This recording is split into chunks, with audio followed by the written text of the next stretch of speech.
of course, Godlike Esports and SAUL along with Rntx, who are, of course, the on the spotlight tonight, because these three teams, being the top teams in India at the moment, are going to face off against each other. The things that could happen in the Mythic Showdown tonight could decide who will get to that land event. Of course, if somebody loses two tonight, then we all know somebody who might not make it to the land event. So yeah, that's why this the matches tonight are very, very high stake. There can be no mistakes afforded by both sides, and there can be no mistakes from us as well, who will be casting the match tonight. To break things off, this is me, Fredo. Alongside me is Ray, and of course, the man behind the plan of tonight's event, right? Yeah, of course, because Fredo, I've been looking forward to this for a long time, and yeah, this was. I mean, to be fair, it was many people's ideas, but thankfully we were able to execute it tonight.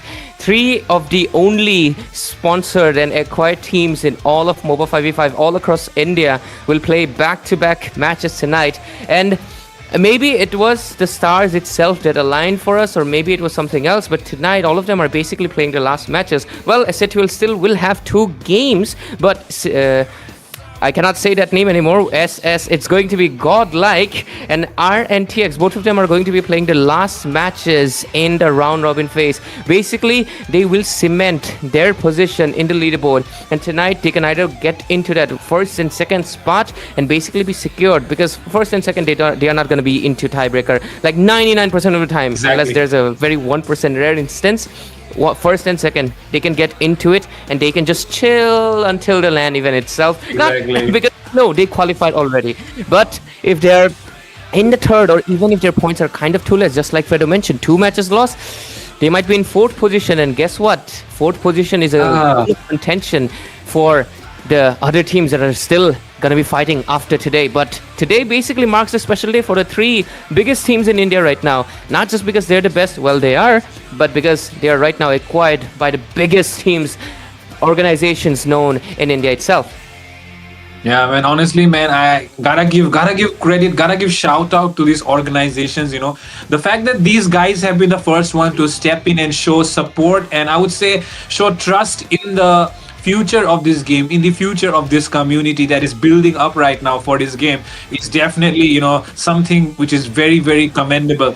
This is something that should be appreciated by everyone. The fact that these guys have stepped in first and given chances to the best teams in the moment and in the scene, because that these guys, if they actually did not show support, and maybe other teams would have not gotten a chance as well, but now people know that if you are good at the game, and you can actually have a future in esports. And that is the reason why all these teams right now, the fact that they have been acquired, they are going to put their heart and soul out, because you are definitely going to see a career for yourself. But that is what people soul out. Was that a pun intended? I don't know. No. I mean, no. Okay, let's call it whatever at this point. But honestly, I'm really interested to see as well as to how these teams are going to perform tonight, because of course, the fact that they have been acquired by the biggest orgs, that these orgs already have a very big rivalry in the other game. So, the fans tonight are definitely going to be supporting their own side. But these teams, they are a part of a bigger organization right now, so they actually have to play up to the level where the fans will actually cheer for them. Absolutely, because I think there's going to be a mass of people. Like, the reason these are big organizations is because they're big in the esports scene already. Like, Mythic Showdown is officially recognized by Wikipedia, which is a big W for Indian MOBA scene itself, and big W for us because, of course, we're part of it.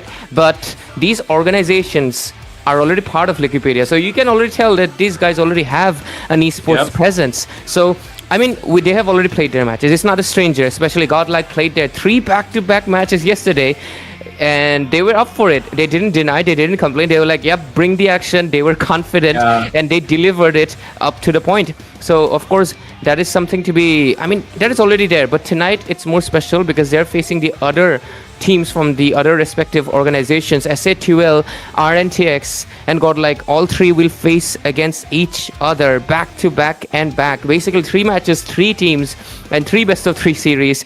It's all threes on the 3rd of December. This is what I've been saying. Stars aligned for this to happen. Yeah, man. And and let's see if they will get the 3 points or not. Yes, definitely. What is going to be interesting is who will take a clean sweep, because I'm not really expecting clean sweeps tonight. I am expecting it to go all 3 games all the way, All the 3 matches. 3-3-3. 3-3-3. I mean, what can be better than having Is there a 3 lottery? best of 3s? Is there a lottery today? If A there lot of is, maybe threes. try the 3-3-3-3-3-3. Maybe you might have a chance. Guys.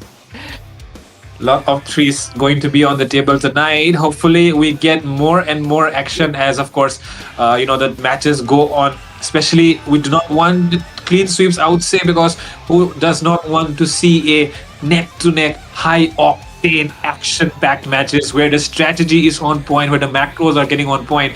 And honestly, talking about the micros as well, in those team fights where the junglers really seem to shine. Even mid laners these days have been just pulling off the impossible, I would say, because these guys have not given us a single chance to actually point them out as being weak at all. Because Asuna, Bit, and Witch are one of the top, players right now, and they have definitely shown what they're capable of in the mid lane. So yeah, right now the fact that it is actually a fighter meta right now, it allows the mid lane to be much, much more important. So yeah, these guys actually are someone who actually pick last towards the draft because they know how important the mid lane is, and these guys have definitely shown a lot of composure as well and their prowess onto the mid lane. So it'll be really interesting to see which mid laner will shine tonight. Is it going to be Witch? Is it going to be Asuna? Is it going to be Bit? Of course, a nonchalant guy. But yeah, with that, draft is almost about to start, Ray. What are your predictions here? Who could be getting that advantage? I mean, I can't be biased at all, and I think fans should be biased, but not us. But at least, with the analysis that we have, the statistical, of course, Team Godlike, they have played their first matches yesterday as Godlike, but basically the team that was before the members, they have been playing a second shine in the community for a long time already, right? So with their basically previous matches taking into account, they're basically in kind of a streak, right? Only except yesterday, where they could not win against the team called Crux Requiem, a team that could be a potential dark horse trying to contest for that 4th spot with Elusivity Esports. But I think that is a chapter for a little on. But other than that, Godlike yesterday was able to get 2 matches in their favor. 1 2-0, getting their 3-pointer, and 1 pushing it to the 3rd game, getting a 2-pointer. 5 points in a single day. So with that on hand, and the fact that Rntx was not able to win against Elusivity, statistically wise, it does feel like a rock paper scissors game, where basically it does feel like Godlike will against Rntx because Godlike defeated Elusivity Esports. But at the same time, if the logic of rock paper scissors applies, it might just be that Rntx is actually the paper, and well, Godlike might be that rock that will get covered. So we'll have to find out what will happen. But I think that first match will show a little bit of advantage, but Godlike is a team. The members, Art, Van, they're basically comeback gods, I would say, because they somehow pull off the impossible. Looking for strategies. For if there can be anything while coming in here as well. Definitely, it seems like might be having some network issues right now. Hopefully, it's not last too long, and we can have this smoothly. It's fine though. It's fine though. There we go. Draft is going to be starting in, and with it we go. On the left side, and IQ Rntx on right side, and it feels really. I don't know. I mean, it is already possible that they're quiet, but it feels nice. Do they have their own dedicated jerseys now? And with the yellow and black, and on the other side they got the white coloring, and it looks really, really great.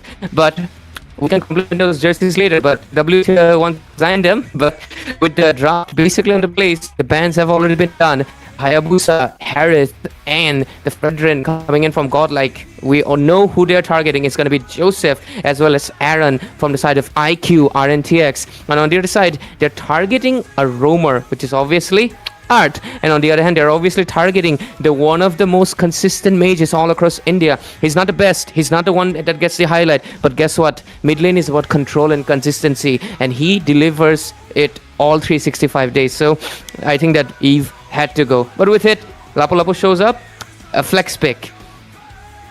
A flex pick and something that has been working out and almost kind of synonymous as the signature pick of Romcom, right? Because everyone, when they think of Lapu Lapu these days, they all think about Romcom. Just like the way whenever you think of Esmeralda, whenever you think of Phobius, the one that comes in your mind is always anti. Just like that, right now, Romcom has made his signature pick as the Lapu Lapu. Everyone just talks about that, but no, someone that we do forget to mention quite a lot of times is Mr. Mirio.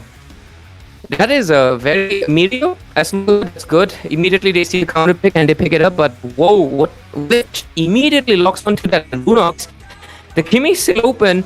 It has been the hero with his highest win rate. I think he's not lost a single game with the Kimi. I think they have lost only one game. It was against EVT, and that game they didn't get the Kimi. So a little bit surprising. He sees the Kimi, but he doesn't go for it. Like, is that a respect showing, or are they, keeping it on their pocket? But oh, Godlight, they're gonna be picking up the Zushe, and this is what I was saying. Bid is one of those mage users that likes to use. Bid isn't a mage.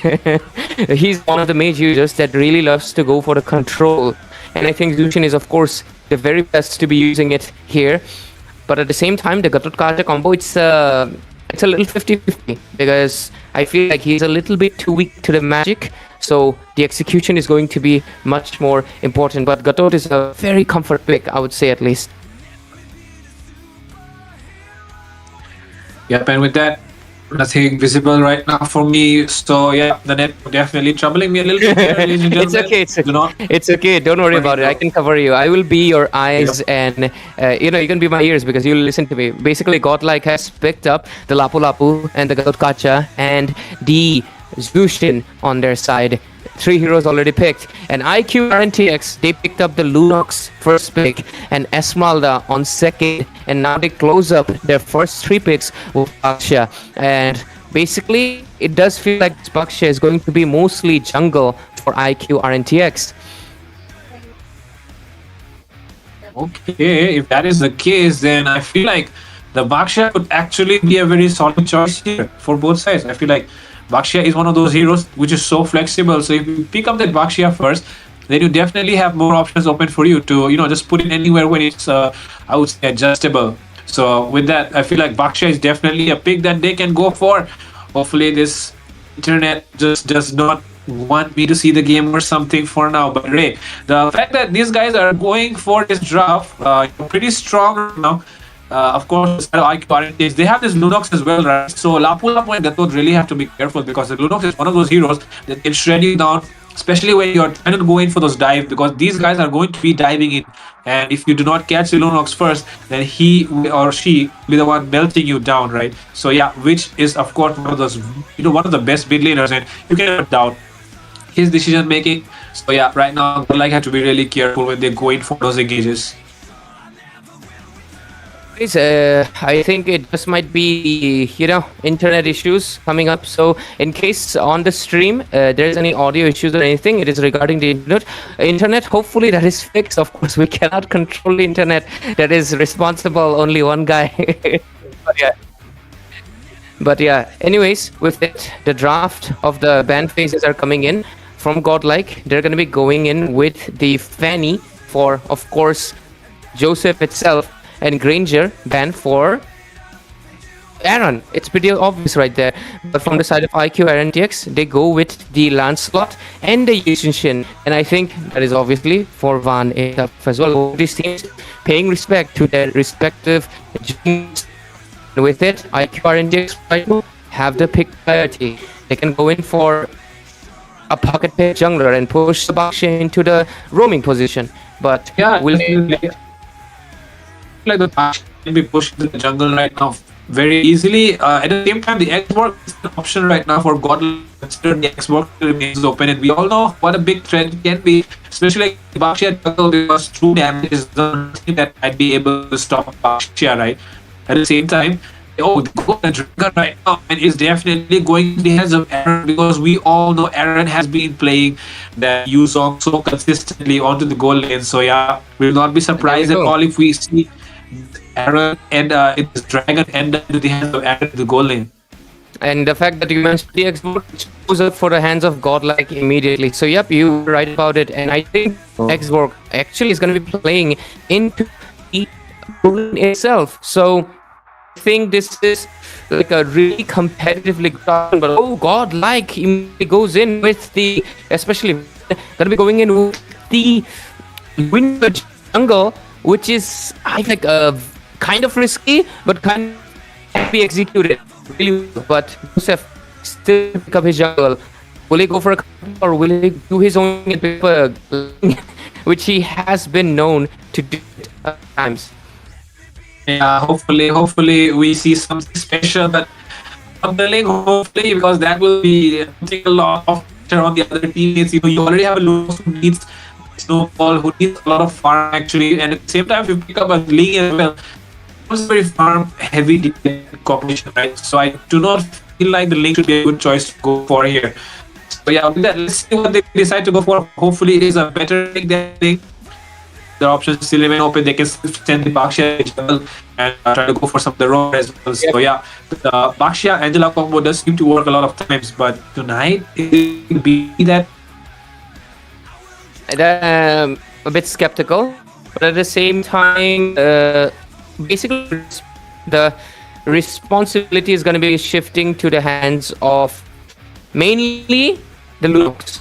The Lunox is going to be having to, take responsibility on his hands, so which will have to take control as much as possible.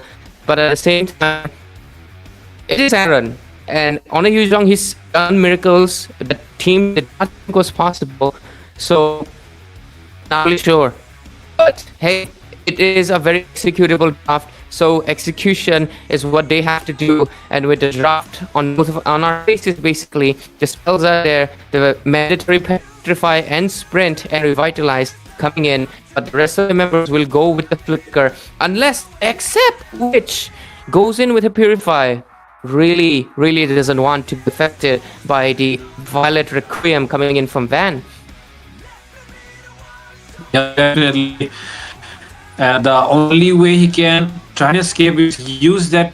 I mean, you do have the brilliance, but that's not that skill, right? They can always catch up to, because there's just so much life on the hands of Godlike. They have this Gatot Kaka, they have this Lapu Lapu, now they have even this Guinevere as well. So there's a lot of dive coming in. Just one battle spell might not be enough. So yeah, the Purify is the choice to go for. You can always Purify and use the brilliance to get it away. But yeah, the flicker might not help you, especially if you're not playing at a good thing. Because of course, internet is definitely something you cannot trust in this country, right? It can go wrong anytime. So yeah, with that, we are going into the game, and it's Godlike versus IQ Rntx. And with it, we're going to be going into the Land of Dawn itself. And with it, there are compositions. One going with a little bit of an Ube strat to go with the Angela. And on the underside, we're going to be going in with a little bit of a more burst composition with the Van playing in for the utility, and Rest, Romcom, as well as Fate going in with the burst itself. And the mid lane pressure is already on, and we'll soon see it coming into effect. Yep, definitely. The mid lane is always going to be a very huge point of contention for both these sides. As you already know, in the mid lane, it is where the game gets controlled. The mid duo is actually the one that controls the river flow. We're already seeing a first blood on the screen, which is the one who takes down the enemy jungler. Rntx already ahead in the first few minutes of the game, and it is not looking good for Godlike. It is. I think it is still okay because the turtle hasn't really come in just yet. So we'll have to wait out for a while and see how it's going to be for the side of Godlike, because we've seen that Godlike most of the times they kind of play a little bit of a passive game in the early phase, but as soon as the game shows up into the later phases, I think there's a really, really good chance that they will be able to do much, much better. But look at the pressure on both of the XP laners trying to put on each other. Of course, Romcom and Mario. Yep, man. The EXP lane is always a big point of contention, right? They want to get the level 4 first to move into a better position for the turtle fight, which is going to be set up very soon. And looking at the position of the game right now, IQ RNTX definitely have an edge to go for the turtle first. But yep, we cannot still count out Mr. Robcom onto that Lapu Lapu, who is always ready to turn things around with the bravest fighter. Absolutely. And with it, RNTX is already having the early lead to itself. And with it, I think that's a free turtle because Van.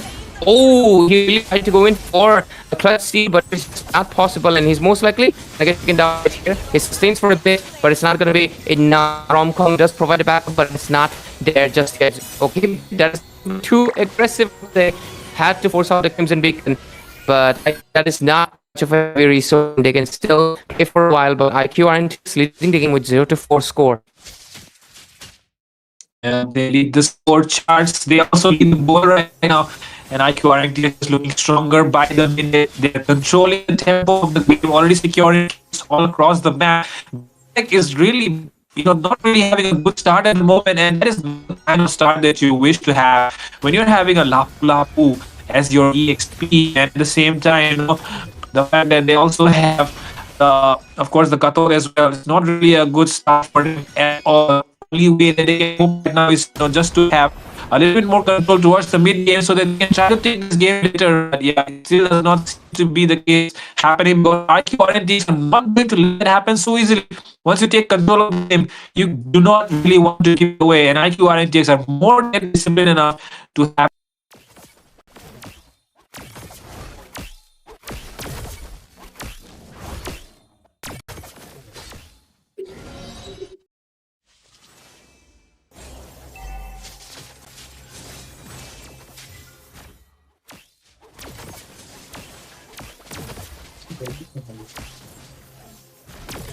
Anyways, with the score being 0-4, I think. Oh, okay, they go in with another engage. Here comes Violet Requiem and a knock up on top as well. But the damage isn't going to be enough for the Angel as Hill to be stopping. Here comes AOG as well. Lands on time, but Romcom will get taken down already with the Zushin coming in, as well as the lasting insanity being dished out on the damage. It's not going to be just enough. Here comes the Black Dragon, though expires a little bit too early for the side of Rntx, but still it's good. There's 0-5. Quite bit of head of Godlike, and right now Eren is putting under pressure and most likely will take down the target, but the damage is just not enough yet as the Zushin pulls in the Esmeralda inside the turret and might just take it down, but still it's gonna be not enough. And with it, look at that, there we go. Mario will take it down by bid successfully, and with it they finally kill for themselves.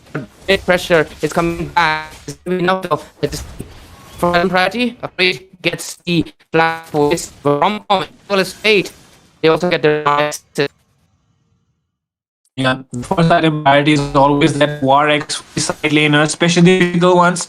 And most of trying to look for that invade. Afraid is always going to back him up with that Angela. And with that, will they get this though? Let's see.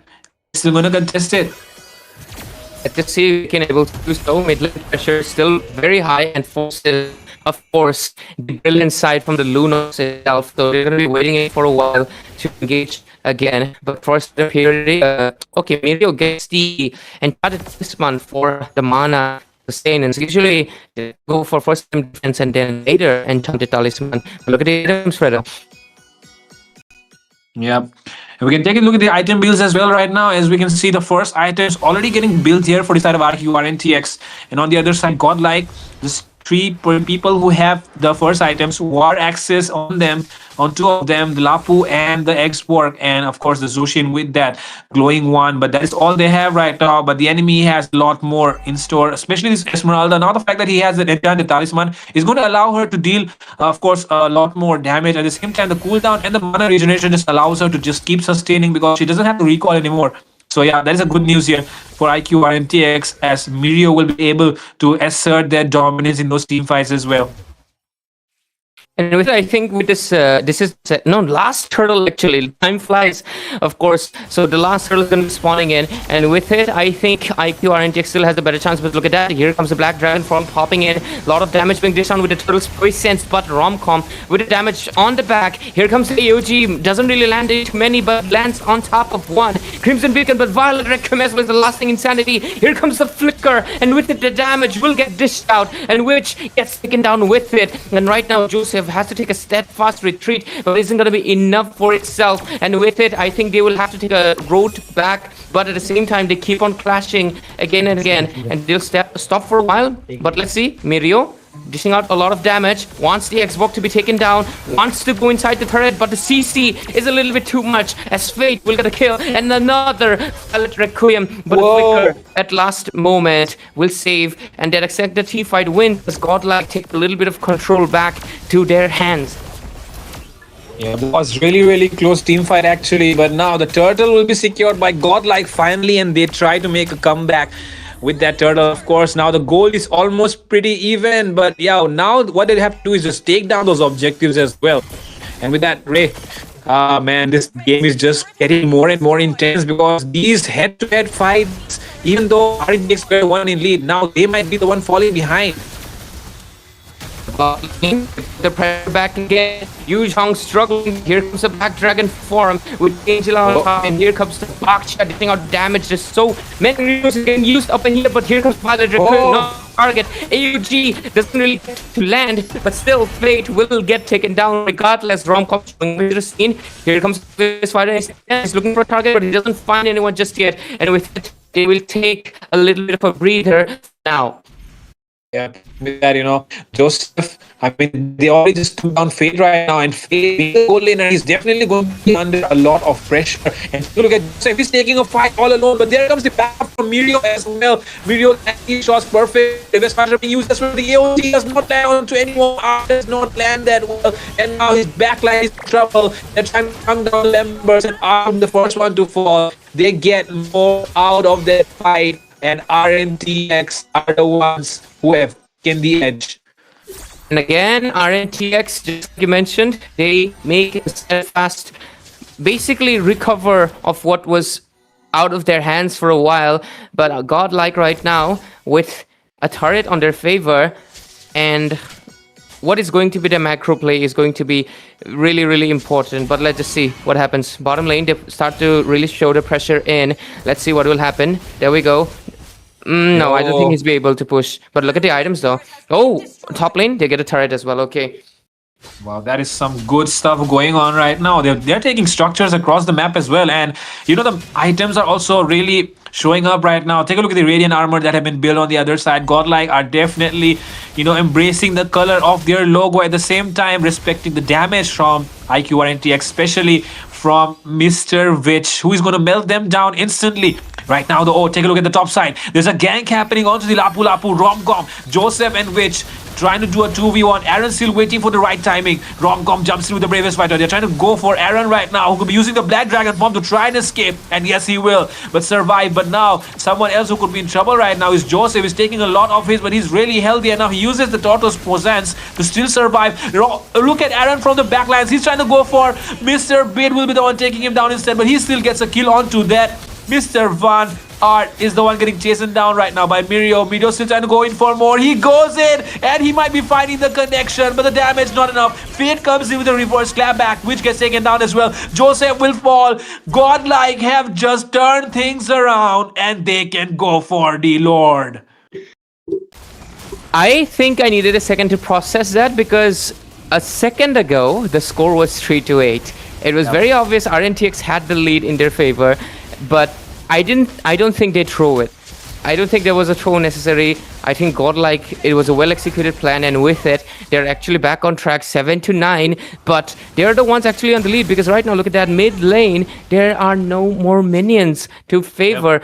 Sorry, not the minions, turret, the inhibitor. What am I saying? Mid lane first turret is no longer there, so the inner turret has been exposed, and already some damage is dished out on the top and on the mid, and even on the bottom lane, it looks like it's gonna get contested out soon. So I'm not really sure if IQ Rntx can recover from this one though, because we're going to be going into the 12-minute mark the moment this Lord is finished with it. So, what are they going to do about it? Exactly, man. The moment focus the Lord everything on reaches top? their base, it's about to be 12 minutes, and that means there would not be that holy shield anymore.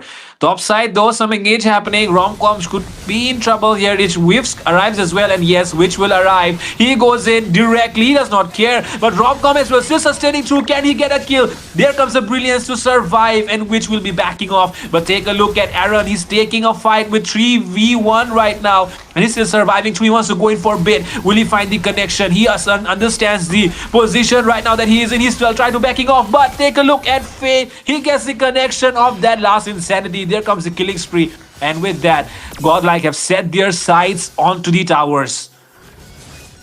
With it, I'm not really sure. RNTX has basically lost one of the most important factors. Oh, look at the knockup coming in from the Zushin itself as well. And I think, no, the mid-tier turret will stay for a while. But that's the main thing. The macro has been lost severely. The bottom lane, inner turret, that's not going to be mattering. It's going to be falling in any second right now.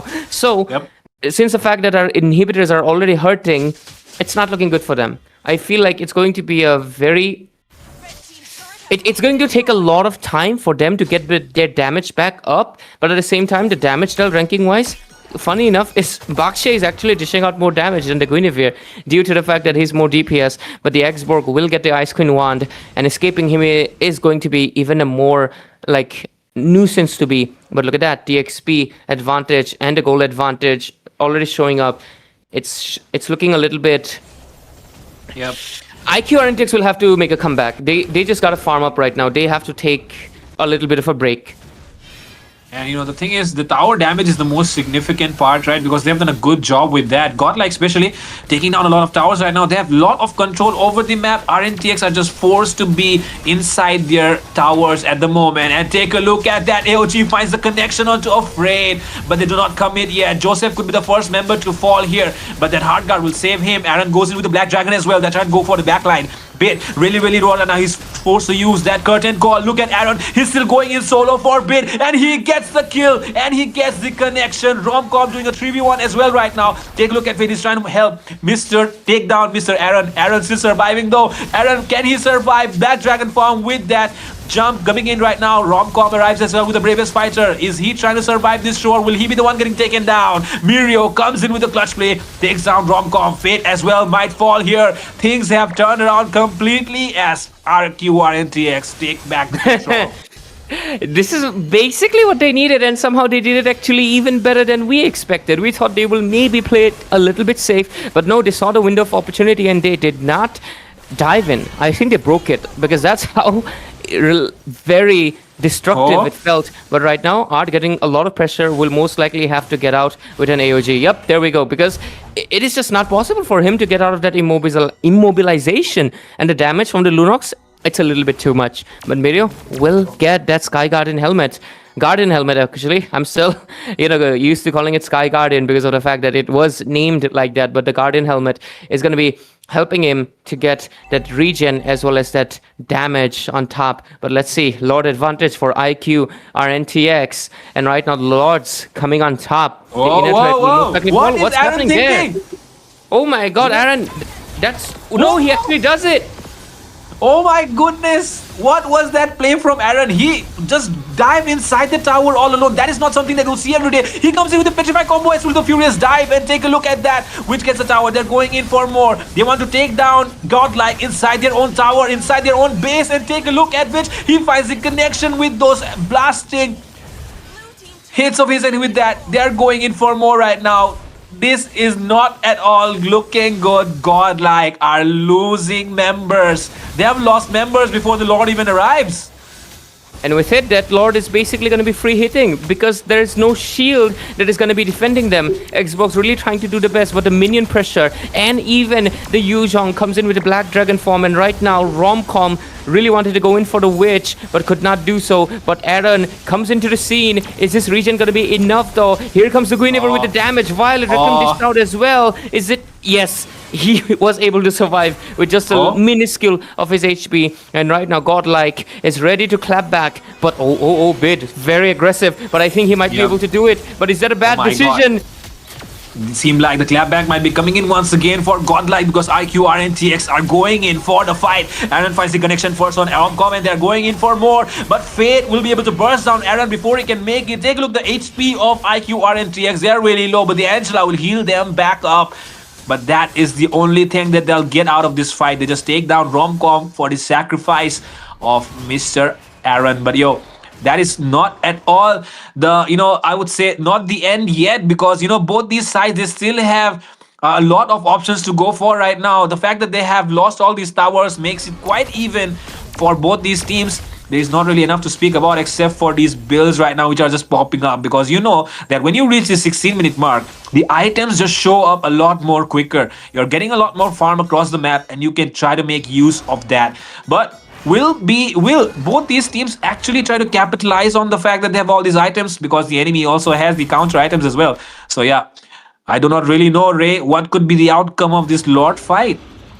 I think this is a very push and pull game. It's pretty obvious because we first saw Godlike struggling. Then they were able to make a clapback, but immediately IQ Rntx recovered and responded back again. But we just saw Godlike knocking on the doorstep of Rntx and what just happened right now? What happened was Rntx again responded back by almost taking down the top inhibitor turret. So I think it's a full game of a tug of war, and whoever right now does a little bit more strategic rather than going in for raw power might take it. But at the same time, in a tug of war, sometimes that one really strong push is basically to make your opponents fall. But is it going to be them? Look at that. Oh my goodness, Joseph is the one who might be getting caught here. He uses the hard guard right now and afraid is still able to help Joseph survive.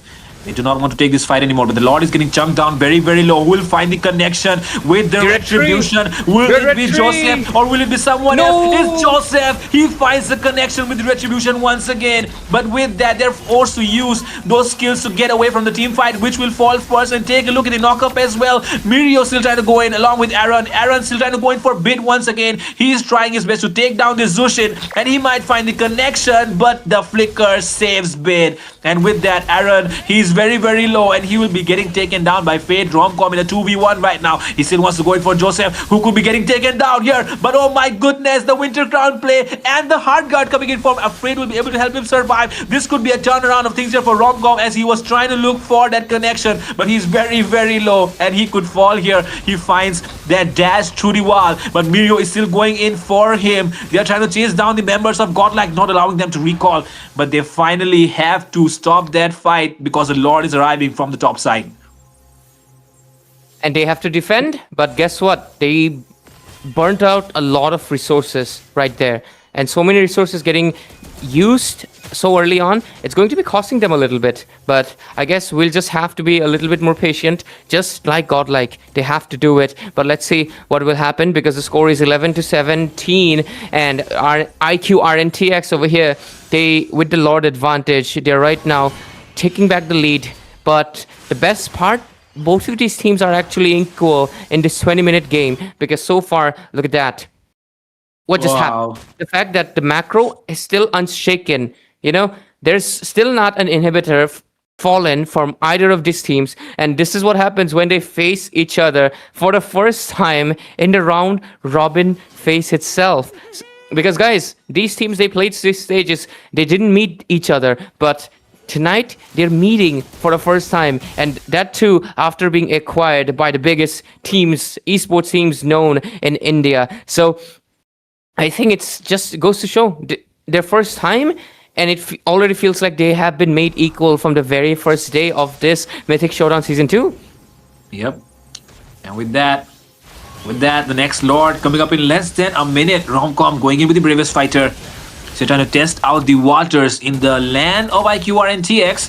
Art actually goes in with the AOG, trying to go for Art, or trying to go for Witch actually, and with that, the Witch will be able to escape. But there is a hard guard coming in once again onto Joseph. This deadly duo of Joseph and Afraid is causing trouble right now. And take a look at Aaron. He goes in for Bit every single time, and into the front lines. Art already falling down into the hands of Witch, and with that, Aaron finds a connection onto Van as well. They are going in for Fade. They are going in for Bit. Bit uses Immortality to survive, but take a look at Mirio. He comes in and he takes him down. And with that, Fate will fall as well as every single member down on the side of Godlike. It is a wipeout by IQ Rntx, and they are looking for the base.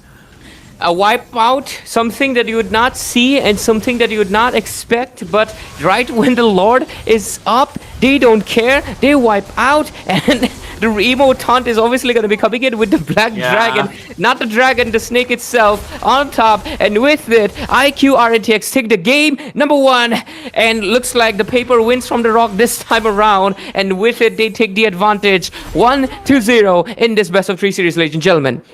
Oh my goodness, things are just going to look better from this, right? I mean, things are just going to look more and more better. But yo, take a look at Mr. Ray. Why am I pink? Why does it keep happening? I hate... I swear to God, I will... Okay, looks like my normal color is coming back. I'm disintegrating, guys. I'm getting Thanos snapped. It just happens sometimes. Man. Someone is going to snap that finger and Ray is going to disappear right now. But I was about to disappear. I was about to disappear. Talking about the match though, Ray, that was a very, very head-to-head match. I mean, up until that last fight, nobody knew who could be the winner. But we have the winner. That's why I was pink. That's why I was pink, guys. Because it was going to be a pink hero itself. Pookie. Pookie, Mr. Pookie Afraid here. Take a look at Mr. Pookie Afraid. Playing that Angela and of course getting that MVP. I mean, people say Angelas get carried, but honestly in this game, if not for his healing, I do not think Aaron or even Mirio could have been that, I would say aggressive, right? If not for that hard guard. And even Joseph as well, whenever he was stuck in those very, very clumsy positions, it was always that hard guard to save the day for these guys. And yep, the Flask of Voice is passive as well, coming in really handy. You can take a look at the items as well. As you can see, Oracle on all of those people, because you know that the Angela's heal is just going to get enhanced when you have the Oracle on yourself. So, my dear viewers, just in case you meet a really good Angela, don't assume it's a girl. It could just be Afraid playing it. So, well, if you're a girl who likes Angela users, maybe that's good for you. But as a guy, make sure that it might just be Afraid. But jokes aside though, they will get that 1 match point, and Rntx will get the point advantage. Look at the statistics. They were able to get the 7 turrets out. 2 turrets were still standing in, and it's kind of equal. 2 turtles, 2 lords, and rest of the jungle. You can actually see that Joseph was prioritizing the orange buff a lot more to get the slow, but the purple buff wise, they're kind of equal. They both took 9 out of 9 buffs, but look at that, 11 orange buffs. I think one of them is definitely stolen, because Van most likely missed 1 or a few, because there's no way he's going to be getting 11 when the other side is just taking 8. If it was 10, 11, it would have made sense, but 3, I think there was 1 or 2 exchange somewhere in those intense team fights, but here comes the head-to-head. We get the screen, of course, Fate and Aaron showing up, but look at the damage taken and dealt from this Yuzhong itself. It was due to that Angela, but of course the Baxia, one of the tankiest heroes in the game, getting played as the jungle here, is going to be getting the 264,000 damage taken, and the impressive part, he dished out 65,000 damage as well. Yes, it's not high, but it's still half as Witch, who's the DPS and the burst of this team.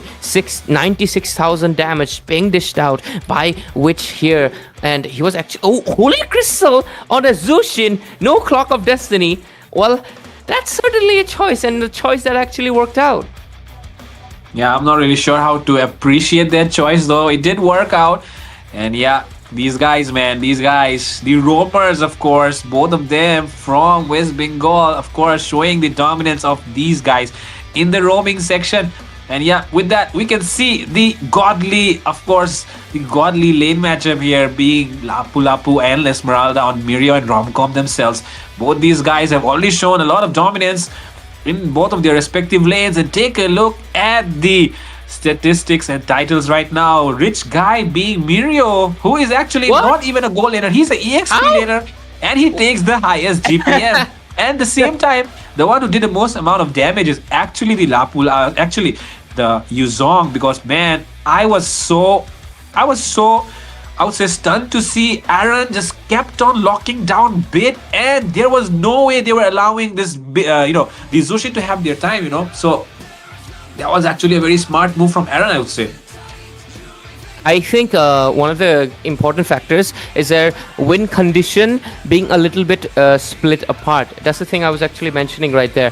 Because I think on the other side, it was kind of obvious. It was going to be Witch with the Lunox dishing out the main source of the burst of the damage, as well as, of course, Aaron being playing a huge on gold lane that is going to be absolutely aggressive, because if you're going to be playing on the gold lane, you get your items faster. You're going to be getting that Hunter Strike faster with the War X. And once you get those two items, it's already enough damage. But with the Queen's Wings, the lower your HP, you get an 18% damage bonus. And guess what? To make sure you don't get bursted out in the low HP, the Angela's Shield, Afraid, and the communication was actually top notch. I was able to notice the fact that a lot of the times, in a lot of the situations, only when Aaron's HP was down 30%, the shield kicked in to maximize the Queen's Wings passive, and because of that, the damage that Aaron was dishing out was basically enhanced to basically twice of it. And I think that was a really good combo that was being executed time and time again, because if I'm not mistaken, Aaron was the main person with the hard guard on top most of the time,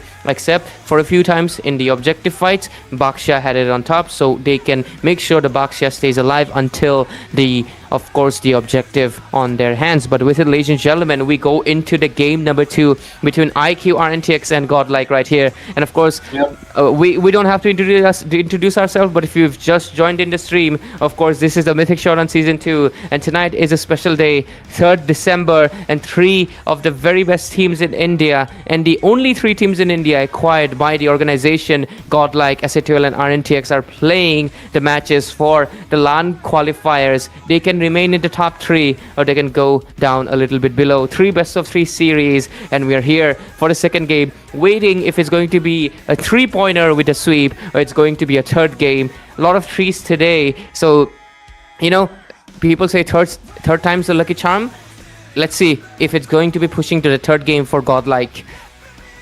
And 3 things that you have to do right now is like, share, and subscribe to the channel, so that you can, of course, stay updated with Mythic Showdown, because things are only going uphill from today's day, right? Because the next couple of matches that are going to be happening are going to be table deciders. Tonight is the night where the table changes and turns around. So of course, if you want to look at the table, how the things are showing up for all these teams, is your favorite team actually making it to the land event? Is your team actually even up there in the top 4? Because if they are not up there, you definitely want to root for them even more. Maybe start praying for them that they qualify. Meet them in Guwahati. So yeah, if you are among those true supporters, then stay around, because the table will be coming up really soon, so that you can also have an idea as to where your team stands. And with that, the previous draft showing up on the screen right now is just going to make things more clearer as to how this draft is going to go on as well. The side of Godlike are definitely going for those bans which are going to trouble them. The Hilda ban, though, it just kind of seems like Godlike are trying to look for an assassin jungler here, or even maybe the Sunshin as well. So what do you think about that? I think this time around, since the fact that IQ, Rntx have their first pick, they can most likely go for the Zushin itself on their end, maybe, just a maybe. But a Kimi can show up right now, but the fact that Kimi was banned out from the side of Rntx itself is actually interesting, because which will go with the... I think they are just trying to do a trade right here. They just wanted the Eve to themselves. So, what is this? What was this thing? Yes, of course, the bid. Bid doesn't get the control mage. But look at that. Godlike just got their hero. Isn't that risky? Because the Eve is a bit too stationary. But hey, we cannot judge that, because IQ Rntx right now will pick up their frontliners, and those frontliners will decide if this Hayabusa gets, CC'd to death, or this Hayabusa would be a little bit too slippery with the oil or something.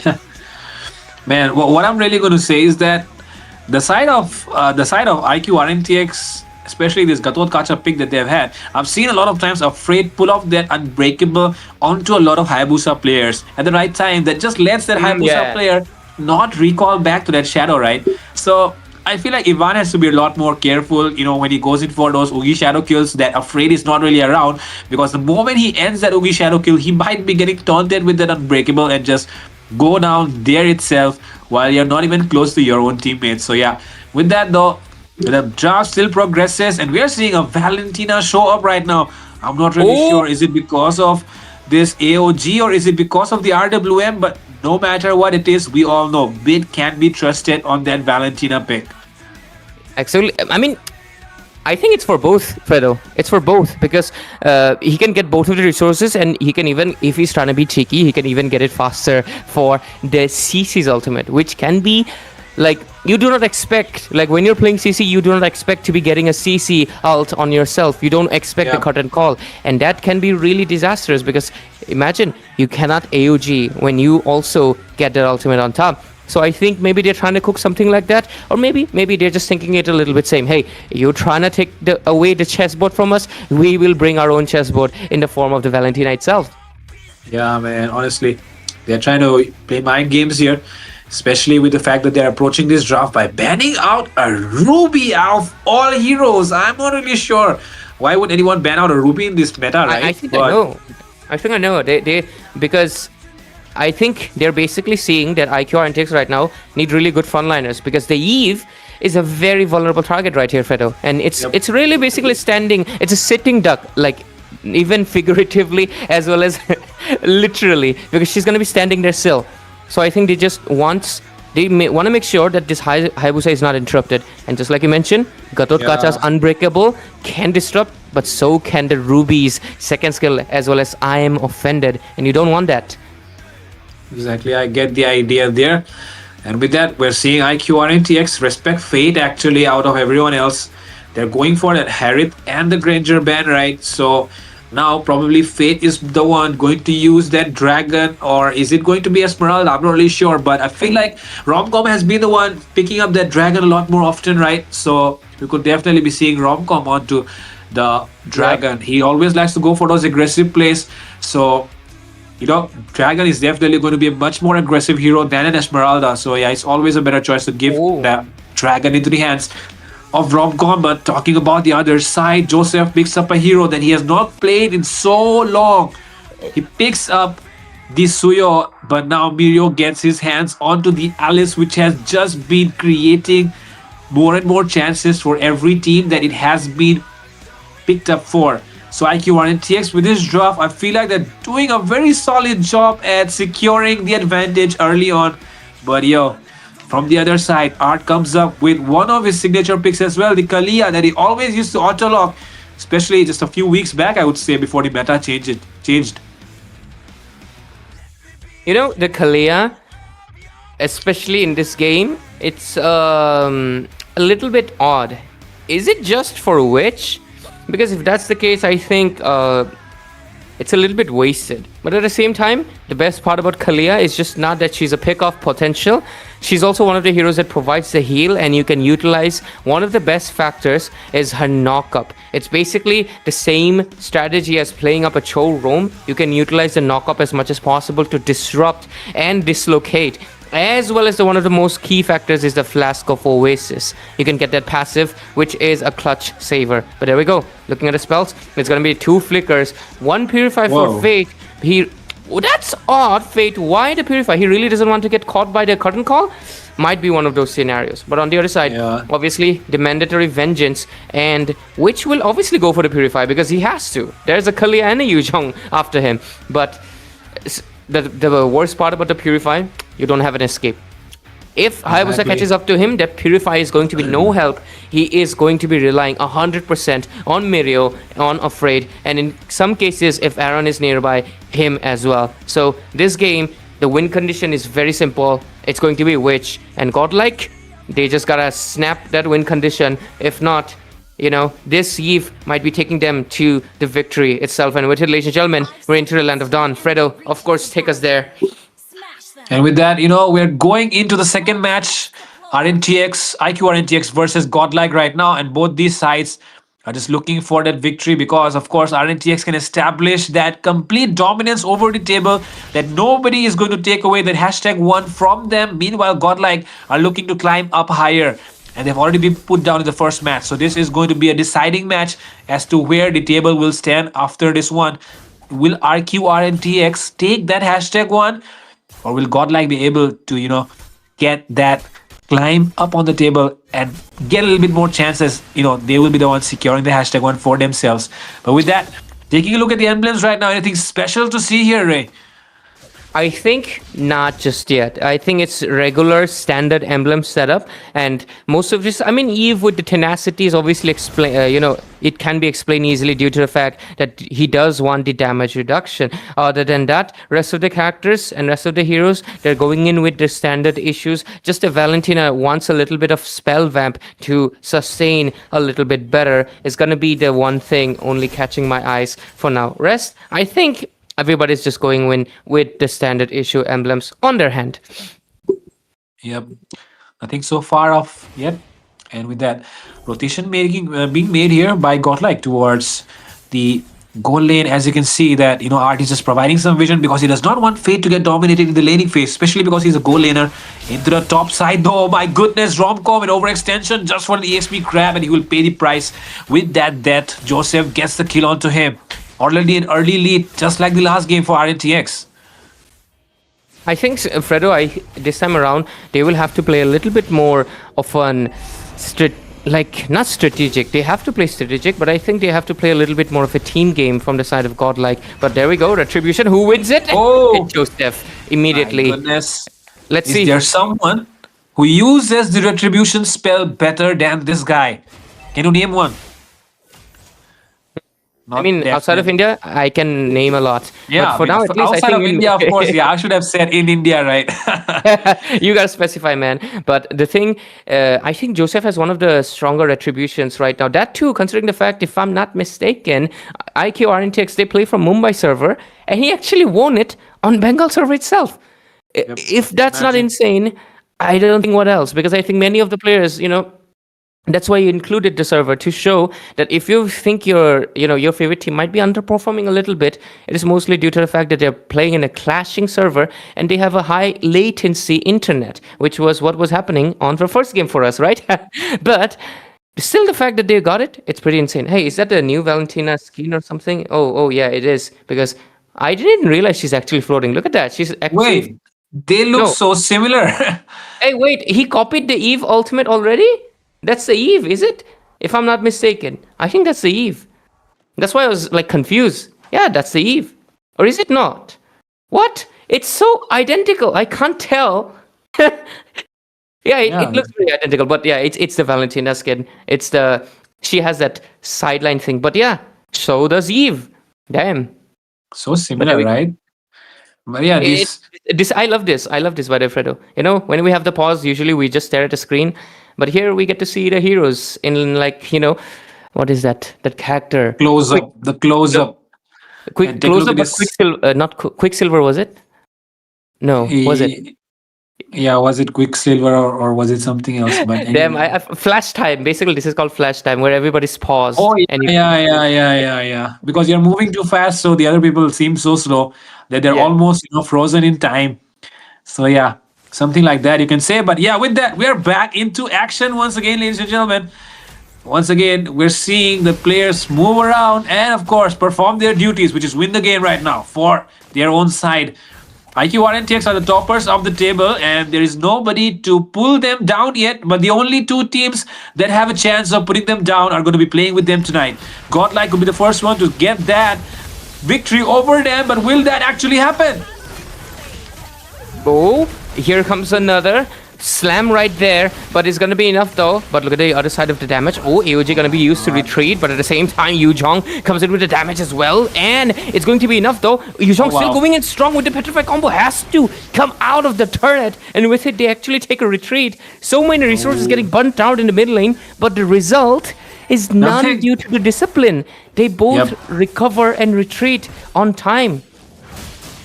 But the thing is that I don't really understand why that engage was even though, because there was not really a point of engaging there. Anyways, they went in for the engage, maybe trying to find a kill so that they could go in for the push, but nobody actually found that. But they retreated as well. Good show of discipline here from both sides, and you definitely know what Alice is going to do when you have a lot of minions surrounding the Alice. She's definitely going to sustain even more than the Yuzong, even though we know that Yuzong is one of those sustainable heroes.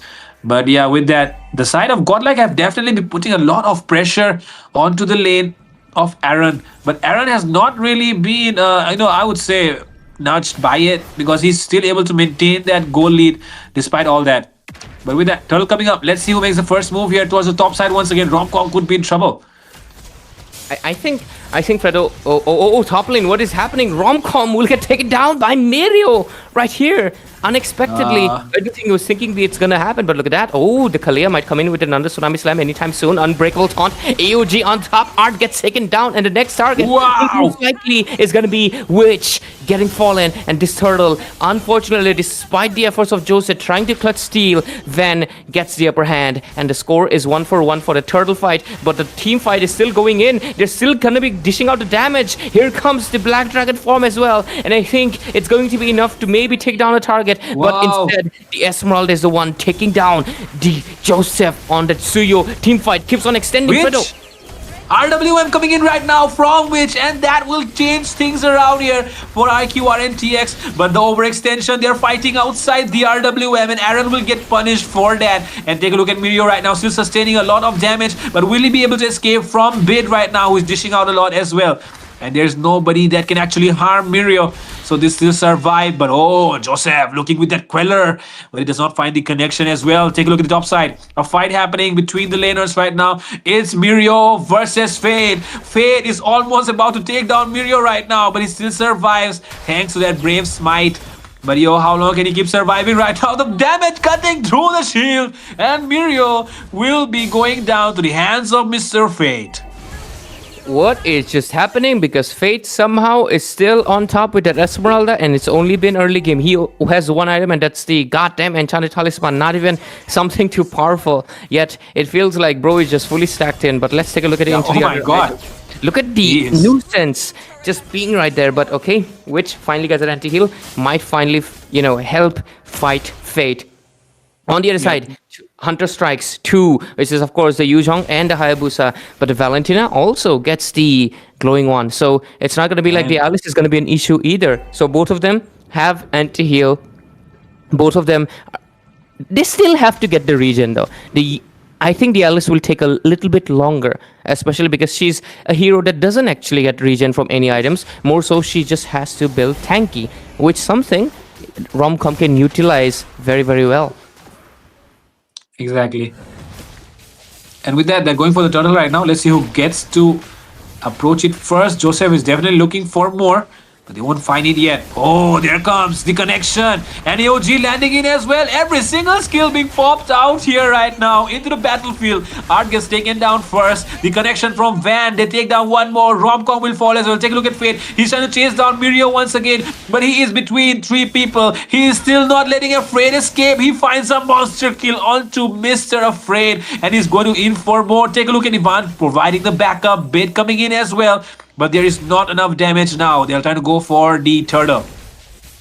And with this, Godlike just, they figured out the way. Hey, if we cannot just defeat Joseph on the Retribution, we'll just not let him use the Retribution by making sure the zone out is a little bit too strong for the side of IQ Rntx to really respond. But with all of the turtle resources getting burnt out, we gotta look into the macro that's on the map. And talking about macro, Godlike still ahead because bottom lane gone, top lane gone. The first turrets, the one that you really need to defend. But what's happening right there? They go in for the thought. Is that too much? Oh my god, Afraid. He's able to escape using the AOG. But take a look at Ivan as well. He's already used the Yugi Shadow Kill. It's an important resource burn right now. So if IQ Rntx are looking for an engage, this is the right time. Romcom does not really nudge to that damage being put there by Joseph. And with that, it does not really feel like a game where the enemy is actually sitting on a 5k goal lead because IQ Rntx are maintaining composure and they are not letting this game slip away from their hands yet. just yet, right? Because we saw Rntx, they responded too strong last time for Godlike to be doing anything. So maybe that might happen. But of course, with the team Godlike right now, the pressure that they have been putting. Look at the Esmeralda, Fate. He's coming in from behind. He doesn't even care. It's like the map is his playground. But look at that, mid lane comes in with the damage. Here comes the Eve with the RWM as well. The chessboard strong for Aaron right there, and afraid back. But oh, look at that! Oh, Ivan almost falling down there to the unbreakable. That was a very good unbreakable from Afraid. Almost got Ivan there. Ivan able to escape though. But take a look at Mr. Fate. He is being naughty here, and he might be getting punished for that. But he won't be, because Ivan will come and distract them as well. They're trying to go for the mid lane, but Rntx is not going to lose that tower so easily. The Unbreakable comes through. Art going in as well. Fade arrives as well. With that falling Star Moon, they find that mid lane, and now they look for the Lord. And with this Lord, they might be able to snatch into the base of course, IQ Rntx. They have been defending it for quite a while after losing the first turrets. They are making sure that inner turrets will remain safe so they can at least take the Lord. And right now that Lord is upon them, which is going to be going uncontested because there's just no chance. Look at Fate all alone in bits of 4 people. Doesn't really care anymore. He's just too much sustain. But here comes with the flicker combo. Gets a target, but it's not the right one. Okay, Throne of the Ruin getting dished out as well. AOG into the back and really doesn't need take anyone, but Art will fall down before, of course, Aaron gets taken down. But at the same time, Van comes in for the cleanup and sweeps down Witch, and Joseph has to respond, but it's not enough. And instead, Fate might be able to take down. Oh, Fate being so notorious. Ivan coming in. He can go in with the Oogie Shadow kill. Oh my goodness, he does not have it though. And Joseph barely able to survive. That was really close to comfort there for Joseph. But they will be able to survive that one. But the next wave still coming through. Can they find the connection that they are looking for here? Rntx still able to defend the top 2 towers, but the bottom one is also another one to defend. They still have the shield up, so it should not be a problem. But with that, Godlike not able to get a lot of inhibitors, but yeah, they will be content with just taking those tier 2s down. The inner turrets get taken down, and right now we'll take a look into those itemization. And this is really insane. The build that Fate has, this is basically a classic Esmeralda gold lane build where you try to get the Ice Queen one for a little bit more extra damage, and you also get that slow. And of course, that breastplate as well as the Oracle, they serve the cooldown reduction for your spam ability. But on the other side, let's take a look into the junglers. Look at that. Van is basically 3 items done, but Suyo, he's still behind. Van is about to basically get another Legion sword, and Suyo is still on a single one on that Malefic Roar. God. The item disparity too much. Look at the gold. This is a heal ranking, but look at the gold difference. It's 6. What is that? 8.7. That is just too much right now for IQ Rntx. But there we go. We get the Lord advantage screen showing up, and look at that gold ranking finally. Fate on 9.4. Where is the gold laner? Aaron is all the way at 5.5. A 4,000 gold disadvantage between gold laners. Guys. Not even the team. 4,000. My God, man. I mean, Fate is already dominating this entire match with Esmeralda. The goal ranking just, goes to show even more as to how much of a threat Fate has been for IQ Rntx. And especially the fact that they have a Suyo and... of course, I would not like to blame the Aaron or Witch here, but the Suyo is not really helping them a lot in this match. But he did get the retribution right, and that is all that matters as a jungler. So I would say there is still time. But the fact that Godlike is still not committed despite having a 9k goal lead is also because they know that the retaliation that could come through from the side of Rntx could actually be the one turning things around for them. So yeah, they have been disciplined as well. One shutdown from IQ Rntx on Fate though. That's going to be nasty. Because even Ivan, even Van. Even Ivan. But Fate is definitely, I mean, you might say like IQ Rntx has the weak link. No. The team that's winning, they have a weak link, because once that's torn apart, boom, the bounty shifts, and suddenly the gold lead is no longer gold lead anymore. So they gotta make sure that Esmeralda doesn't get taken down, and so far they've been successful to do so. Look at that bottom lane though. Oh my god! Oh my god! Knockup comes through. They're fighting inside the RWM. Take a look at Ivan as well. He's trying to go in for the shadows, but Mirio finds a connection with the Throne of the Ruins, and they're trying to go back. Which 1 HP. The taunt comes through. The Unbreakable catches Ivan off guard. Shutdown secured here by Mr. Afraid. Fate still inside the tower though. He's taking a lot of tower hits. He's still surviving. He does not care. But now he might be getting a little bit too low here. But that is 3 members versus 4 with the Lord. Godlike is looking for the end, but can they find a connection right now? Lot of damage being done here, and Afraid is the one who takes down Art instead. The mini Gatot gets taken down by the real Gatot. And now another person coming through is Mr. Bit, who's trying to go in for more. But oh, there is not enough that you can do with this lineup, because you cannot really push, right? You cannot really push with these heroes. But now they're looking for more fights. Will Joseph go in for them? That is not the case, but they have gotten the inhibitors, and Godlike will definitely be content with that. And I think with the fact that they already have the inhibitor turrets on their side, this clearly basically means that their macro is right now too strong, and Van just got the Blade of Despair, one of the expensive items in the game, and now Witch has also gotten the Divine Glaive. Ooh. 2 of the heroes, basically, one will get even more damage, and the other, that penetration might finally put a stop. Is it going to be? Look at Fate. Oh, take a look at Fate. Oh my god, they're going in for Witch. Take a look at Romcom as well. Nobody's targeting Witch as of now, but finally Romcom finds a connection. Fate will fall. Mirio takes him down, and now they're looking for Bit. The flicker helps him escape. But that is a very, very nasty way to die. Fate has given away the shutdown. The gold has just been shifted. Take a look at that gold lead. It was almost 10k. It's down by 4k now. That is the turning tide right now. They got a lot of items just because of that one kill. And IQ Rntx can now look to try and contest the next Lord. Next Lord, I think it's going to be over for IQ Rntx. I mean, they have to contest it. They basically don't have any inhibitors left on their table. I mean, one. But that one, it's going to mitigate. They're going to be moving the Lord towards it, but most likely going to sacrifice it. And once that happens, their base is going to be exposed, and then they're not going to be able to fight the next Lord, because someone has to stay back. Because the changing factor for Godlike is the fact that they have a high wood. Look at that. Art comes in with the Tsunami Slam right there. Look at that, Fredo. Oh my god, they're trying to go in for Joseph. But Joseph still survives. But take a look at Aaron as well. He takes the kill onto Art in that, all of the miss of all that. But take a look at the Oogie Shadow coming through. And with that, Van finds a connection onto Witch. But the Unbreakable catches him off guard once again. Mirio finds the connection. And with that, Bit almost getting taken down here by Aaron. And Aaron finds the kill as well. Aaron looking for more here. Fate getting chased down. Romcom into the mid lane as well. Take a look at the bottom side though. The minions crashing through here. Rntx are trying to go and recall. But will they be able to do that? The only one person able to recall is the Gatot, but that should be enough for now. Romcom now not letting Joseph go back as well. But now Rntx, they are having the numbers advantage. They can go for the Lord. You know, oh, wait. Fate still might want to go in. Romcom better watch out as well. He's trying to do something, but he's losing too much HP. But look at the regen. Wow. Is it enough though? Wow. It's not enough. It's not enough. Oh, Romcom gets taken down.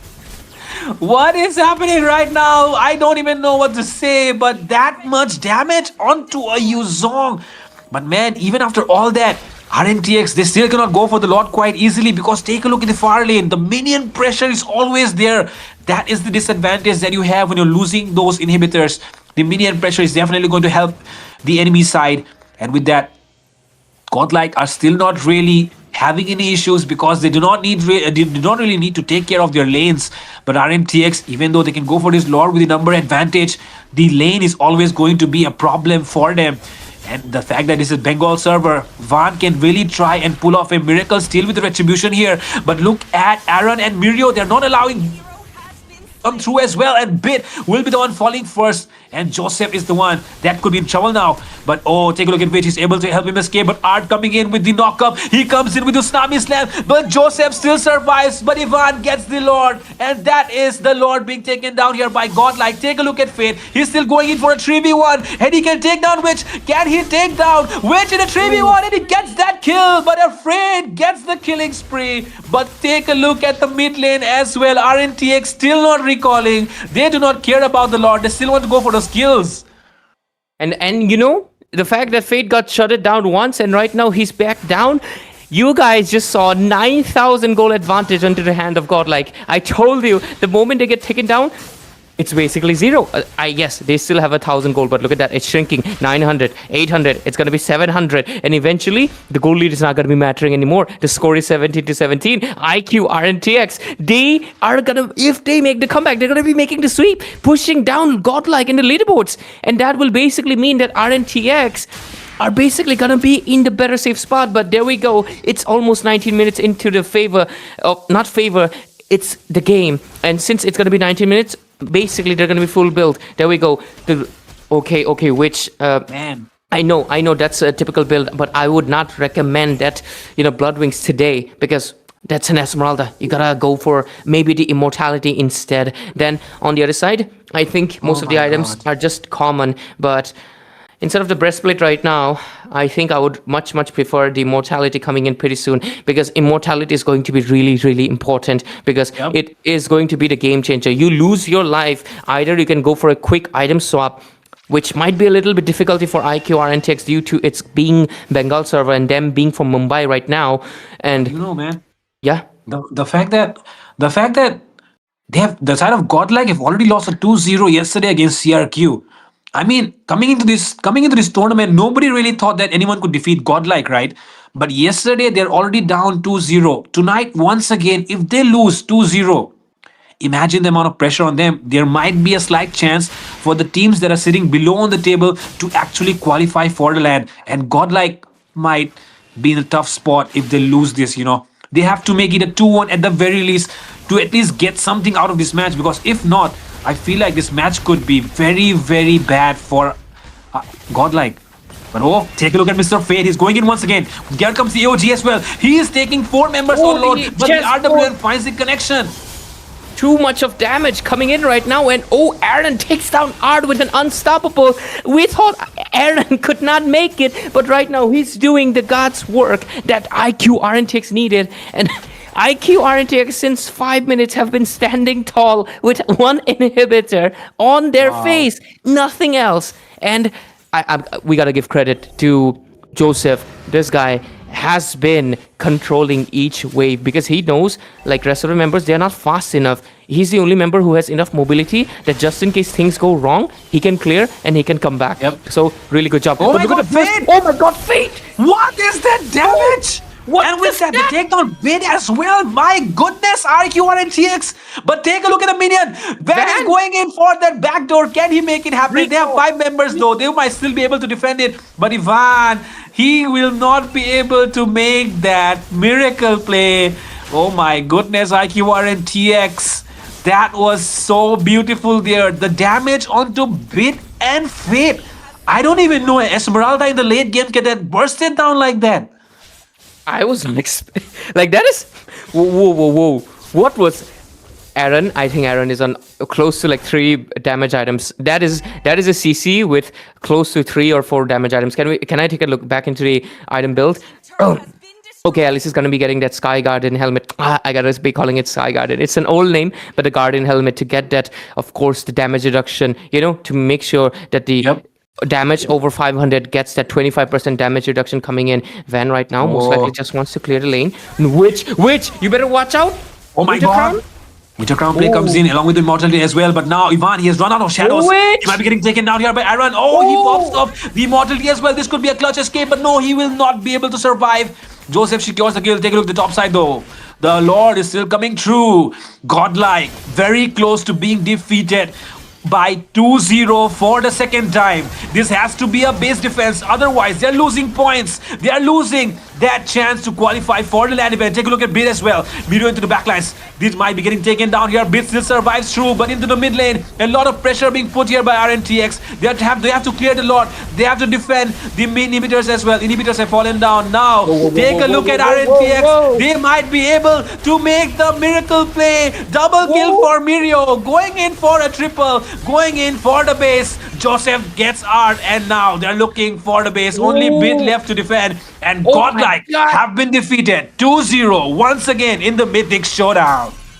In the land qualifier round robin phase, ladies and gentlemen, IQR and TX, they get 3 points by making it a clean sweep against Godlike, a team that yesterday lost with maybe unluck, maybe something was wrong yesterday, but today I don't think so. That was not the case. Godlike could not make it in this game number 1, match number 1, ladies and gentlemen. IQR and TX, maybe that. The IQ has 2 O's. That 2 O's just basically been 2-0 against Godlike, and that's what basically happened. IQ, RNTX take the lead, and they will get 3 points into the leaderboards, and the MVP is going to be none other. Oh my god, this guy. Bro, take a look at the damage taken. Like, is that even possible? 283,000. Oh my goodness. That's almost I would say, the amount of damage taken by the other side all combined, I mean, it's not the highest we've seen, but the Alice is obviously a monster to be taken into account. But here is the orb of the emblem we're getting in right now, and of course, as well as the itemization. And look at that, just like I said, told you about the CC, right? He was actually, man. I think he sold. I definitely saw Deadly Blade. There's no way. I saw a Deadly Blade on his build. He switched it. There's no way, because there's no way a CC deals that much damage. Okay, I play CC, and there was a Deadly Blade somewhere. Maybe the blade. There has to be a Deadly Blade, bro, because otherwise there is no. I mean, my only concern in the entire match was, how can an Esmeralda get bursted down in the late game like that, bro? Like, how do you make that happen? It cannot happen if there is Alice, Gato, Suyo. No, it could either be the CC, or it could either be the Eve, and it had to be the CC, because Witch was already on full items, bro. You cannot really burst down someone so low with the magic damage, right? The fact that CC is the only one with the HP scaling damage. Oh my god. It was definitely damage deal. We can see it, but I want to see the head-to-head. But here goes. Look at that. Both of the teams take down the same amount of turrets, but look at the lords. 3 lords taken by Godlike. 3 lords, but IQ Rntx didn't care. But let's take a look into the damage. I kind of knew it though. Fate dealt more damage. But what is that damage taken? 453,000. That is more than our price. Oh my god. I'm so sorry, Mr. Fate. I forgot that you were on the Esmeralda. I just had Mirio in mind. But man, oh man. How much damage was that? It's almost twice, almost twice. Not twice, but almost twice. But into the mid lane, into the jungle though, I feel like this time around, Ivan could take down more structures, but that was because of his teammates. But in the end, the only one lord that counted, to end the game was, of course, taken by Mr. Joseph and IQR and TX. Roamers, they also took 250, but goddamn Fate took 453,000. That is 500,000 damage, guys. Wow. 500,000 damage. Wow. That's the perspective, guys. Yes, if you think 450 is not big enough a number, 500,000. 500,000 damage was taken by the single person. That is just insanity right there. And on the Esmeralda, and that just kind of goes to show. Look at that. 453,000, and even then, he's the carry. Like, I know, guys, Godlike got swept in this match, but there is no deny that Fate was an absolute monster of an Esmeralda tonight that we've never seen before. Because how do you take the most damage in the game and dish out the most damage in the game at the same time? You're basically saying my defense is the best offense, and vice versa. You don't even care. Yes, exactly, man. The right words to say, man. The right way to put it. My defense is the best offense. That is exactly what Fate meant. But man, I would say that in the end, in that last fight, I feel like his team kind of let it down, man. But yeah, he got bursted down first, but I do not feel like the rest of the members could have fallen down as well, because the moment Fate fell down, the rest of his teammates they just crumbled like dominoes, right? There was no way they could stand. I think he was the main piece right on the edge. Yeah. The one you take down. Yeah. If you just push that first one, the rest of them fall, right? So it just fall down. So I think they gotta build up a better of a base, and make sure that they do not I mean, this is one of the issue. I mentioned it in the around 14 minutes of the mark of the game. Remember that if Fate gets taken down, it will look nasty. Yeah, Because exactly, man. That dude had 4,000 advantage gold. 4,000 10K. advantage gold is Yeah. they had 10k, but he alone was 4,000. 4K. One dude. Wow. One dude was basically carrying 40% of the gold, and him getting taken down was really nasty because it gave too much gold to IQ Rntx, and in Yep. that moment they were able to make a comeback. But I think we can have our moment of analysis even more in the future and in the LAN event itself. But I think the other team is definitely waiting for a little bit more blood, Yep, because so- Godlike right now they're in 0-2. They basically lost 3 points. They didn't get any single point. So they're going to be looking for blood. And the one that might be paying for blood is going to be SA12 Esports, guys. Seoul Esports is the next opponent for Godlike. So if you're one of the fans of the teams, if you're a Godlike fan and you felt a little bit disappointed or you're feeling a little sad, Don't worry. next match is the thing. And if SA12 Rivalry. Yep.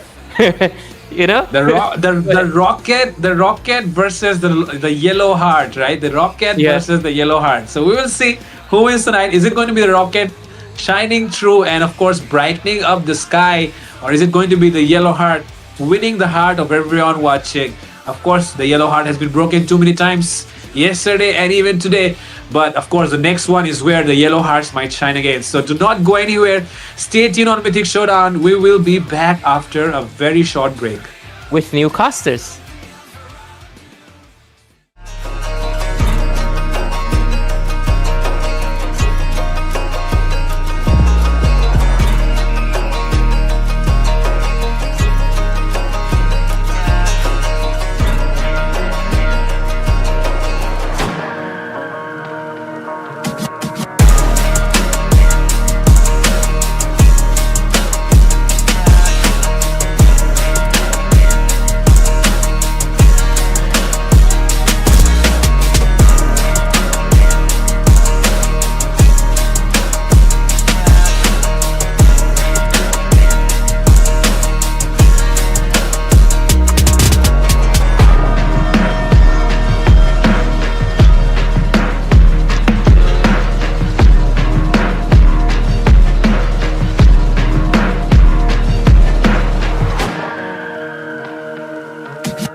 Hello and good evening once again, ladies and gentlemen. Welcome back to another amazing day of the round robin in Mythic Showdown Season 2.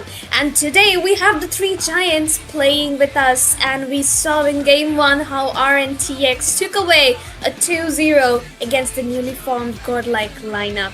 This time around, we have Godlike playing with us again, but this time against one of their mortal rivals, IQSHUL. And this is going to be a match for every single one of us to remember. Onto the casting desk, this will be me, Sarah, alongside the very talented Debbie. So Debbie, how excited are you?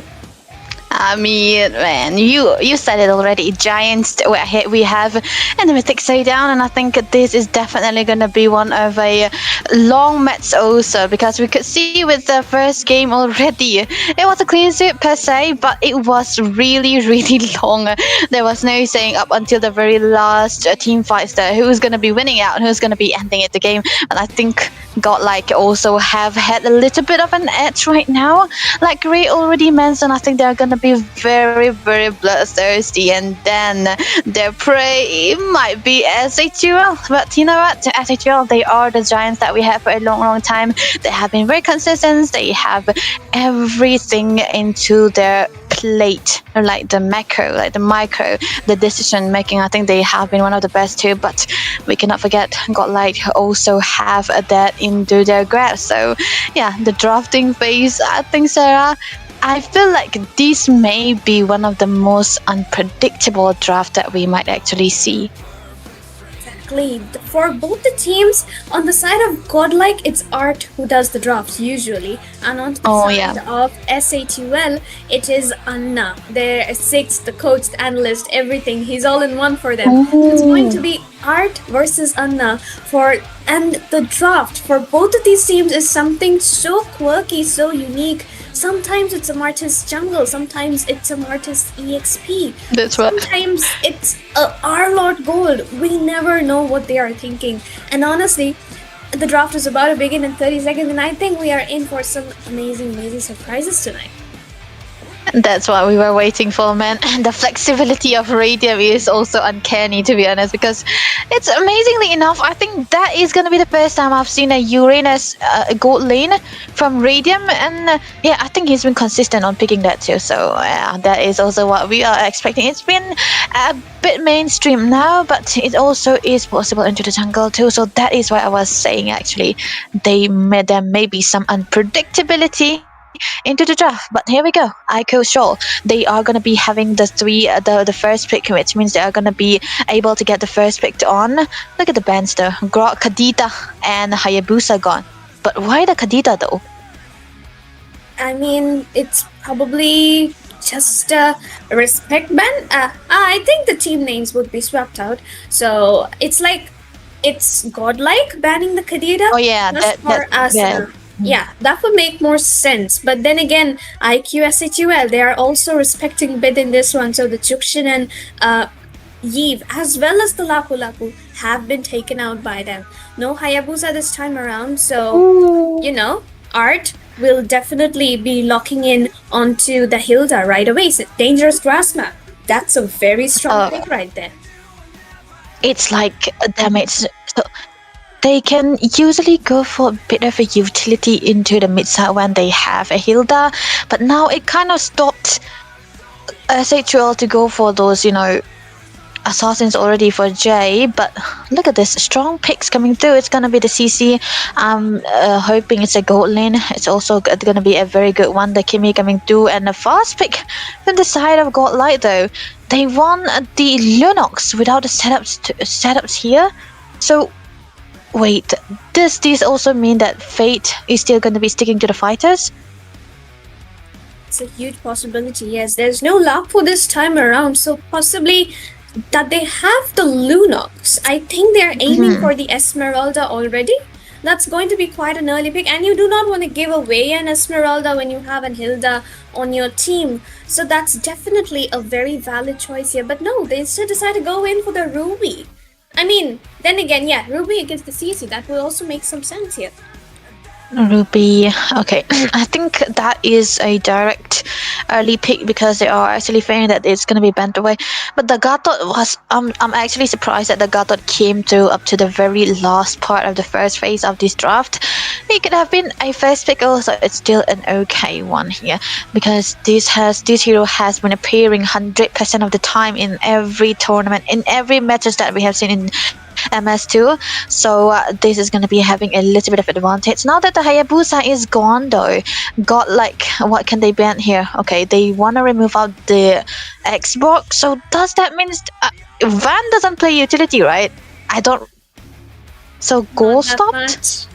Not that much, of course. It's just the Yeah. Guinevere which he likes to go in for. And then there's the Lancelot, Yisun Shin, and the Joy. But judging from the fact that it's a Mumbai Silver game, SHUL has the lead and and advantage, of course. But Godlike doesn't. The MS will not be into their side. So Van will really need to go in for something chunky into the jungle if he does not want to get bursted out by the Kimi and the CC already. But along with that, we'd like to remind you to like, share, and subscribe to the stream.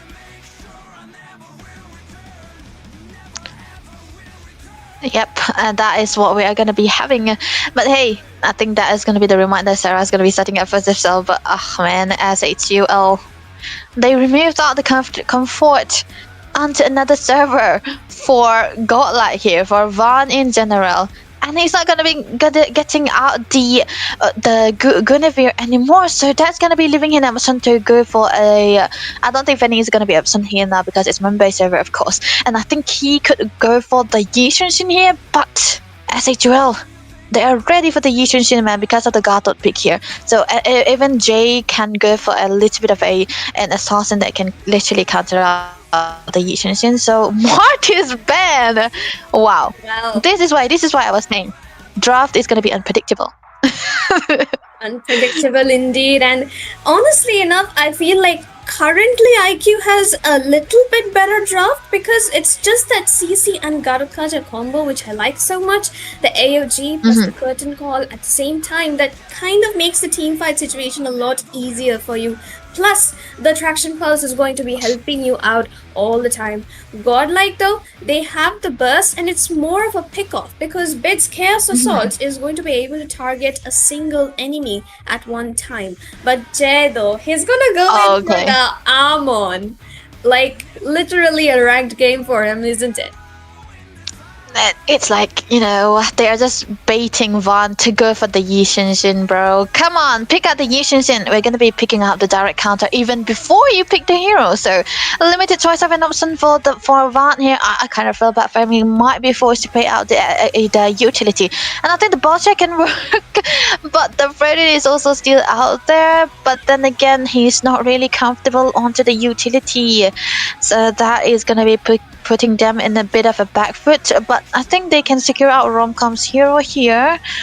What could be a good hero into the XP side? The Uranus could go because they already have a set for the Ruby, but okay, Fredrin. Like this. I like this. I mean, it's honestly a very decent draft from Godlike. Now they've got a lot of control just because of that singular Fredrin and Arlot, but SHUL, instant answer. The Phobius good, and it's Anti's Phobius into the XP right away.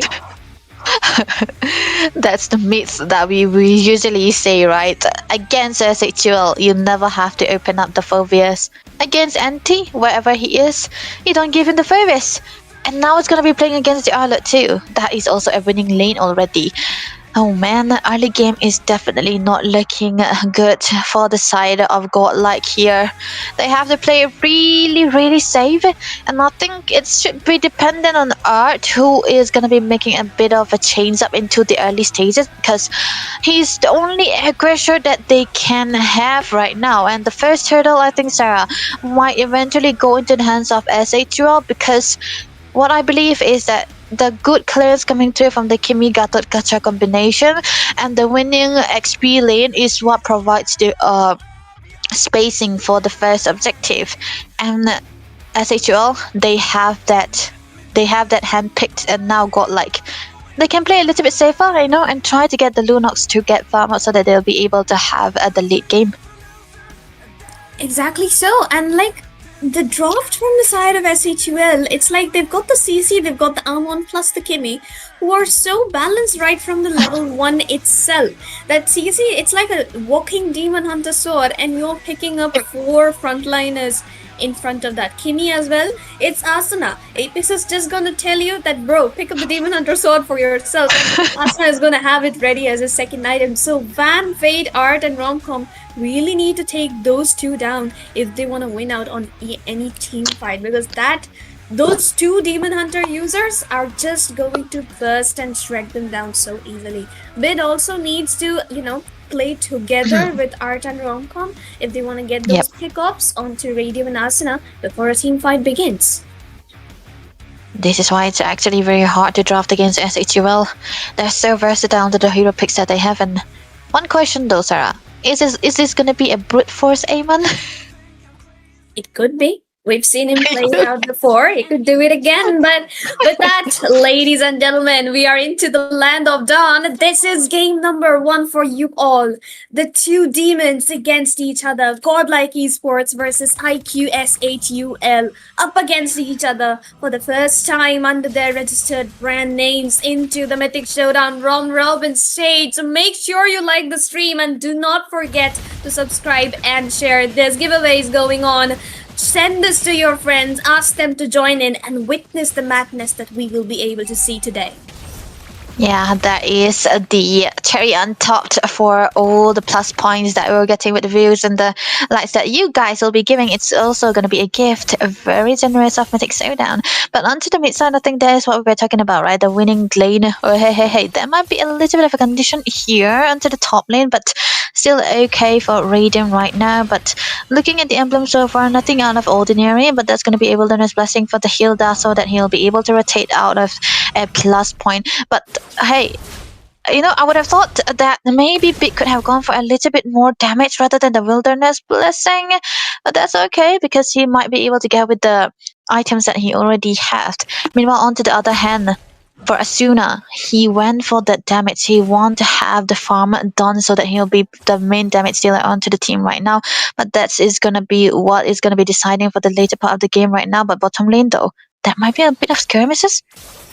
Yep, they're targeting down Romcom from the early game onwards itself, so that, you know, he doesn't get that advantage at the turtle and Anti can maintain a little bit of the lead. Usually in the early game with the Fury Hammer and Arlot, you can just win out against a Phobius just because of that poke stun every now and then. But SNTL is trying their best to avoid it. Up into the goal lane, it's going to be a fair matchup, but both of them need to rotate out at the turtle if they want to win this one out. It's the matter of crowd control here, and Art is already going to be marked down by the side of SHUL. Is going to be taken down a little bit too low. Oh, and the final slash from Romcom onto Jay and Asuna. And the flicker. I'm offended from Fate. He comes into clutch. Turtle has been secured by the side of Godlike SHUL falling apart, but Radium is here. Little late, but he's still standing strong. He took down one member, Romcom already, but Art is going to find Apex. Anti, the only one left, but no, he's going to go down as well to the hands of Van.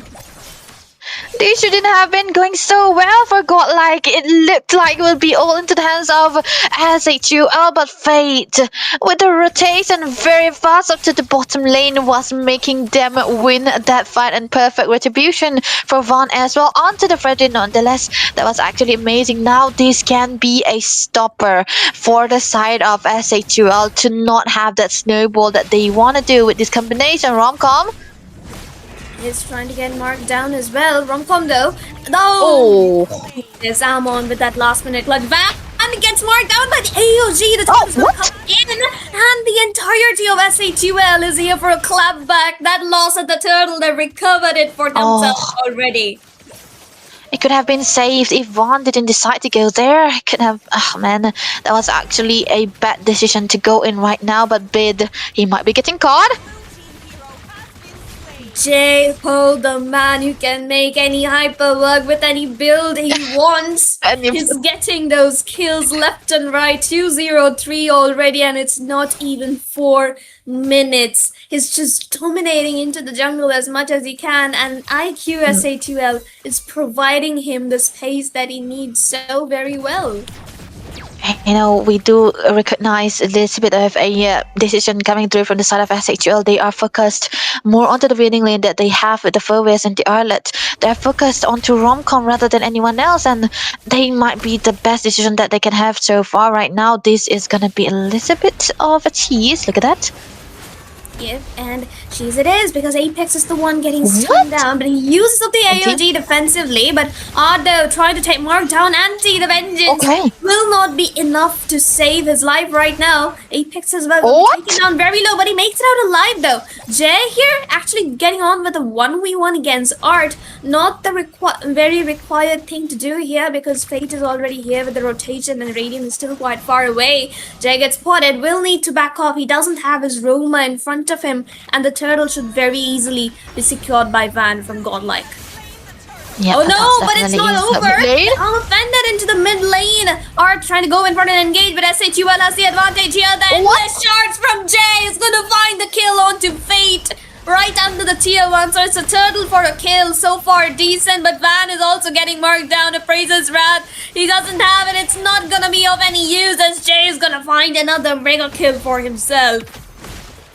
What an early compensation for every turtle they lost. Level ranking though, it's gonna be Van up to the top because of the turtle that he secured 2 times in a row. But oh man, the decision is coming through from SHL, trying to cut back most of the time with the rotation that they have right now. Amazingly well done, because they disagree to give Godlike even the gold lead, even though they were able to get the turtles. But Art running away from that onslaught, not able to do anything to 3 tanky and chunky members. But I feel like this is definitely going to be bad for Godlike if they aren't able to hold this on for so long. But right now, the bottom lane, the top lane, which has been dead for a long time, is still going to be onto the focus right now. And Radium, I think I'm scared if he's already getting out the items that he is needing. Okay, that's gonna be the War Axe already, and maybe the Brute Force is what he's gonna be going for. But Sarah, it's gonna be the Winter first item for the Ammon. I mean, that's the magic of Jay, But the final slash still right into the tier 1, but onto the backside. Art is gonna find out Sina away from everybody, and this time around the endless shards and kill onto Fate. Fate is gonna make it out alive, and Anti is gonna take down Romcom though, but has to use up the Chaos Assault a bit defensively, but Radium will find Van and is still going in for more. The members of Godlike need to back up, but now the tier 1 on the mid lane standing very vulnerable, Debbie. Yeah, amazing setups coming through from the side of Godlike, but still, SH2 also good in punishing the stumbles of any teams here. Art might be getting caught though. He is definitely getting caught. Ruby though with 3 and 4 man stun coming in. The endless shards goes in onto the turtle, and the turtle will be secured, but Anti gets the double this time around. I say well with the lead in their home server, definitely dominating onto the map up until the 8-minute mark for now. Can Godlike make a comeback or at this, or is SA2L going to keep dominating and win game 1 for themselves?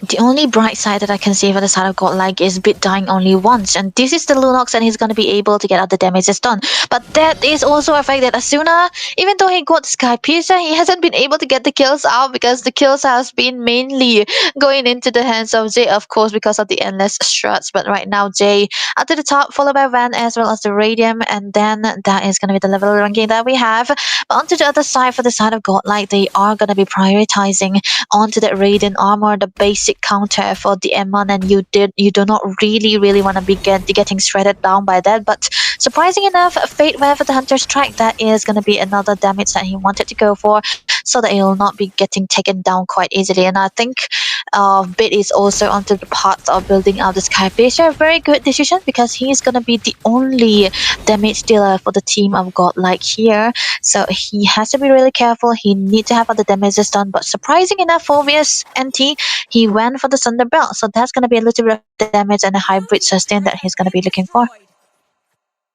Clearly, and the SATUL at the moment, they have a 3.8k gold lead into their hands, which is just steadily rising additionally by every minute the game progresses. Godlike, they are trying to find the pickoffs, they are trying to look for some kind of... No, Fate is gonna miss on that one. The traction pulse is gonna hit. They've got the damage, they've got the map dominance. SATUL is charging forward. They find one, they find two now onto Romcom. Massa with that Sky Piercer is charging in, but has to flicker out to get back to safety. SATUL constantly. Van goes back in the middle of four. That's a mistake right there.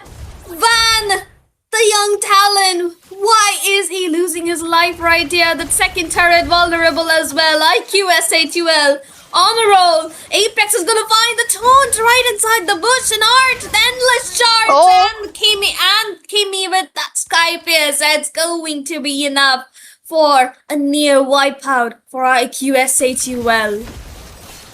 Direct 3 stacks already for Asuna onto the Kimmy. And all the kills has been going on to his hands. Yes, the Radiant Armor provides a lot of sustain from the Kimmy and the M1 altogether, but when the damages are so stacked, how can you do it? Bit with the Sky Piercer so very late in comparison to the Kimmy right now, but I think it's still gonna be a good time for him to get that because they still have the time to go for the good setup, a quick changer, because all is into the hands of Fate right now. If he makes a good armor fendant on the good member, I think that can be the turnabout, but there's no insta burst that they can do. The only one that they can focus on is Asuna right now, and he is always playing so behind NT, behind Apex, but right now I think they want to focus a little bit more onto the mid lane side. Lord marching in. It's marching in indeed, and another traction pulse, but this time around Apex will be the one falling in first. The Curtain Call has locked 2 people down, and the mid lane inhibitor getting chunked down has been taken down already. Anti with the mega kill onto Romcom. They're looking for more though, but Van will be finding a shutdown onto Anti itself. 2 members down. However, Fate still always fighting out Radiant, but Van tries to go in. Fate this time, and Van, they will be finding a shutdown onto Radiant. Art still chasing down Jay, not taking any damage from the endless shards, but SATUL here losing away 3 members just because of the Lord push. That isn't the best of decisions, and Godlike might as well be on a road to a comeback. Yeah, that was what they were waiting for. 5k goal lead into the hands of SHUL right now. But 1 inhibitors for 3 bodies, nah, I don't think it's really worth it. Because when you are ahead into the goal and into those map objectives, you kind of don't want to let go of any of your member, whether it can be the roam or even the XP side. You want to keep staying alive and not give out a possible comeback for the side of the losing team. And in this case, it's Godlike. They are finding so much value with the shutdown that they got onto NT, but hey, our hunters were right. Look at that, it's gonna be the brute force for Amon right now, and of course Thunderbelt too, but NT? Oh no, he's in a bit of a danger here. Fate needs to back off onto the backside. Look at Jay's positioning, constantly targeting down the back line. The AOG is gonna come in. Apex gonna be caught out under the tower, but he can back off. Jay constantly triggering his passive because of that attack speed. Goes to show why he is so good with the builds at all the time.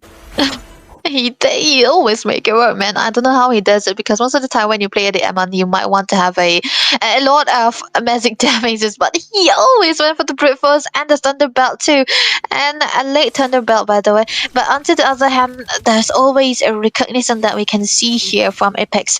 He's not the one who always instigate the team fights. Of course, when there is a taunt, he's gonna be there, but most of the time the fight has been done by NT and Radium, and they're gonna be setting up for that. And when there are any kind of mobilities that's coming through from Godlike that has been wasted out, he usually go for the AOZ so that they will be getting caught most of the time. But hey, Demon Hunter Sport into the hands of the Kimi Asuna, trying to shred down any member that he can find for the side of Godlike. Of course, he wants to do that because now they have everything that can defend out the domestic defenses. The only one without all of those has to be Bid, and even Fate is going for a little bit of damage too. Maybe he knows that he might be the actual setter here. He might be the one who can go for a little bit of a change up, and I think it's that is the presence of the Ruby too. But Lord already secured here. War X for NT as well, so that's gonna be another sustain. Yep, and honestly enough, Godlike here, they need to defend up this Lord if they want to make any kind of comeback possible, but they do not have the wave clear. Bid is a very single target focused mage, and the rest of them are constant frontliners who can barely deal crowd control and wait for Bid to be the one to deal the damage. But Jedo getting caught here in a little bit of that skirmish. AOD is gonna land up onto 2. Apex definitely getting the taunts out, but Fate looking for an engage. The immortality pops out for Apex. They cannot really go in for more of an engage. Are trying to get to the back line, but he's gonna get marked. He's gonna find Apex, but he needs to back off. The Lord has been successfully cleared out by the side of Godlike, and Van is getting a shutdown onto Asuna. The endless shards though into the back line, not dealing that much damage as he would have liked to, but Radium is gonna find bomb, but Bid finds Radium. Again, 4 members down for the side of ASATUL. Every single time there's a Lord fight, they somehow lose their members while taking down the inhibitor turrets. It's always the turrets that has been their weaknesses, and of course they are a chunky member. The 2 damage coming through from the turret is helping Godlike quite a lot, and that is gonna be finally a 1 stack onto the Sky Piercer for Beat right now, and he's also getting out the Whistling Lantern, and things are looking actually lighter for them right there. But the downside though, their inhibitors are all gone. The Nexus is the only thing standing, and the disadvantage of the build coming through from Zay onto the M1 is you can see that he did not have the damage that can come through onto Bit, right? Or if it was a good Holy Crystal build, it could have been a direct delete onto this Lunox there, but there's still time. He wants to go for the fights most of the time, stay into those team fights, because of course with all the camouflage that has been going on, he will be able to go in and out, but NT, he's sustaining quite a lot. Looking for more. Fate gets caught in the traction bus and he's gonna get instantly bursted. And next up is Van, is getting melted down because of the Kimi. And coming in from Jeb, and he's there well and good into the front line. Double kill for Asuna right there. The minions are gonna be charging into the base. Bid needs to back off with the Chaos Assault. The only frontliner Romcom is the one remaining. Art trying to clear away the lanes, but SATUL take down the base. They lead the series with a 1-2-0. Another defeat for Godlike. Things are looking bleak for them. But the perfect layering of the skill sets coming through from ASIC2L, amazingly well done. They are dependent on how NT is gonna be jumping around with the Infernal Pursuit, and of course the current calls from Rhythm as well, and a free hitting Asuna too, man. That is a free hitting Kimi. He's having the best time of his life. But hey, that AOZ into the endings, I think that is how you wanna play with the gods. You wanna have a little bit of a distractor like Phobius was, and then Rhythm also, and then you want to go for those AOZ as a sure kill. And of course it may not work most of the time, but it's like, trying to get the accuracy too. But I'm kind of thinking, who will be getting the MVP here, man? I'm confused. But I think it should be us now with the amount of kills he has with Sky Piercer. It should be him, technically speaking. Let's see. Oh, it's real. Jane. Okay, this dude is 0 deaths, man. With the thrill, wait, it's not a thrill. That's gonna be another damage onto the emblem that he have, and quantum charge too, a double movement speed, and a very, very weak build. I mean, I'm used to him building out the brute force and the thunder bell, but the oracle, man. I mean, crazy, right? But that's it for you. He's just going to be there with his tank ammo, tank in, and you're still gonna lose it all out anyway. But Godlike though, I think that Art was one of the only ones trying to mark down the backline every single time, and he did find a few kills onto Asuna as well as Apex quite a number of times. a rom-com as well. He was pretty accurate with his stuns and the final slashes all the time. But it was just Van who didn't feel like he was able to make that kind of an impact, except for being the sandbag onto that Fredrin. Even Fate, he was getting up the sets, but he was committing too much, too deep into the team fight to come back out alive. And of course, Bid was constantly marked down by that Amon, and he was forced to stay far, far away from the team fights. That is why he was so behind onto those team fights most of the time. He does have the damages, he have the gold, but what can you do when there's always a camouflaging everyone always onto you? And I think they are so close onto the goal as well for the side of Ico. SHUL, and I don't think Van should be on the utility no more, and that is kind of SHUL doing, because they were limiting out all of his jungle potential. They were trying to force him onto the Yixin, but they were already picking up the direct counter for the Yixin already, so he was forced to go for the utility, and that is exactly how they answer to the weakness that Godlike have right now head to head for the gold lane side of Fate. He got the damages, but oh man, he was the one only performing well, consistently, because he was there trying to get out those damages done, and there wasn't anything that they could do with the follow-ups here. But onto the jungle though, Jay, he is so ahead in comparison to Van onto this Fredrin. Not really his comfort, I can blame him though. That is what agility is not Van's comfort. Like, give him the Ascension, give him the Lancelot, and he will perform it for you. Yeah. Maybe next game is Bengal, and we might expect some extraordinary things from that young talent. So we'll see. As for right now, SHUL completely dominated this game. Art though had the better of the two, damage as well as damage sustained. But end of the day, the AOG, the Garokacha, a pure roamer with ages of experience, he kind of won it out as a hero. Not talking about the mechanics of the players, but definitely Garokacha wins against Hilda. And Tito on the EXP, I think that's a complete win out. That's a complete winning lane for the side of SHUL, isn't it? Yeah, that is why they were drafting in that way, man. That was also why I didn't expect Guardiola into the hands of Romcom too, and he wasn't able to do anything about it. And that is gonna be very, very bad to the rich guy though. 700 gold per minute for him, and not the very best, but he was everywhere, man. That was kind of cool. But the carry though, how can an XP be a carry, man? If it is an Esmeralda, I understand, but I think it has something to do with the War X and the Thunderbelt combined together for NT. He was jumping everywhere. He wasn't dying, of course. There was a time when he was jumping onto the turrets. That is where he should be dying, of course. But hey, other than that, he was able to dish out so much of a damage too. Sandbag though, Van, something we don't usually see him on. Yep, that's unfortunate for him. He's usually the rich guy like yesterday or the carry, but this time around he's on to that sandbag road. So maybe we'll be looking for a redemption into game number 2. While SHUL, of course, they want to clean sweep this, but Godlike, they need the points to come back into the series. They need to settle the score for a 1-1.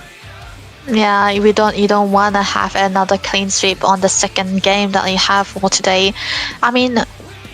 They are all star-studded players, right? They have all the mechanics, and now they might be into the favor of the server too. But man, it's like there is always a problem, right? SHUL, they kind of read out the way to play against Godlike too. So Art this time around, maybe he can pull up something out into the draft. Try to get Van his comfort, not let him get away with a hero that he's not usually used to, because I feel like Godlike is a team who is well compromising onto the jungle carry. When there is a carry into the jungle side, they play very, very well. And when he doesn't get that, they kind of struggle. Fate is a very, very good fighter players, and we also know that this meta is his meta too. So when the goal laner is not getting out the marksman or the damage, you want to have a good carry into the jungle side. So Van, he needs to have his hero. So let's see how the second game is going to be looking like, because the draft are set in. Lapu, Hilda, ban away. the consistency from the side of Godlike as well. I think so far it's the standard is mostly the third ban, which might define a lot of things.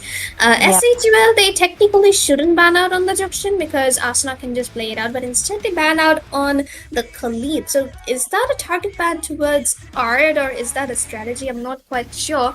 However, Godlike here, they need to take out the Junction possibly, or even Oh, yeah. the Hayabusa if they do not want to give it to Jay. If they want to pick it for Van, fine, but don't leave it open for Jay. That's the thing. He's gonna be doing stuff, man, and I don't think that's gonna be a brute force Hayabusa. Please no. But you cannot have a Kadita ban if you are going against SHUL. But oh, look at that. Oh, Okay. I mean, Direct first pick. Oh my god, this is some great confidence. You know, you don't usually Yep. pick out the Eve on the first race, man. It is a third hero pick or the second. Yeah, that is combined together with another tank. Well, to Godlike now, just secure the landslot, please. I mean, please just give Van his comfort, give him the YSS, give him the the Lancelot, give him the Hayabusa. joy. Or the Hayabusa, even like Hayabusa is such a clutch pick against mid laners like Eve or Kadita or Jushin. Yep. But I don't know why they aren't locking into it yet. They're just trying to deny Apex and anti of their heroes. But Oh wow. it's not the strategy you want to go in for. It's the comfort you should be playing for right now. Please, oh man. So, Jay, Hayabusa, is it? Is this what we are looking for? Oh wait, they can just directly go for another hero that can be. You know what? It hasn't been picked enough. But how do you feel about a Hylos and an Eve combination? It's honestly goated. That's the one word we can find for that. You want to slow people down with a glorious pathway and then lock them down in a chessboard. That's right. That's your go-to. And then of course you can go in for something like the Aula to complete it. But no, Apex is What? gonna go in for an early jawhead. So you wanna play in for those pickoffs. I see you, and Radium, but the Yuzhong Go lanes. That's pretty interesting now. That's a debut for Radium, I believe. The only Yuzong Golden I've seen was Aaron, right? Yeah. And yeah, okay, that is gonna be a direct gimme for Godlike. Still no Lancelot, still no Assassin for Van, another carry for the mid lane again. There is still chances for them, but they have to ban. What can they ban here? Should they ban the Hayabusa or keep it for themselves and take the Lancelot too, or ban none of it and try to limit out the XP? That would be a better choice in a way, since I mean technically you can't ban out anti's hero pool. But you Yeah. can ban out the heroes who are gonna counter your heroes. So Xbox definitely a good choice because he can melt down the art as well as fate pretty easily. IQSA2L though, they need to take down the Hayabusa if they want Asuna to roam around freely. Maybe even the YSS, but they have Apex for the ejector pickoffs every now and then. Oh, yeah. So YSS wouldn't be that much of a threat. Maybe just take out the Alok just for safety's sake, or something of the sort. Maybe the Alice if anything is needed. Alice. I would like an Alice, but wait, they could pick the Alice from their cell, so Fanny ban. Wow, so that works really well. Okay, so Godlike now. I think there is a problem, man. There is always a problem with the last ban here because most of the time you want to limit out the possible jungle, but then again there is also anti. If there is another Matisse ban, I don't know. It's gonna be a mad respect for the XP side, but Hayabusa the safest choice. So does this mean that oh, okay, this is another ban though. Lancelot ban, right? Oh, Yisha instead. Yes, Wow. that's it. Yeah, they're gonna leave the Lancelot for Van right there. Oh, yeah. But Jay could pick it up as well, in a way, unless True. Van locks it in first. And I feel like it's a very 50-50 now because Yeah. Van is gonna lock in on the Lancelot, and here Jay could just go in for an utility. You know, he could lock in Yeah. onto his Marches, he could lock in onto his Fredrin. And we all know utility Jay is like known for those fighter jungle whatsoever. Yeah. There is also a fact that he's surprisingly good on the Lancelot, but Van finally getting his comfort here. I think IQ SHL are cooking something for a different pick, I would be up for it though, because they can pick anything they want right now. NT against the Esmeralda. This can be another Phobius, man. But do they need damage though? It should be another damage into the jungle, or I don't know. If he plays the Benedetta also, I wouldn't be surprised. Oh my god, it's gonna be the Martis and the Aman. Oh man, you didn't ban the Martis, Godlike. So what could be the hero for Romcom? Wait, is it? Yeah, it should be Romcom, right? Yeah, should be Romcom. And Romcom can honestly go in for the Phobius here because his Infernal Pursuit passive is going to trigger with every passive of that Martis as well as Amon hit. Plus, Radiant enhanced basic attack from skill 2. So, Phobius is a very decent choice here, I would say.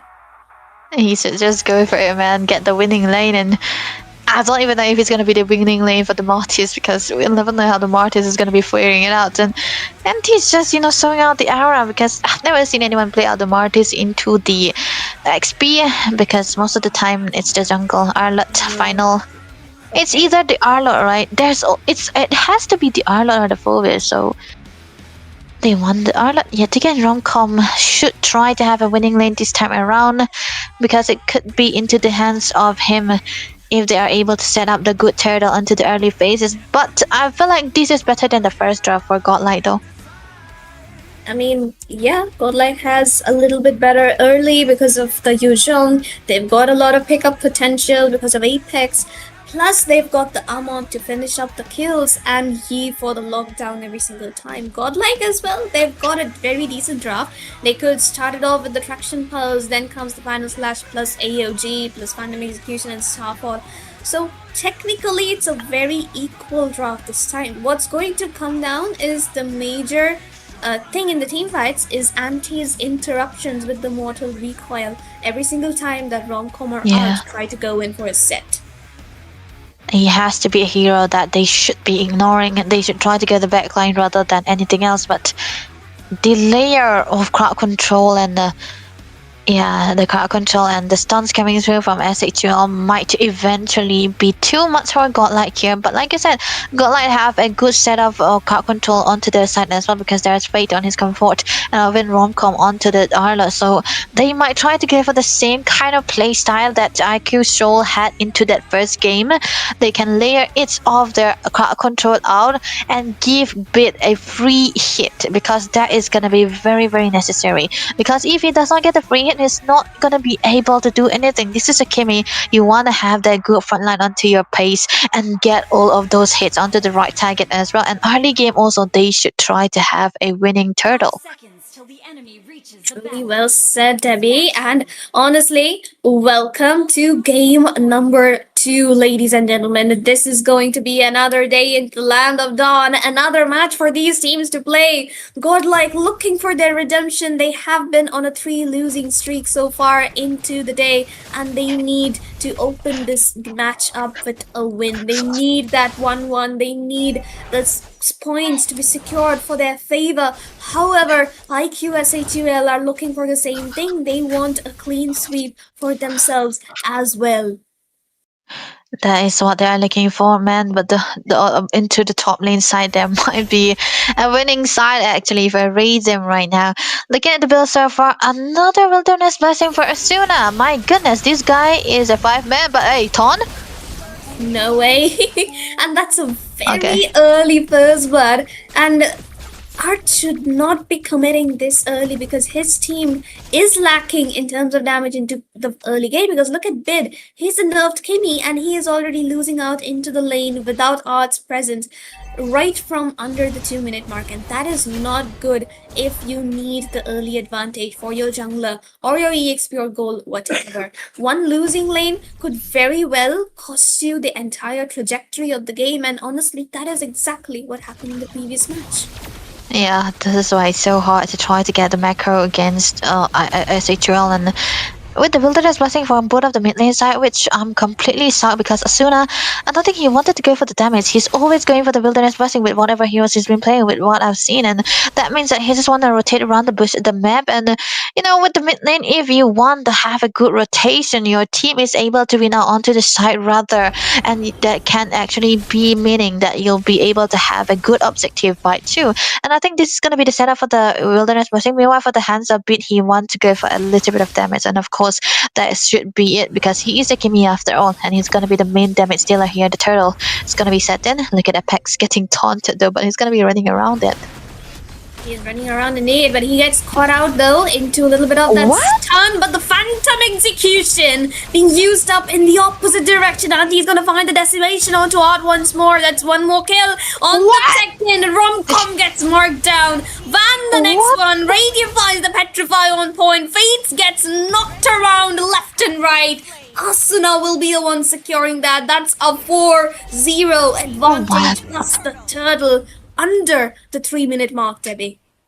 First start, oh my god, everything is on to anti right there, I would say proudly, because that Phantom Execution was redirected because of the Mortal Coil, and I think that is why NT was doing so good. But hey, Ejector? The Ejector onto Van. A Lancelot who's supposed to be immune is getting chunked down, bursted down, ejected away. But Jay is not in danger this time around though. But Asuna definitely trying to take down Ben and is gonna find it. Apex has to run for his life, but there we go, the falling star one comes in. Double kill for Asuna right away onto Art, will not let him escape. All the while, Fate trying to deal some damage but wasn't able to do it. That was a fast rotation coming through from NT as well, and Rom-Com unable to have that perfect timing too. Hey, that's gonna be the Sky Piercer. That's gonna be another part of decimation. The Sky Piercer is another decimation into the build stuff. But hey, everything is in favor for the side of IQ SHUL because now they have 2k gold lead, and they will be able to win out to the top lane as well as the bottom lane yet again, which means the rotation into the mid side is gonna be overwhelming. Godlike here, they cannot really do anything. The pressure onto the map is all over the places for the side of SHL because Apex right now having a good time trying to chill onto those boosters, which will not be able to find it out too. And this means that another objective might be in the good setup for their hands as well. And Ron, he's always gonna be spotted in where his jungle potting is gonna be. And honestly here I feel like SHUL is providing a lot of pressure into the EXP lane. Like if you can see, Rom-Com is forced to flicker out of the flicker ejector. That flicker is not going to save his life. Apex is definitely looking for that finish right away onto him. That was a fast delete on a chunkier member here. Asuna also playing it safe with the EF, not getting caught anytime soon, but Fate jumping in. Definitely trying to look for an engage though, but he doesn't have the escape. Art trying to look for the taunt, but there's a little too much damage coming in for him to handle the knock up, the mortal recoil. This is what we were talking about with the Mortis picking to the board. SHUL not letting Godlike get that crowd control, get that team fight advantage. They are simply just dominating at the moment. 10-1 is the score, but now I think Van actually finding something out of a compensation. Hey, Asuna, you got to be careful, man. He's dashing in and out. He might be getting caught though because 2 people onto the chase. Can he survive? Technically, he should be able to make out of this. Like, hey, why do you want to do that? You can just walk in from the blue and what? But no, no freaking way. RIP. No man, he must have thought that Jay must be around the blue bell, so he didn't went there. He's just going into that pod. But hey, again, the ejector as well as Blitz Purify has been taken out. Art is getting knocked around. Oh my god, Ante onto that Martis. Holy hell. Jay! But Jay, the endless shots, it won't be enough this time. Only 1 kill, but he's going to get taken down by Bid as well. But Ante once again unstoppable with that decimation. Holy hell. And the real manipulation, almost found Bid there, but they're just gonna back off. Oh, everywhere is a chaos. this guy, Jay, I don't think anyone will be able to predict out his jungle botting, because at one point you would have thought that he would be in his blue buff, not onto the opponent's side, because there's a lot of Broly composition going here, and you might want to see him take his blue buff and try to join on all of those team fights here yet again, but he isn't going to be there. He's going to be chilling in a blue buff, but he's still there with that, so that is going to be a good gain for this side of Godlike right now. But one thing for sure, Juan was able to secure that second turtle, so that is definitely going to be a little bit of a gain onto this side. 3k goal lead, but top lane though, they might be clearing out just a little bit. NT steal 0, that's a full stack, a good stack onto the Sky piece. So yet again, the turtle is already going to be up Apex around the vicinity, not trying to get them set onto it. It's actually a very good positioning coming in from Apex. He has like full vision onto like 4 members from side of Godlike, and is gonna come into the play this time. Fade gets caught out. The AOD isn't gonna land. The anti-double kill onto it. Romcom as well as Fate. They are all being taken down. He's looking for the 4th. Endless Shards comes in. Anti, will you go in for the Maniac? You're going in for the Savage! Anti-Mage with the Martyrs getting a Savage under the 8-minute marks. The recalls comes in.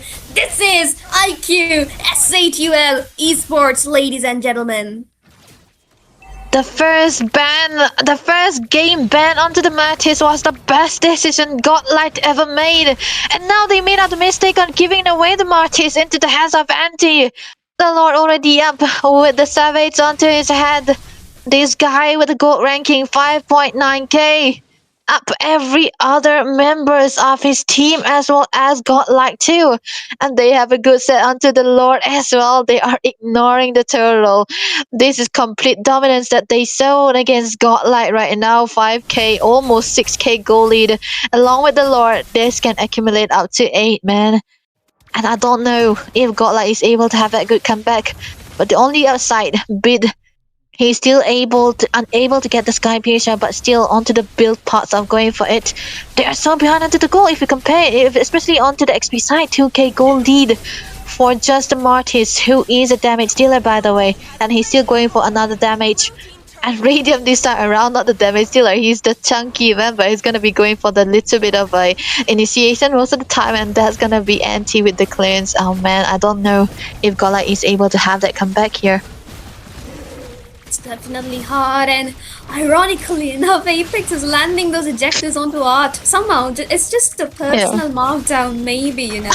Things goes on between these 2 teams. Oh, but no, Jago gets marked down by the final slash. Fade as well, trying to mark down the backline, but he's in danger right now. AOG coming in from Art, trying to mark down Anti as well as Asuna, but Radiant will find Romcom far away into the backline. Anti is still well and good, alive. Should be able to make it out alive, but Fade is gonna chase down Asuna this time around. The ejector comes in once again from Apex to stop his teammate. Radium is going to find Art. They're not gonna let him run. Asuna is the one in danger here. Van trying to get the Taunt Rose, but he's gonna get taken down. But this Myth is the one to find the Sky Piercer trigger right there. Fate trying to take down Anti. Finally taking down the beast as Van takes down J-Ho. Once again, a deja vu of the previous game. The Lord comes in and the members of SHUL die. Somehow, Godlike still managed to stay alive. 2 stacks. Oh no, it's actually one stack on bid for the Sky Piercer, and that's gonna be another set down that they secured by Fate. That is a big set down onto a 10 kill anti-Martyrs, and it's gonna be lessening down the stacks he have onto the Sky Piercer too. And they also get 2 set downs onto Asuna as well, but hey, mid lane. And the RWM comes in into clutch this time around. Radium needs to run AOG right under the turret. Art, that's a mistake. You're giving away the decimation. That is exactly what they did. Anti goes in for the double once more. Is he gonna go in for something more under the turret? He doesn't commit. He doesn't have the Guardian helmet onto himself for the sustain. So that's just a 2-kill lead that SHUL will have to be satisfied with. Oh man, he comes back, he got 2 kills and he goes back again. Oh man, do not give this guy what drama. Oh, what? No, Fate had to use of the purifier there. That was a mid-air purifier, I think. Man, I think the ejector is doing everything that they could. And in combination with the mortal coil too, I think This time around, the gold ranking still gonna be number 1 for NT8K gold. He got that followed up by Radium too. Everywhere it is IQ, SHOL, and this time around Godlike trying to do something here. Definitely looking for the endless shards right there, Jay. Neo and Radium is gonna find What? Mid right away though, but Fate is the only one left around. Radium still targeting their backlines. Oh well, RWM onto 3, Phantom Execution by Van to run away. Anti double decimation is gonna find the double for himself, and he is still chasing them down. The Sky Piercer, the damage, Anti-Mate again. That's a triple kill for him. Radium being the only one caught out under that inhibitor, and somehow it's just gonna walk back out alive, isn't it? That is safe and only can happen for this guy right now, Van. Trying to do something. Oh, Oh no. my goodness. There's no way this works out for Godlike now. 27-5 into their home server. This is Man. something that's going to be very hard to come back from. Every kill is actually into the hands of NT18. No, it's gonna be 16. Half of the kill is in his hands, more than half. And now the lore is already up. One inhibitor down for the side of Godlike, and they have 2 standing, and I don't think anyone can do anything about this, man. Damage dealt though, I think it's definitely gonna be the Mortis right now. NT carrying the team on his back with the Sky Piece, full stack, back to full stack yet again. And of course, J-Ho with the same old build that he usually went for. But yeah, I think this time around he's not gonna be needing out the damage, because the damage department is gonna be handled out by the Mortis here, because he have everything that he needed right now. The Lord Push, this Lord Push might be the end for the side of Godlike. Look at Apex just chasing Van away though. They're not going to let him take his blue buff. And from SHL, Anti alone has 16 kills out of 27. And Arsena has 19 assists. He's even taken over Apex in terms of assists. So that's something crazy, I believe. Wow. Like, Yeah. pull up a defense here, I do not know. Van is trying to mark down the tank Amon. Not the best of decisions, because the Lord is marching down. Van, you need to be careful. You need to protect your team. And J-Ho is actually winning it out against Van. Because IQSA2 earlier, not wanting to give up. Apex is the one in a bit of a danger here. He's gonna get taken down, of course. Wow. His team is definitely gaining some traction, because they can still get down the minions and one of those inhibitors. No inhibitors with that Lord. Surprising enough, SHL, that is not the discipline that we are used to coming through from them. Good clearance from Van as well onto the bottom lanes that he was able to clear with the landslide, and yeah, not dying with it. That is a going point, but they did not find any advantage with that Lord. That is going to be so disappointing for the side of SHL. I would have thought that it could have been a possible end, but right now Fate looks like he is online. This guy can do stuff onto the Esmeralda, so I'm not holding my breath on it. But on the other hand, I think Beat got enough. Beat got another stack, but it's not going to be that much of a threat yet. But he's going to be needing another damage item onto his kits, which is definitely going to be playing a great part in all of these team fights right now. But still, Fate? Wait, Fate? He's trying to go in the lone against Apex and Arsena, but there we go. The Conceal plus the Black Dragon coming in. RWM plus the Petrify combo definitely landing onto all of them. Anti once more with the decimation onto Bid. He's gonna find one. He's looking for more. He tries to find the double, and he's gonna get it. And Art will be the third one to fall from the side of Godlike here. The minions are charging in from all directions. Fate alone cannot sustain all these damage dealers. Is gonna be taken down. He has to use the Petrify just to escape. Final slash from Romcom. The endless shards poking them down, forcing them to go back to base. A huge wave of minions, that is. Starfall comes in from Fate, but he's getting marked down. Can he defend this? He doesn't make it out alive. Romcom being the only one to survive. The SHUL is actually looking for the kill. Apex trying to sustain it out. Monster kill for Radium right away. They're looking for more. They're looking for the base. The clear is here, but they want to kill hard. The Winter Trunkin comes in. Bid is gonna make it out alive, but the base isn't. IQSHUL Esports go for that 2-0 against Godlike. That's back-to-back 2 losses for the side of Godlike Esports. Sweep back-to-back. SHL, what was the performance? Oh my goodness, don't give Mortis to Anti-Van. But amazing layer of event that we have seen into that fight. They can just go in brain decked, and it's gonna be NT, of course. 18-1-4. Most kills in the tournament so far, and he is on the Festival of Blood and killing spree. And full damage, by the way, I think it's gonna be the last build for that. Yeah, he might want to have a little bit of a, he don't want to recall back when he gets taken down quite low and sustain also. Man, full stack another one onto the Sky Piercer. How are they making these Martyrs work? No, is this something they had been planning for themselves for so long? And wow, I think we have the winner with us, Radium from the side of SA2L. Hello, sir. How did that victory feel, honestly? Yeah. Thank you. First of all, it was very. I expected more from them, honestly, but yes. We are thankful for Doom actually to finding that chink in the armor yesterday, 2-0. What? Okay. W Doom. W Doom. Yeah, and his team, and it feels like after that they are having a sort of a downfall. Ah, true. So, is there anything that you would like to say to Godlike right now? Like, what can they really do you think? I don't know. In India, that's my experience. Like, if there is a good team, they win a few times, but they can't get back up once they start losing. That's what I've seen. So this is their phase. If they get back up, I think we have a great team with us. Or if they don't, then you have the answer. As we saw right now, and for the last 1-2 questions, did you, before coming into the match, what did you think the biggest challenge would be, and did Godlike live up to that challenge, or was it something completely else?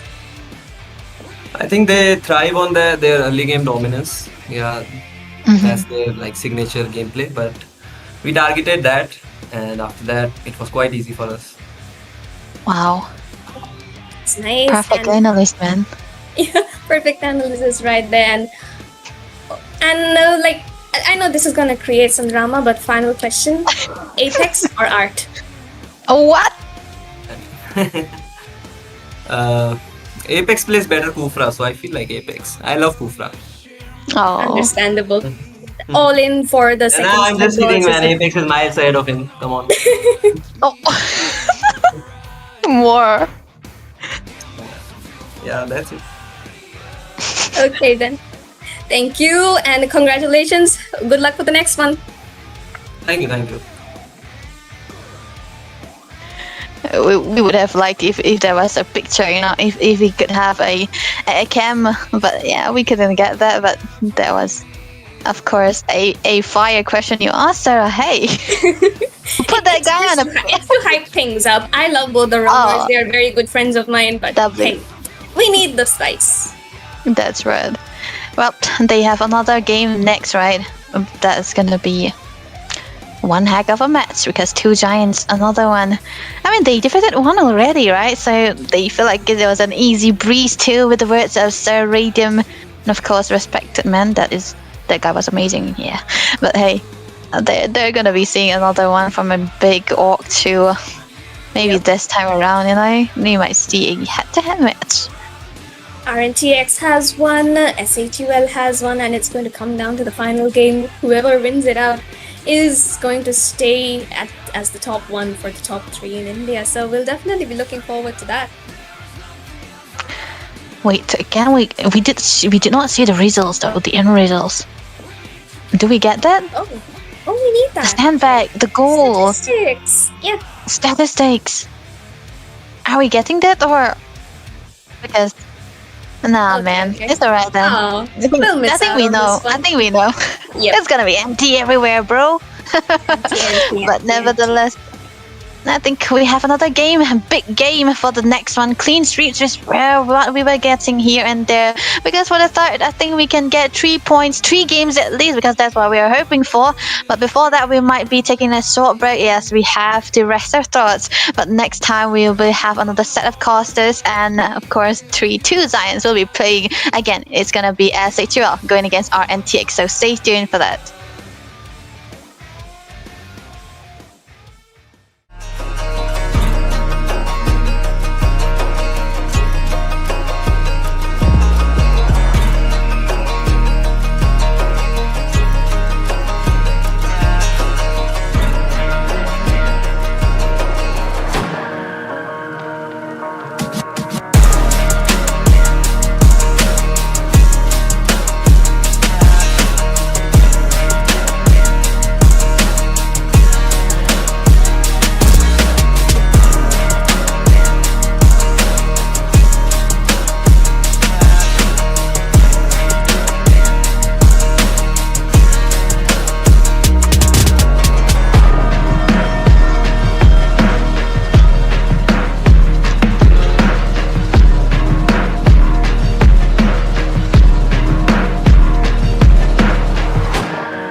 And welcome back, everybody. We are back for the last game of the day of Mythic Showdown, and I think it is one of the most awaited games of the night.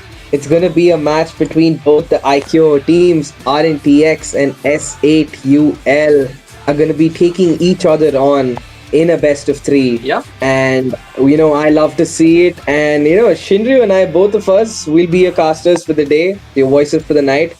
And I like the fact that we're kind of matching our Everything outfits is over matching, there. right? I mean, Even the curtains, right? Yeah, curtains giveaway at 10,000 likes, guys. So come on, let's do this. I can't keep Let's do buying this, new man. ones.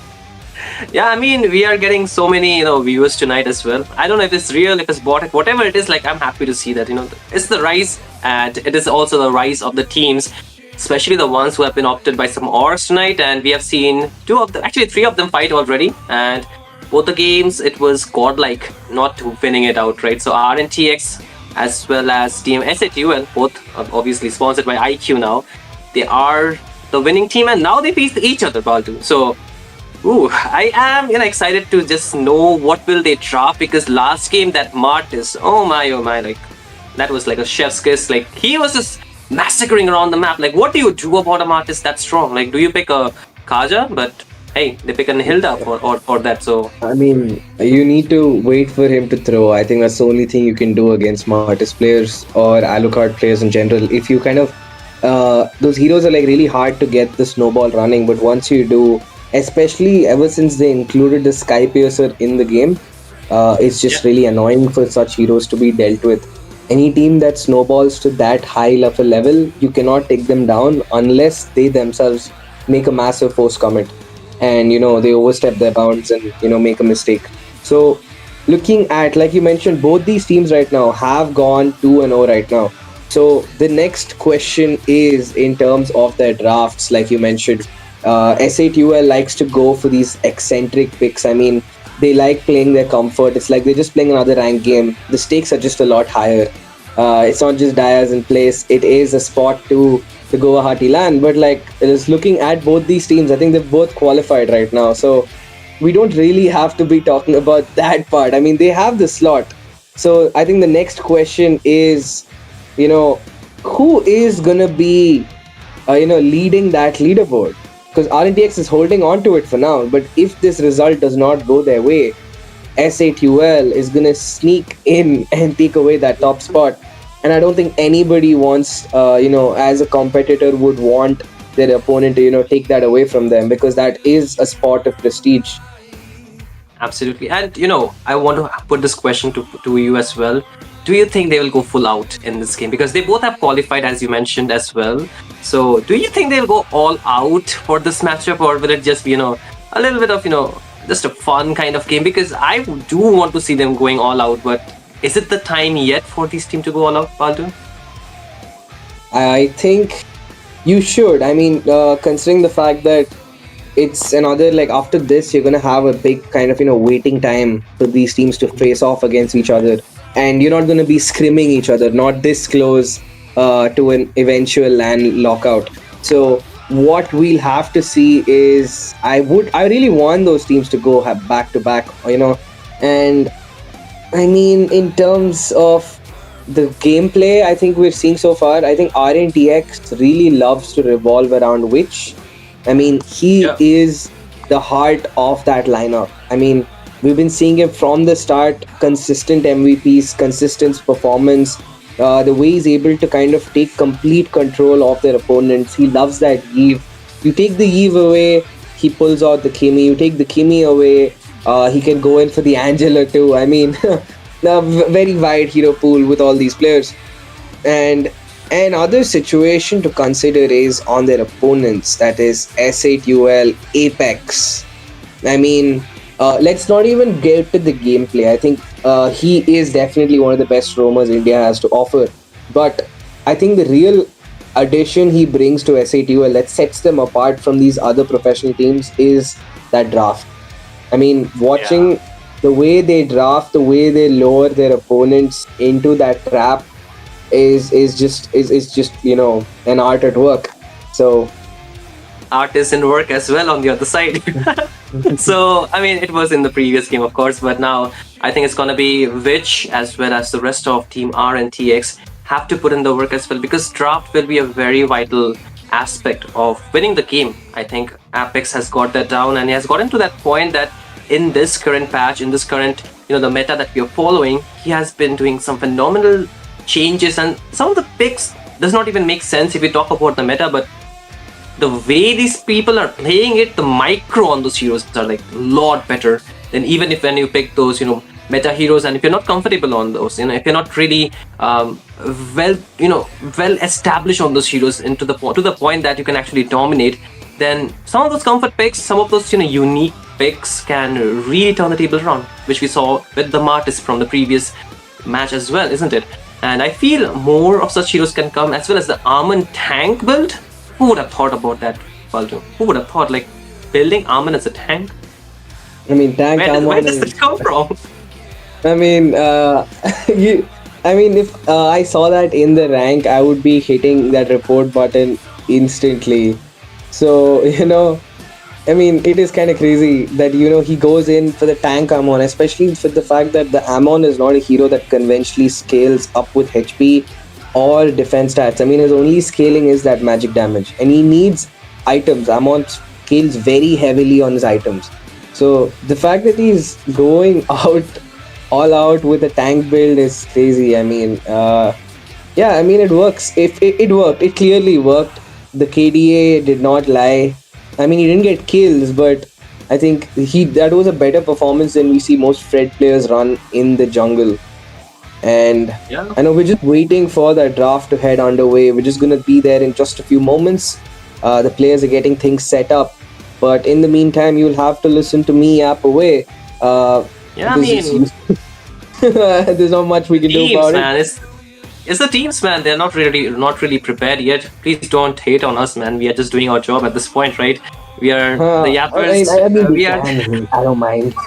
I don't mind. You can. Go for it, but yeah. Baldu say you can. Baldu say you can. Yeah, I mean, both the teams have gone. Like, these both have just won a challenging series against Godlike. And it's not just any defeat. It was a very convincing defeat from both sides. It's not a 2-1. It's not even a close call. It was a straight up clean 0-2 sweep. 3 points for each. And putting Godlike in a risk of not getting that land spot for themselves. So when this next points table is out, and speaking of the points table and all the important news updates, you guys have to check out the Instagram for War Drum Esports. Do tune into all the social media. All the important updates are going to be popping in from there. We also have the Discord, which is put in the link. Join. We have a bunch of events that are being held. We have a lot of regular giveaways. And speaking of another giveaway, there is 10,000 IRs being given away if we hit the goal of 2k likes. Already, there's just one more series left. We have 3 possible games or 2.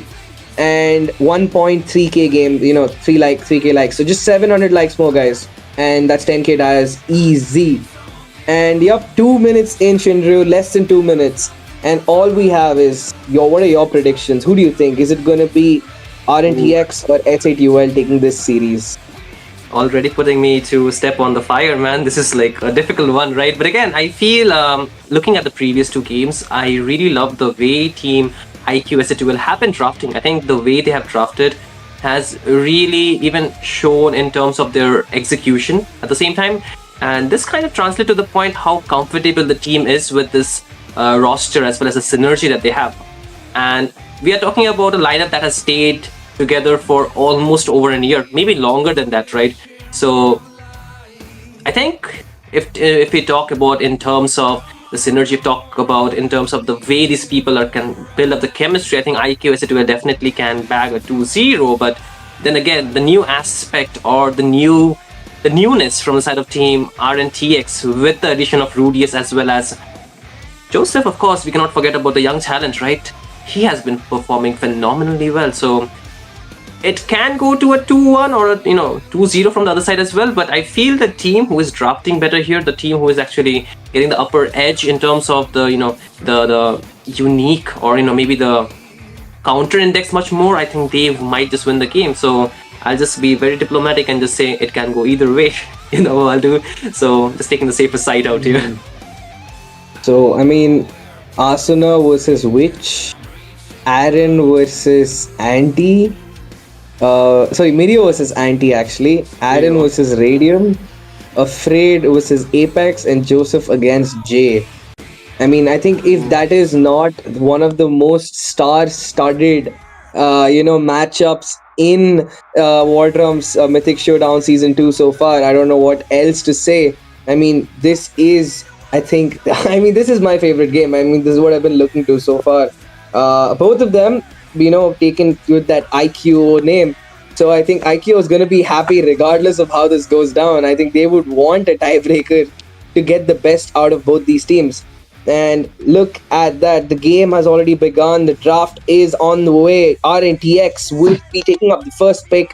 They take out that Grok, CC, and the Lancelot. Godspeed and, Anti, Anti. Radium also, who likes to use the CC and Apex. 3 picks of theirs denied.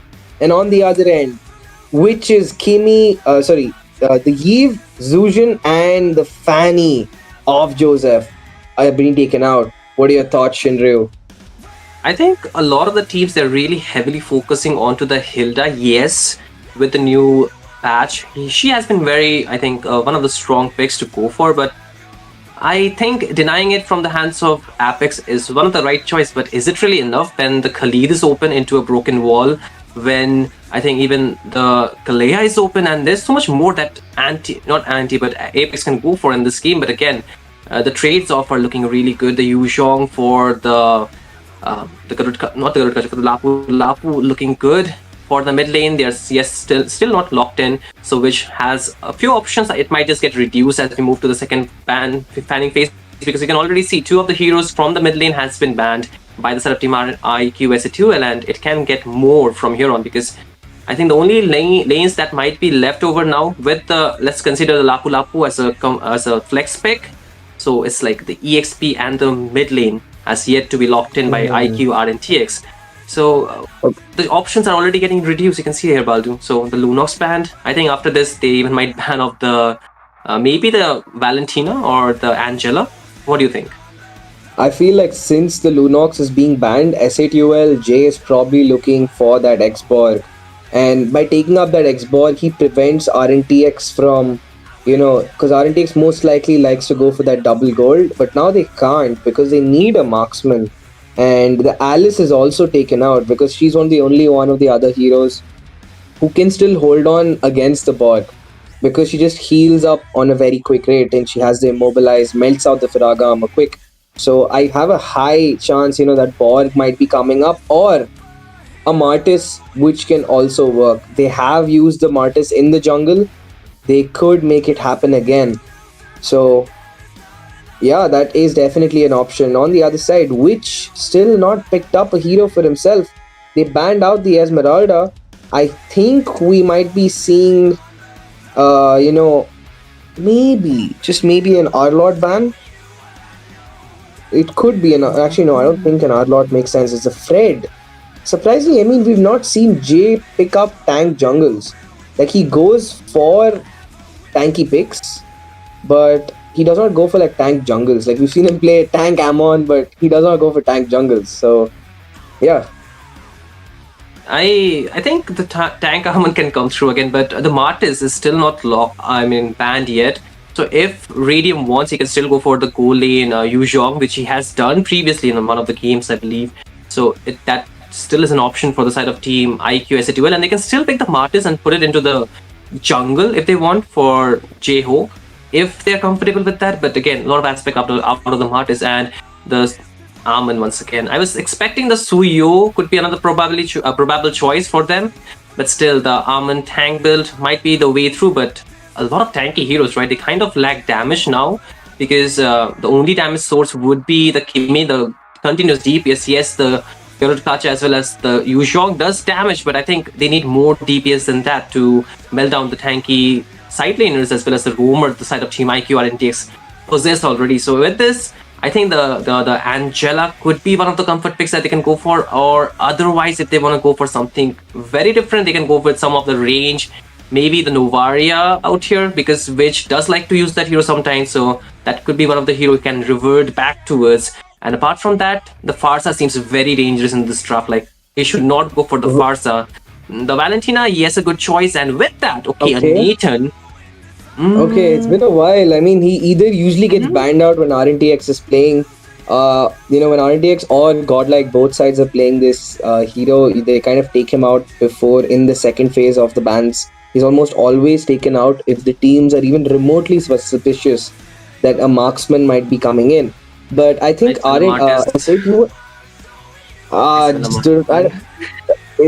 please come on, don't do that. I don't want to see another gold Martis. But I don't think it could be a Martis because I don't think it could be a Martis because it's going to be anti on the Yuzong. And Martis in the Radium can use that Nathan, too? Yeah, but no. I think EXP Martis maybe, because it does work against Thamus. Oh, okay. Equally good, but hey, let me tell you something. Yesterday, this hero turned the table around. I think it was yesterday itself, or the day before. Actually, it was day before. It was the day before. Day before, yep. Against EVT, not EVT. It was against which team? It was Crux Requiem, right? Or no? Yeah, CRQ, right? No. Yeah, CRQ. Noctura. It was Noctura. It was against Noctura. It was Faden versus Asuna, actually. So that game, this single hero completely turned the table around. Like 4 members were taken down by just this Thamus as well as the Eve. So this time it's not the Eve. This time it will be the Himi. This is looking really spicy, man. Yup, and a very eccentric draft coming in from both sides. Looking at the situation, the main carry, win condition for Rntx would be taking that game to the late, going in for that invade. But if you know that Ammon is going to go in for the tank jungle, what is the point of invading him? I mean, all of those skills from their opponents are, target locked. Like the Hilda needs to lock onto a skill. The only people who can actually aim their skills are probably, the Valentina, Lapu, and to a certain extent the Nathan. But like if you're not even going to be present on the map, you're technically invisible to that Nathan, your basic attacks are not going to lock onto them.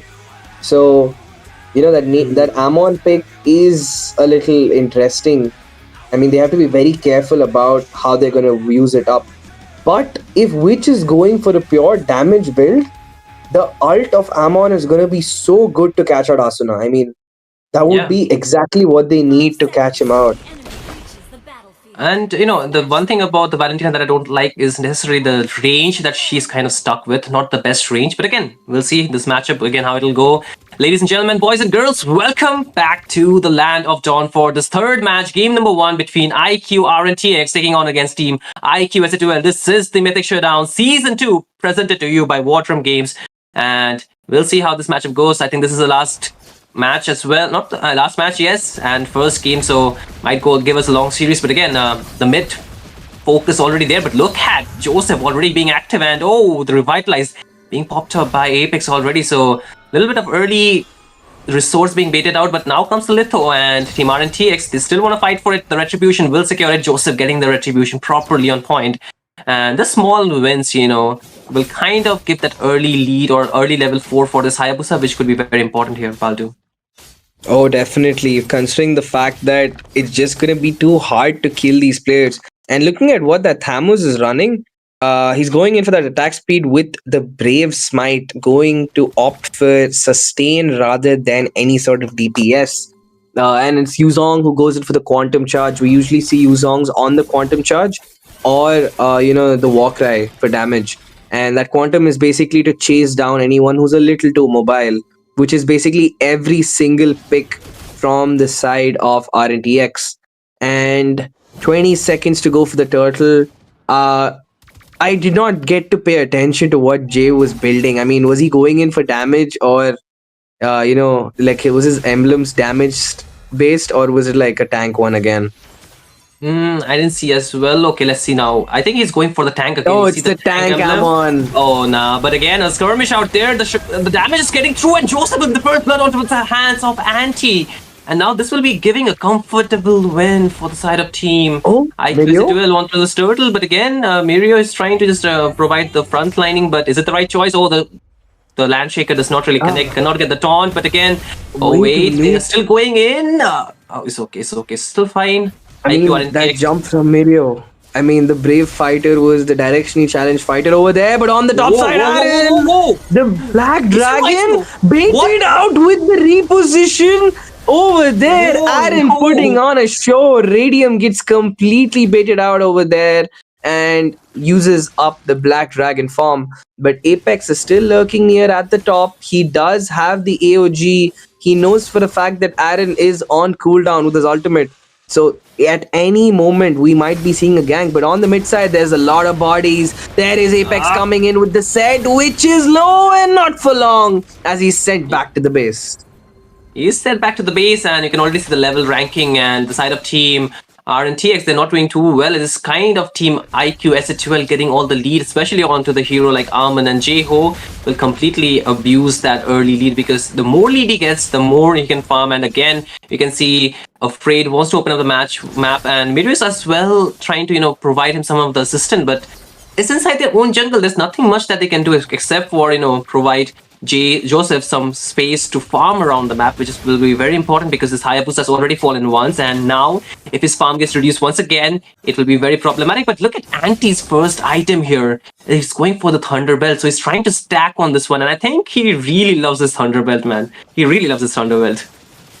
I mean, Thunderbelt would be the perfect build for a Thamus, considering your entire kit is based on physical attacks, and at the same point, we know that this game could be dragging on to a very, very long time, considering that all of them need like 3 items in like level 6, 7 to get to that stage. I'm so sorry, I shouldn't be doing that, but yep, Afraid being pushed away by Jay and Asuna.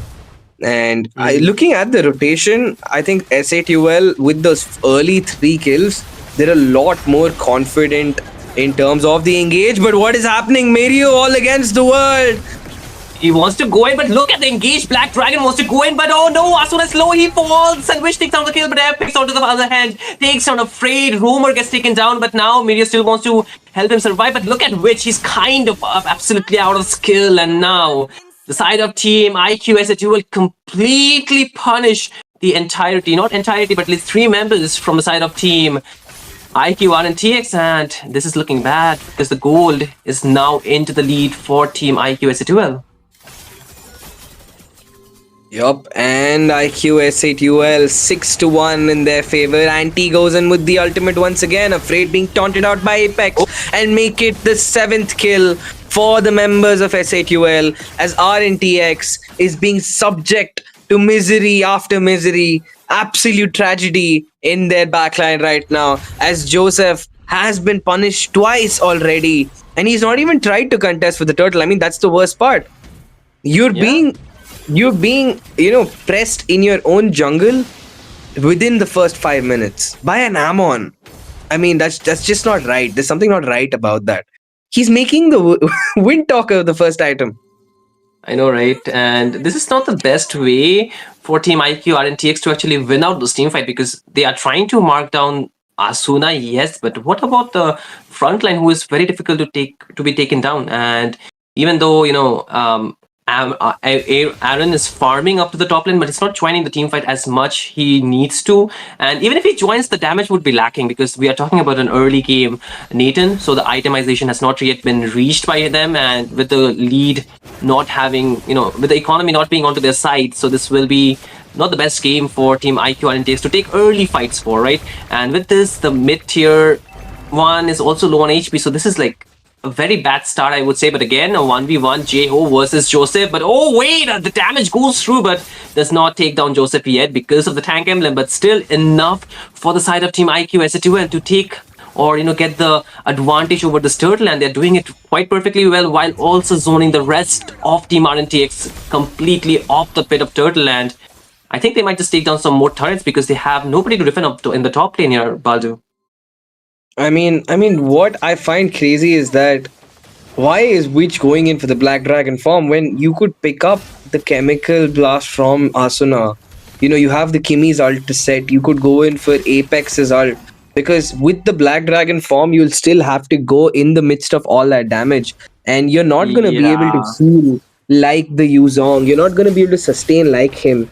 So I think that's a very risky pick because it doesn't guarantee you a set. It doesn't guarantee you a kill. So it is a very risky play coming in, which has to be the one. Even though he did get the kill, he is doing his job. He needs to actually ensure his team is being led because right now they're being pressured away from the mid turret, and I think that is the most important neutral objective of the game after the Lord. That first mid lane turret right now instantly opens up that jungle completely for Rntx. To the invades from SATUL. I mean, they're already doing it, and now there's just nothing to stop them because RNTX has Yeah. to take the long way back from a buff now. They can't just walk under their turret. Yeah, I mean, even though the side of Team IQ, SATUL are not taking unnecessary fight, but they're giving enough warning shot to the side of Team IQ, RNTX to just keep them away from whatever the side of Team IQ, SATUL are doing, because one, they were taking neutral objective already zoned out, and again you can see instantly flicker from Afraid, and he's not really trying to be a part of the fight, but again they are doing it for more, and seems like they want to take another fight here. Oh my god, I think this might be it. They've lost 3 members. It's only Witch and Aaron standing. Make it 4. The talk is working out perfectly as RNTX cannot make sense of what's going on in this fight either. Completely collapsing under the pressure that S8UL is putting on the ultimate, but luckily for Witch, the damage is not sufficient. He does live to see to tell the tale. But dude, it's only 9 minutes in. The Lord is also taken down. We're gonna have a Lord March in the next 1 second coming in. 15. Okay, not 15, Yeah. 45. 45. I mean, It's supposed to come. I mean, 15 and 45 is the spawn times. I mean, unless it's the 10-minute mark. So I guess it hits then. But yeah, crazy. I think there's still time for that. But the fact that the side of Team IQ STL, they are not taking massive fights. They're taking some fights, but it's just they're getting so much lead with the goal that they have. Thus, the damage is being outdone by them. But again, you can see the bot tier 2 will be falling really soon, and with this, the side of Team IQ RNTX will lose a lot of map space, and this is like a slow death that they're getting slowly. They're resources are being taken away, the structures are being taken away, and the gold, it was never theirs to begin with, and you can see that they are now getting out damaged by the side of Team IQ SATUL.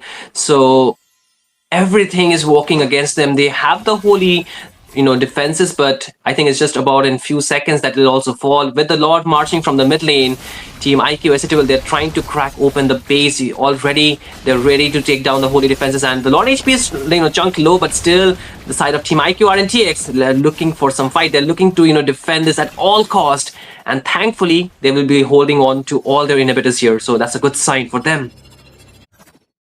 And I think that was a pretty solid base defense considering that gold lead is so much in their favor. RNTX doing a pretty solid job in terms of how they've been able to hold on. But the fact that they're the ones who gave up that lead in the first place, we don't talk about that. So yeah, so 2-11. The goal difference is going to be touching that 10k mark with these next set of waves being taken down. All your holy shield, divine shields have been taken down. Asuna popped down quite low over there.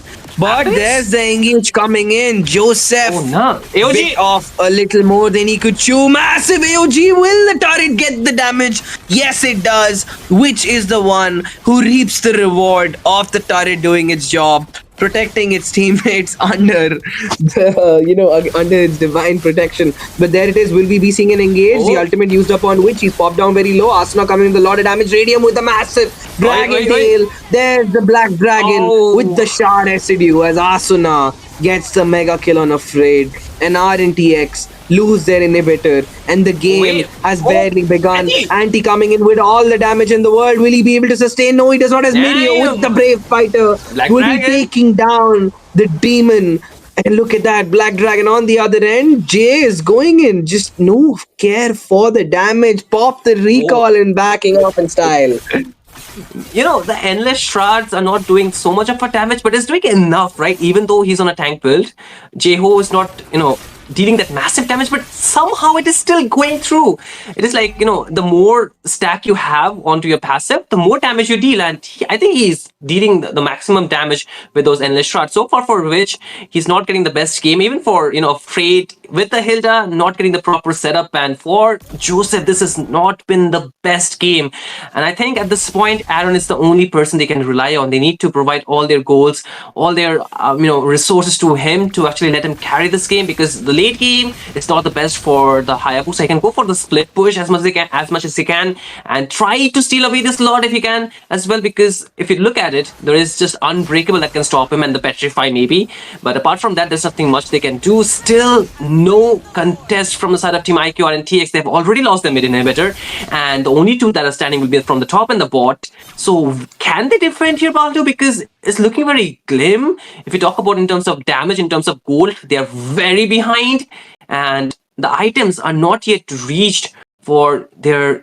I mean, 3 items are there for the Nathan, but will it be enough? Like, if all-out fight breaks out? Not enough. He needs to get the Wishing Lantern or something. He needs to get. He needs a lot of items, to be honest, at this point. He needs the Wind of. Actually, you can't even build the Wind of Nature because it's the Amon and the Thamos both will do true damage there. But there it is. Radium, OG Shadow Kill being used up. Joseph caught too low. The shadows are only going to delay your life from just a few more moments as the Debt Collector, Jeho, makes his way in. But on the bot side, there is the Lord. They did try to divert its attention, and they did succeed in doing so, not before they lose out the top side. Yeah, but now the fight is not over yet. The side of Team IQ, SHUL will still try to push them. One more wave stacked up, and they're trying to lock in the base. And Team IQ, Rntx, they're trying to push everything. The endless start connected, but not dealing enough damage. But look at the HP onto us. Afraid he falls, and now they actually dropped 10, but not really connected. But it has done enough zoning for Team IQ SHUL to win out this first game and get the first point to get the lead as well here. IQ Rntx, they could not get the lead whatsoever here, Baldu. Not at all. I mean, that is not the game you want to be having for a team that is just too old godlike. I mean, both these teams have. But seeing such a sharp contrast in performance right after, I know for a fact that's not a good feeling for Rntx right now. And I feel that happens because what is the point of syncing up the your Hilda with the Valir? The Valentina. True, right? It does not make sense.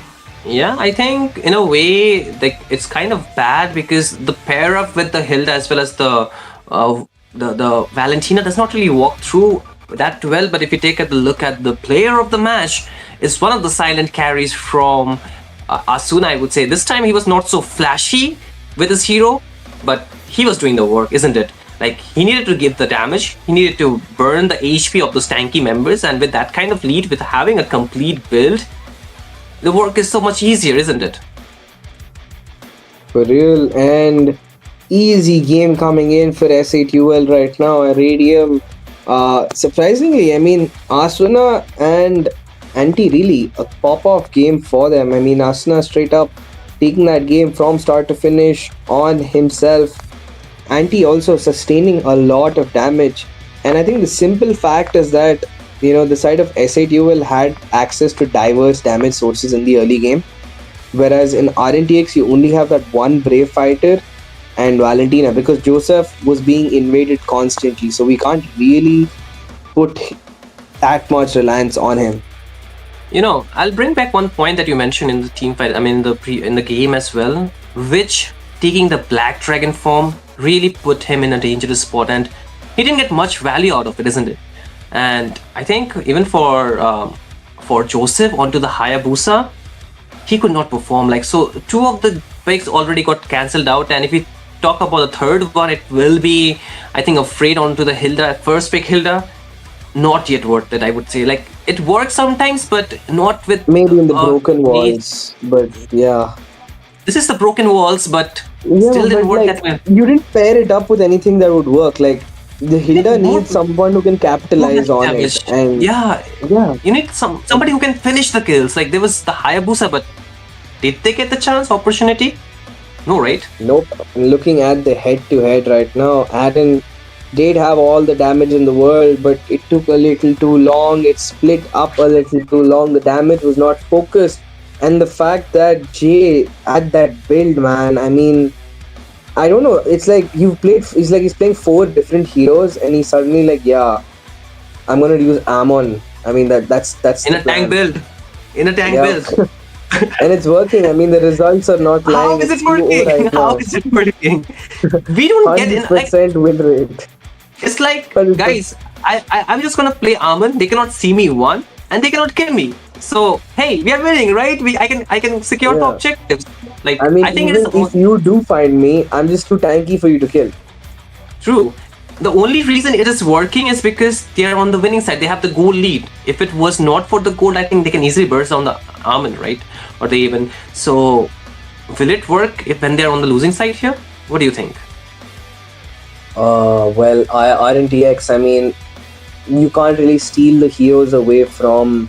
Like, there's no point stealing the Martis or the Ammon from the side of SATUL, simply because the fact that that comp works because SATUL rotates in such a way. They have a very different style of rotation that is Get not that. lane heavy.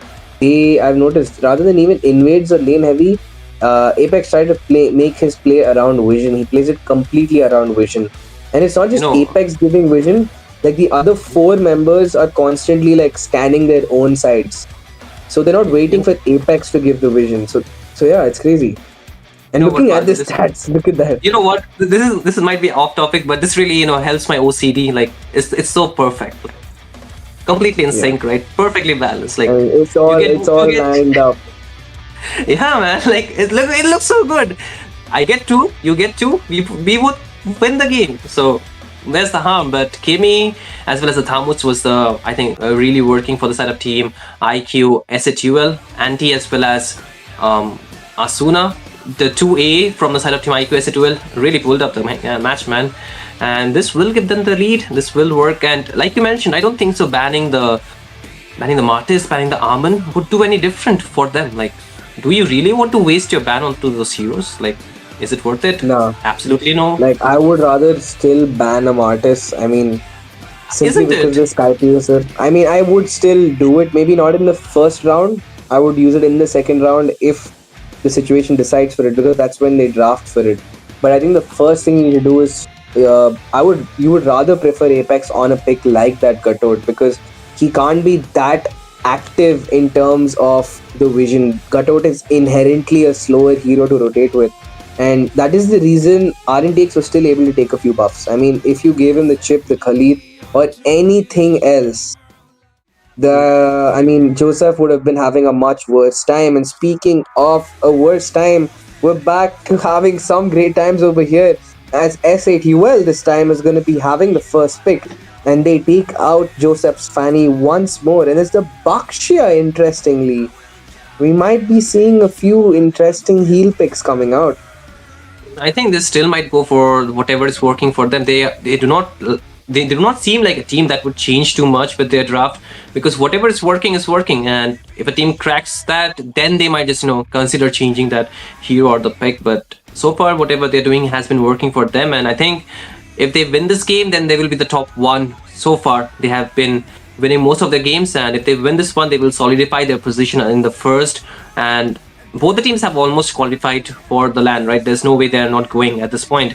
So I think now it's just talk about who is getting the top 1 position, at least before we go into the LAN. And there's still time for the LAN even, of course. And like we already we had this conversation as well, right? Whether they will go all out or whether they will hide some strats. And you mentioned that they should be going for all out, because the next patch we can see some changes in terms of the meta, in terms of some other things. But at this point, I think the teams just a slight assumption from my end, I would say they're still not going all out. This is not an all out draft that they're going for. They're hiding something for sure, but do they need to pull out everything, yet. Oh, SHUL, they take away steal. the Eve for themselves. Good steal. And I think that is a very big pick. I feel like they were really, really hinging on Apex probably going in for the Khalid. They really wanted, they probably expected the Khalid that would be secured instead. But now Rntx, okay.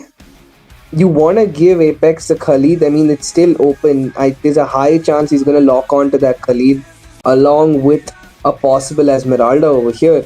So, looking at that situation, Rntx, Afraid and Mirio, Nah. the frontliners, they're going in with a very, very heavy comp. But, while they need to pick up that Lunox in the very next pick. I mean, they have to pick up the Lunox. It's going to round off the draft perfect. You have like 3 front lines and you have One that damage. one guy who can melt you away. And I at the think- same time, the Lunox is good to like survive that Lancelot or whatever else Jay might pick. I agree. I agree. I think they have kept the Lancelot open so Jay can pick it up right now, or maybe even Joseph can do it, isn't it? It works for both the teams, isn't it? But no, they won't. Bahaldu, they're going for the X-Pork out here, and there is an instant joy answer. What do you think about that? The Xborg pick, I mean, not even surprised. I mean, we know Jay for a fact is going to like that Xborg. The Khalid pick was also not really a surprising one. For a fact, we've known that SATUL, it's not that they don't know how to play anything else. It feels like they're just holding on to their picks. They want to show what the whole world already knows, and they just want to make the game go by with that.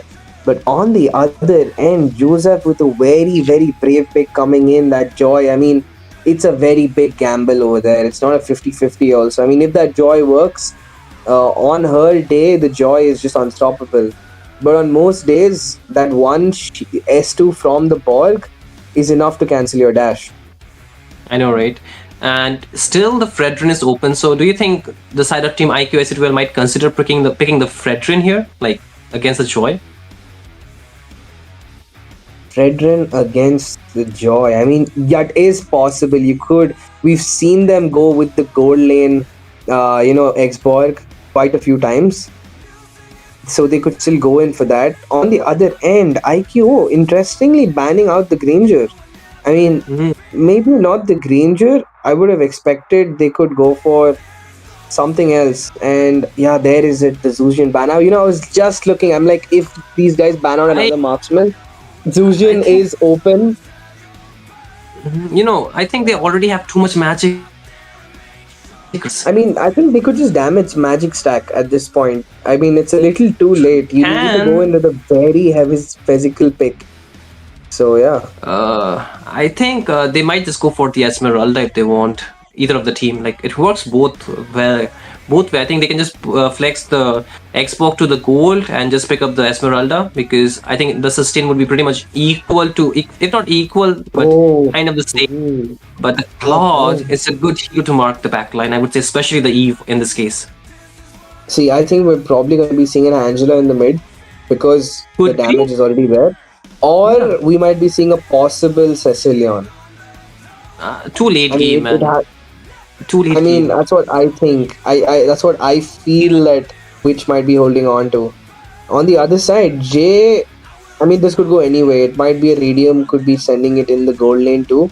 So they could be swapping out. And there it is. I did say that Radium on the gold lane. The Martis is making its way back, guys. Once again, we're going to be seeing the Martis, and this time it's going to be used against IQ Rntx. So, they're going to be the ones being on the other end of the Shura's wrath right now. And it's the man himself, Anti, who brought it to the Mythic Showdown. And there it is, the Angela pick comes up once again. Like you mentioned. Okay, I'm having a very good time with predictions today. I'm gonna catch up to Sarah in like 3 more seasons. Just 3 more seasons to go. bit too long time, right? I think Sarah might be gone by then. I'm just kidding, guys. Yeah, but still, sure. It's too late by then. Still too late by then, right? But again, the drafts have been set from both the sides, and we're not looking at something very different in terms of the spell as well. Aaron will opt for the sprint in this case, not the purify, not the vengeance, or I think the vengeance would have been useless in this case because there's 2 heroes that deal true damage, and I wouldn't consider going for the Vengeance, but the Purify could have been one of the choice, isn't it? Or is he trying to outrun the people that can chase him? What do you think? I think that's the only hope. I mean, what is the point of flickering out? Like, if the Martis has like 100% movement speed already with the Decimate, no flicker is Yeah. protecting you. Khalid is gonna outrun you after that first flicker. Eve is gonna slow you down. So I think it does make sense. Like, no other spell in the world is gonna stop Aaron if his Nah. positioning is even a little off. He has to be absolutely perfect. He has to be perfect this game right now. True. You remember the ultimate Aaron used inside the base and died the other day? Like, Oh so beautiful yeah, to I watch, remember right? we were doing it together. But then he gave us a comeback right after. Like it was Yeah, Witch he with the redeemed himself. RWM brought them Yeah. to half, and this guy Flicker blazing duetted in. That time he had a flicker, They- but this time sprint. I mean, I, you know, they put a lot of pressure on Joseph right now. They did the same thing in the previous game. Rntx's draft is putting so much pressure on Joseph to secure those objectives for them, and at I the know, right? same time, you have to like you're putting even more pressure on the jungler. I mean, Afraid on the Gutout, which is one of the slowest heroes in terms of the roam. He has to stop such a mobile comp. Yeah, I think it will be very difficult for Afraid to do a lot. He can connect the the unbreakable, but the timing has to be impeccable as always. So I think the mid duo will enable a lot, and he's paired up with an Angela, so you cannot expect Afraid to do a lot more, isn't it? So the Angela is more of an utility. The main damage dealer would be Joseph, who's already getting invaded out here by Apex. Look at that, like. The orange buff, not your property, man. Now it is Team IQ. SATL, it seems like that. But again, you can see Afraid already low on HP will get the taunt, but is it the right choice? He has to. I think he might have to burn the revitalize. Not yet. Okay, still fine. But look at Jeho. He's already stealing the jungle cancer away. Yup, they managed to take it away again. Jay equalizing over there on the top side. Afraid forced to make the recall. Aaron also popped dangerously low. Apex could go in any single time, and there he is. Going in with the dashes. Aaron uses up the sprint, buying time, playing under the turret. There is the missiles being used up by the Bog. Baits up the Firaga armor. And I think that is a very great play coming in from the side of Aaron. Uses up a sprint and wastes a decent amount of time, not giving away the kill and not losing out your minions yet. Yeah, absolutely. But again, bot lane, the decimation is not yet used, but it's not even there for him. So the Mortal Coil will chip out the HP. But look at Apex really dropped low and taken down as the first blood. Joseph will pick up the kill while Anti's already zoned out. The turtle will be up really soon. So this might be a very good sign for IQ Rntx to win out this team fight. But oh, Mirio will get out from there. Video escaping for now, going back into the lion's den. J-Ho's over there. Will the ultimate be used? Joseph dancing in left and right. The taunt will connect. There's the RWM used up by Asuna, putting in so much pressure. But right now, Joseph diving in. Who's going to get that turtle? It's going to be Joseph, considering Jay has been taken out in this fight. And Rntx is the one this time with the early game. The bell has called for a team from IQO. And it's not S8UL who responds in time. As the first turtle, Rntx. Yeah, at least they have the early lead this time around. The Unbreakable will connect, and you can see a lot of pressure being built up. The Flicker instantly used up by Asuna for getting out of the harm's way. So that's a resource out. But now he can just, put the pressure as well. So both the teams are trying to, match the pressure on towards each other. But I think Afraid being that low should just go and recall back from the base. The team needs him to be the front line, and with that low of HP it not will be possible, because for Apex, even if he gets chunked low, he can just use the quick sand guard to regen back up. The Angela can regen back the HP for Afraid, so that could have been one of the possibilities, but that is not being done yet. So where's the utility of the Angela, I would say. So again, you see the small wins will kind of give a little bit of lead for IQ Rntx, but again, mid lane, look at that.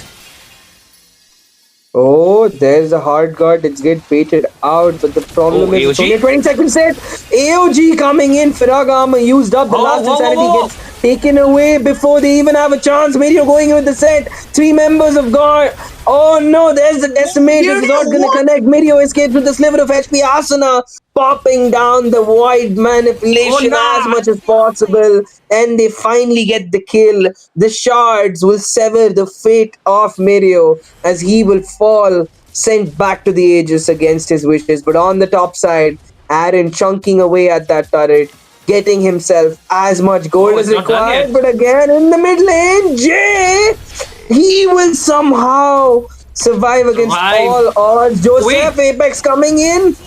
Oh my god, Anti! What? The flicker The and Shura mortal coil. Drat. Whoa, The that was mortal coil. so point. But now they're You- focusing onto the top lane. Aaron, Oh, the mortal going coil back in. is What? so good, but there's a blazing duet. What, Aaron? That is not the threat you going for. You Intrusive had bot no one to wins. tank for you, Intrusive and bot you wins just here. got taken down. Oh man, this is Intrusive bot not wins. looking good. What? Rntx had just got it. They just got the lead. They just got the lead and now they have thrown it away. The turtle, I don't think so it will be in their control. You can see already Joseph not even in the vicinity. Jeho will be clearing out the camp, the lizard, before he marks his way on towards the turtle. But again, Mario will swap the lane, trying to give the sustain back to the side of Team IQ Rntx. 3-4-3 is the score, but the turtle is still untaken. Objective number 2 it is. But I think giving Aaron a free lane is the right choice taken by the side of Team Rntx here. Oh my god, man. I mean, if you were Aaron, I think I would wait for another like 5 minutes, but it's too late to speak that. Jay is the one with the red tree, but look at the set with the AOG. But they're there to Wait. back him up. Look Oh, at that, yeah. Joseph with the beats. But on the other end, it's gonna be Asuna taken out, and Afraid is gonna be their response. Each man from IQO, RNTX, and S8UL trading a backliner and keeping the scoreboard damn even. They're keeping it even, but the best fact is that again, top lane Apex needs to get out. He should be able to, but the thing is, while the turtle fight was taken, Aaron was able to take down the tier 1 onto the bot lane, so he has been farming constantly while also taking away the objectives. But again, Jeho wants to mark onto his Aaron. He did not know that there were 2 people already nearby, so the endless shroud will not do too much of a damage because he's building onto the tank path. But look at Joseph trying to steal away the orange buff. He's now going with the beats here. Can he get out of there? Oh. Wait. Yo, I think Jay really needs to pick up that Winter Crown early at this point. True. I mean, he's constantly being pushed away by the beats. what? But speaking of the beats, there's the RWM, the Mortal Coin close. coming in to show how feeble life is.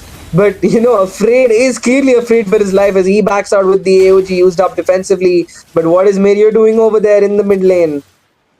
Yeah, I think Miri is just trying to soak as much as damage possible, and at the same time is providing the vision. So in a way, it's very good for Aaron to be keep farming. Yes, he made that mistake in the second turtle fight, but I think it's still okay for him to just get back to farm. The first thing he needs to do is just complete his Trinity build. If he gets the Trinity, it'll be a lot more easier. But up top, though, 2v1, Afraid versus Radium, along with Aaron, they're still going for it. The Firaga armor, I think, is still there, but they're still trying to just chip his HP down, but they'll not take a conclusive fight there.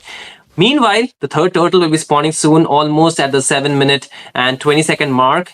So this might just, if they wait enough, it can just convert into the Lord, but do the teams want that? Because now the gold is back into the hands of Team IQ S8UL.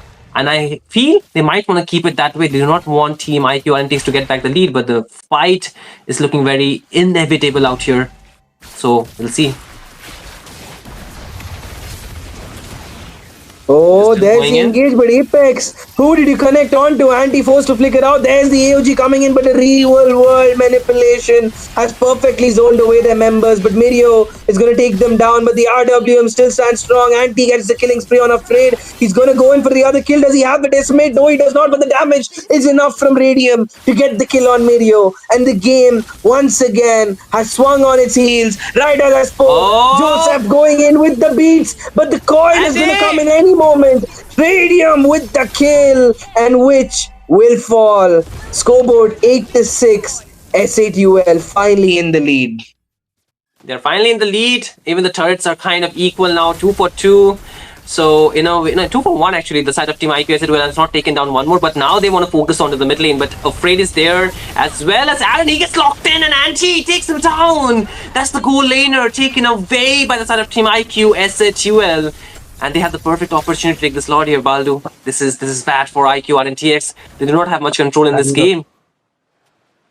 I mean, they do. This is the best chance they get, but at the same time, their damage output on that Lord is just sad. I mean, your base damage for that Lord is actually the Martyrs.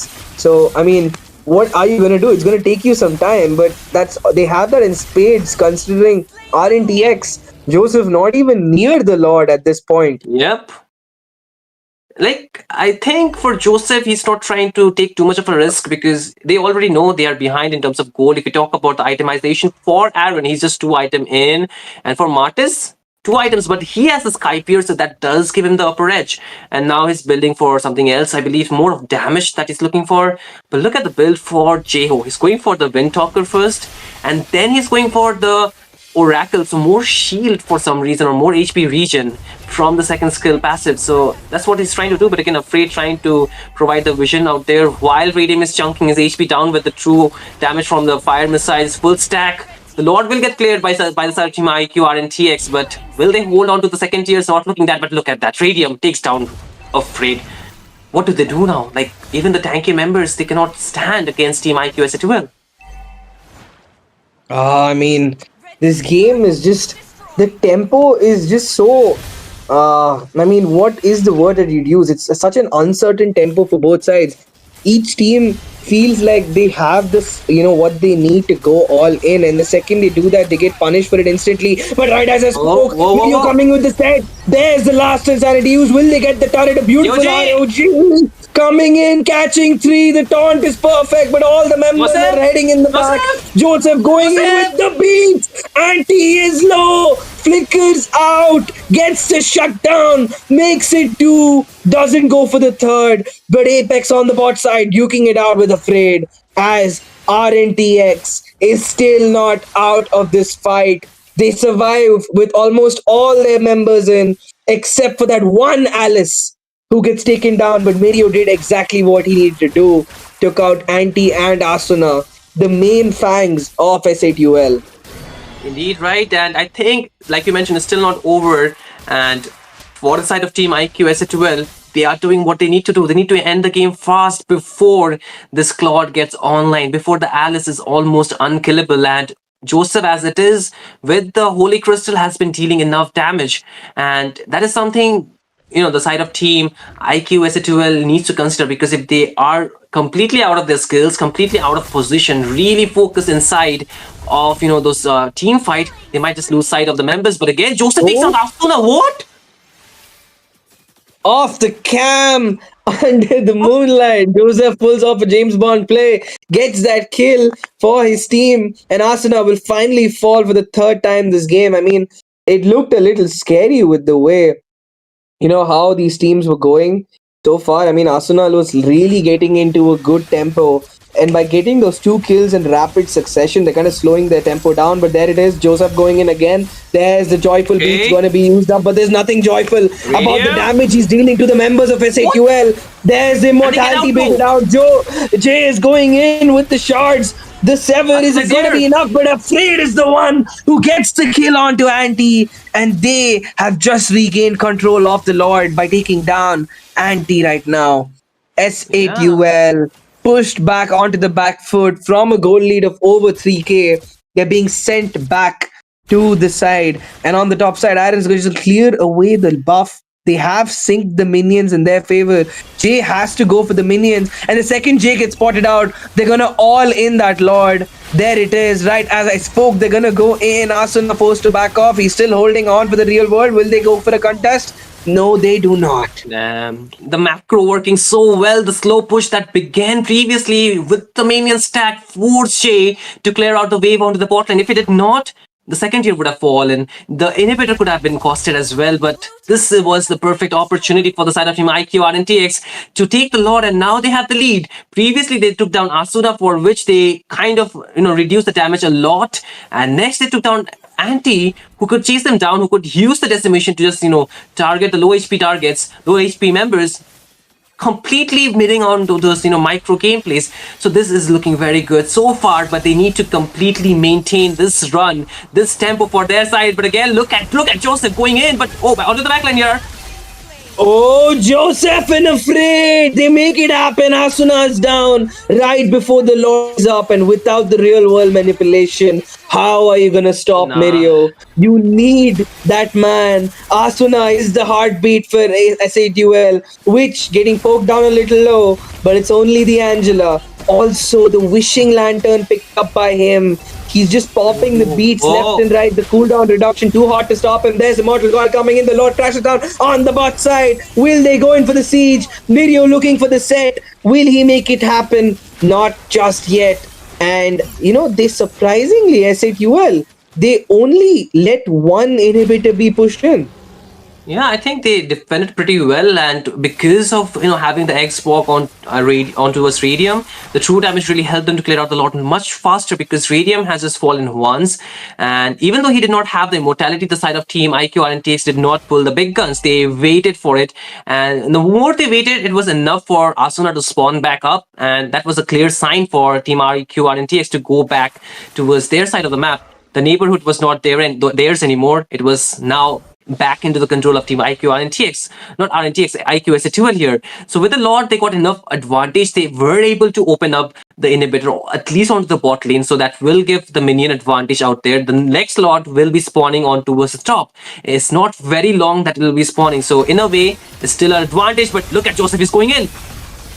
Once again, the real world manipulation, but afraid, cancelling them out each time, but RNT gets the shutdown, and that's just what they need. Asuna is back in the form, but Aaron gets the kill. Radiant popped down very low. The Firaga armor is not up just yet. Aaron going in with the blazing duet is still on cooldown. He gets the kill. The damage cannot be denied. Asuna and Radium pushed back to the base, and folks, it looks like somehow they will use the last insanity to get the kill they need. The immortality is going to be popped out. Radium still holding on, trying to clear the minions. The fire missiles keep SATUL alive for another day. Get back from there. The Lord is there. You do not want to make that mistake. RNTX, they have the clear sign, and they can take down this Lord, because Jay is already taken down. Joseph will be back on the map, and this is a clear sign for them to secure the Lord. They have taken down the inhibitor onto the mid lane, so meaning they can actually close this game. We are talking about an 18-minute Lord here. Not 18, but it's 16, right? Is it 16 or 18? It's 16, so still, I think there's enough time, right? It's not the Evolve Lord yet, but look at the item that Asuna just purchased. Is the Winter Crown. So this could actually turn the table around, but are we looking at a miraculous defend coming in from the side of Team IQ SATUL, because the damage, the scaling has already been reached by the side of Team IQ RNTX lineup. So this could be the sign for them to end the game, because for Aaron, he has his complete build. So this could be an end push, isn't it? Okay. The heat. Jay is still gonna stick to that build right now. He does get the brute force for himself, and he's gonna be a little tankier to take down, but that does not matter, as look at what is happening. Apex being completely shredded out before the Raging Sandstorm lands. He's sent back to the base against his will. Asuna is going to be crashed onto. Winter Ground being used up. The Lord crashing onto the base. It's just the Aegis against the world. 4 members, only Radium. There's the wipeout. There's recalls, and with that, folks, we have a tiebreaker on hand. This is exactly the result I think IQO would want. Both their members, both their teams going in, playing an absolutely dominating result against each other. And now, if we just wait another 5 minutes in, we're going to have the result that matters the most. Game 3. Yeah, man. Game 3 it is. Like, IQ RNTX did not disappoint. They pulled through. They made it work. Despite losing from the mid to late game, somehow the side of team, RNTX, they lost the momentum, and IQ SATUL did a very good job in maintaining that. But meanwhile, they had a ticking time bomb, and it was Aaron.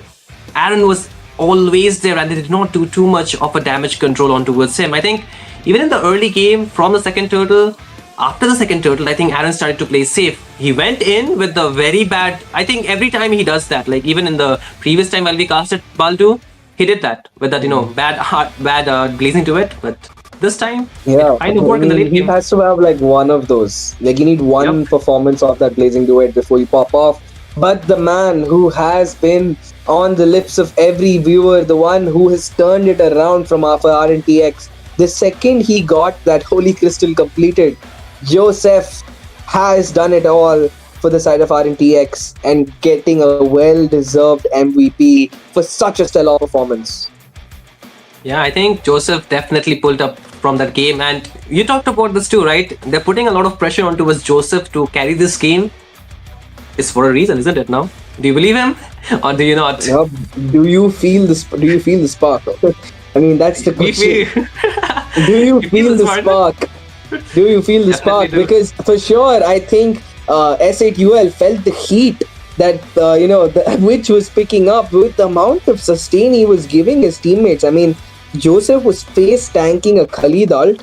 He even ate up the Martis's decimate once. I mean, I think Martis was only able to get like 2 kills onto Joseph at that point, and it was just so annoying that Joy and Angela combo coming in too much to handle, and at the end, Aaron got way too much damage to really stop. Radium could not really do much against that. So right now we have a very very even high coming in from both teams. What do you think is gonna be the bans? Are we gonna be seeing which is Angela being banned this time? I think more than Angela, I think it was a Joy. Very difficult to catch because not having a lock-on hero or maybe a very hard crowd control kind of provided them to a very dilemma that, what do they do? Like, how do they stop this guy? What even, they will be doing to stop him? Because in a way, you see, the one to start the fight was not some in the early game. It was not Joseph. It was the rest of the team, and then they clear it out. But again, next in the late game, it was Joseph starting the fight, and then Freight with the AOG. And I think for Mirio, he went in with the Throne of the Ruins, starting them out and getting the maximum advantage of the team fight. And oh my god, Asuna leading out in every stat, but that's a support versus a mage. But the main stat was that medals, in terms of medal, this taunts is still in favor and afraid, man. I mean, we did give everyone their flowers except this guy.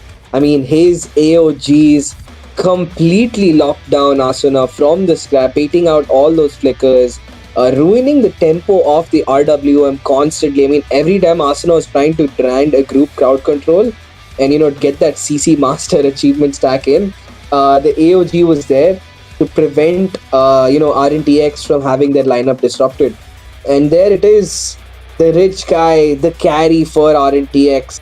It has always been Joseph all along this game, and it is Indeed. displaying in the stats. Absolutely, man. And I feel I'm kind of unhappy that it's not Mirio into this next end because it does not look very. It doesn't look very. I would say my OCD has been triggered this time around. It does not look very balanced. But again, I think Witch definitely. Mirio Witch needs more deserves it, man. assists. Yeah, Mirio needs more assist, but Witch deserves it. Cannot take away Yeah, that. Witch I deserves think it. I mean, the Angela Oh, man God. is such a underrated pick right now. I think people have forgotten about Angela recently. How annoying that low CD ultimate of her is, but which reminding people that why the Angela is still viable in this meta. I mean, I think the main issue is that why Angela fell off was with the way the patch has changed around Rome. I mean, the Rome is such an important pick because the vision it gives, and Angela does not provide that. And at the same time, since it's such a fighter-heavy comp, people are going in for mages who can really scale off the glowing wand, or who can go in for that instant burst like Lunox. But what these guys did with their draft is, since they didn't go for a tank jungle, they just picked up a straightforward magic burst. So you have a mage in your team. Now you just need to keep that mage alive. So go with the Angela. That works 100%. And the best part is you don't have to actively rotate with Joseph. He is a very mobile hero and it's hard for any tank to keep up with him. So you just pick up the Angela, he's going to sit on top of Joseph over there, and they're going to heal each other all the way out. And that worked out perfectly for them. So, I think what do you think, Shin, is the game plan? I'm still thinking if they will pull up the Martis once again after that game, because it worked really well against Godlike, but this time it didn't work so well. Like, is it the expiration time for the Martis? Is it so? Do they need to bring up something else? What do you think? Like, is it the call for a change? I think they just need one thing, is that they need Radium with a more damage heavy or a more mobile EXP. The CC works because he has more options in the way he comes in with the engage. With Borg, it's straightforward. you see me and you have to deal with it. So yeah, that's one issue. Yeah, I mean, I think some of the old heroes which we have not seen a lot, especially from, I would say, from the side, from a lot of roamers as well, the Jawhead, the Guinevere roam, and even at times the Chow, right? These heroes have been quite underrated, All right? these players love the show. All the roamers love the show. Where are the loves the show. where are the Chows? Where are the Chows now? I think the Chow is a good hero to lock down the tanky members, and I remember a time when the Chow could go 2-2 against the Esmeralda because neither of them died. Like the sustain was just unreal onto the Chow. And the only downside is that you can mark one person at a time. Like you cannot have too many people to mark with, but I would take that crowd control a lot more than the Martis because But I think that is why the show was kind of forgotten in this patch, because he locks down one hero. And in this patch, it's become so important how the draft works together. If the Kalia is working, why not the show? Like the Kalia is not. We're not seeing her being picked up much nowadays. I think that is the whole reason. If it's not, yeah, like we used to see him a lot in until this previous patch, but ever since except for Broken Walls, we're not even seeing Kadita being banned out. So yeah, I think there has been a slight switch with the rotations. I mean, it's not a fun. Okay, half the draft is already up. So exactly, Shinryu, walk us through it quick. quick. There is the Eve, there is the Dragon, and the Khalid traded for that on towards the side of Team Rntx. So they're trying to deny that. Good dive, and the bans still the same. This time the Alice will be banned. So Mario no more getting the Alice, but he gets another one of his comfort pick. That will be the Black Dragon, but the Garud Kacha this time completely denied to the side of Team IQ SATUL, and the Hilda will be the choice for that. To compensate for that hero. So do you think the Hilda is better for this draft because he has to go against the Dragon? Okay, so right now, looking at the situation, I mean, again, Rntx denying Radium his CC over there. Apex is also not going to get his Grok, and they also steal away the Khalid away from them, and they get that Lunox, and I think that Lunox is such a good pick. It is such a good pick. Because we know that that Esma is gonna be the gold lane. It's not that good in the EXP, and there was a high chance they're gonna go in for that Lapu, since they have also banned out the Thams. Yeah, I mean, you're kind of forcing Anti to either pick up the Esmeralda and on the EXP and kind of force Radium with a possible Harith pick, because he needs something like that at this point. He needs that Harith. Or he needs something along those lines. Or do they go for the EXP lane Uranus? Like go for all shield heroes, maybe? Like, what do you think? Like the Esmeralda Gold and the Uranus EXP, because against the Dragon, yes, it is not the best pick, but it works. But again, what about the Edith for the EXP lane against the Dragon? Like it's a classic counter, right? Edith. I mean, we did see an Edith jungle, Shinri, if we both recall. Please don't remind me. Please don't remind me. Ago. I mean, yesterday it came through from, I think it was from 27 who used that against the Dragon. So let's talk about that more, not the jungle one. Please. I mean, if we gotta talk about it, we've seen Jay already going with the most interesting picks in the jungle. So, I mean, you never know. S8UL likes to keep us on our toes. So, looking at the situation, the land slot also taken out. So, Jay is restricted to a possible Hayabusa.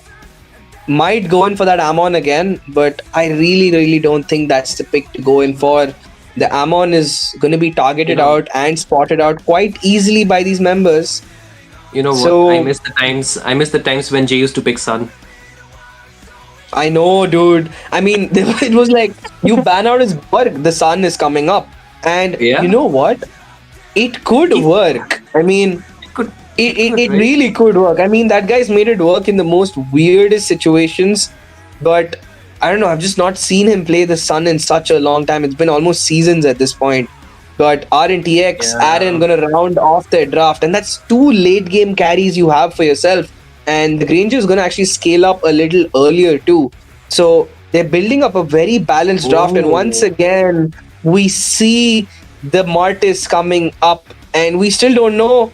Yep, it is Hayabusa. Jay's going in with the Hayabusa, and there it is, and You're catching Martis with 20. You're catching up to Sarah, man. Not gonna lie. Guess the last one as well. Let's go. All the way, Baldu. All the way. Flying Cloud. I mean, Joseph. Fanny banned out. It might be a Suyo.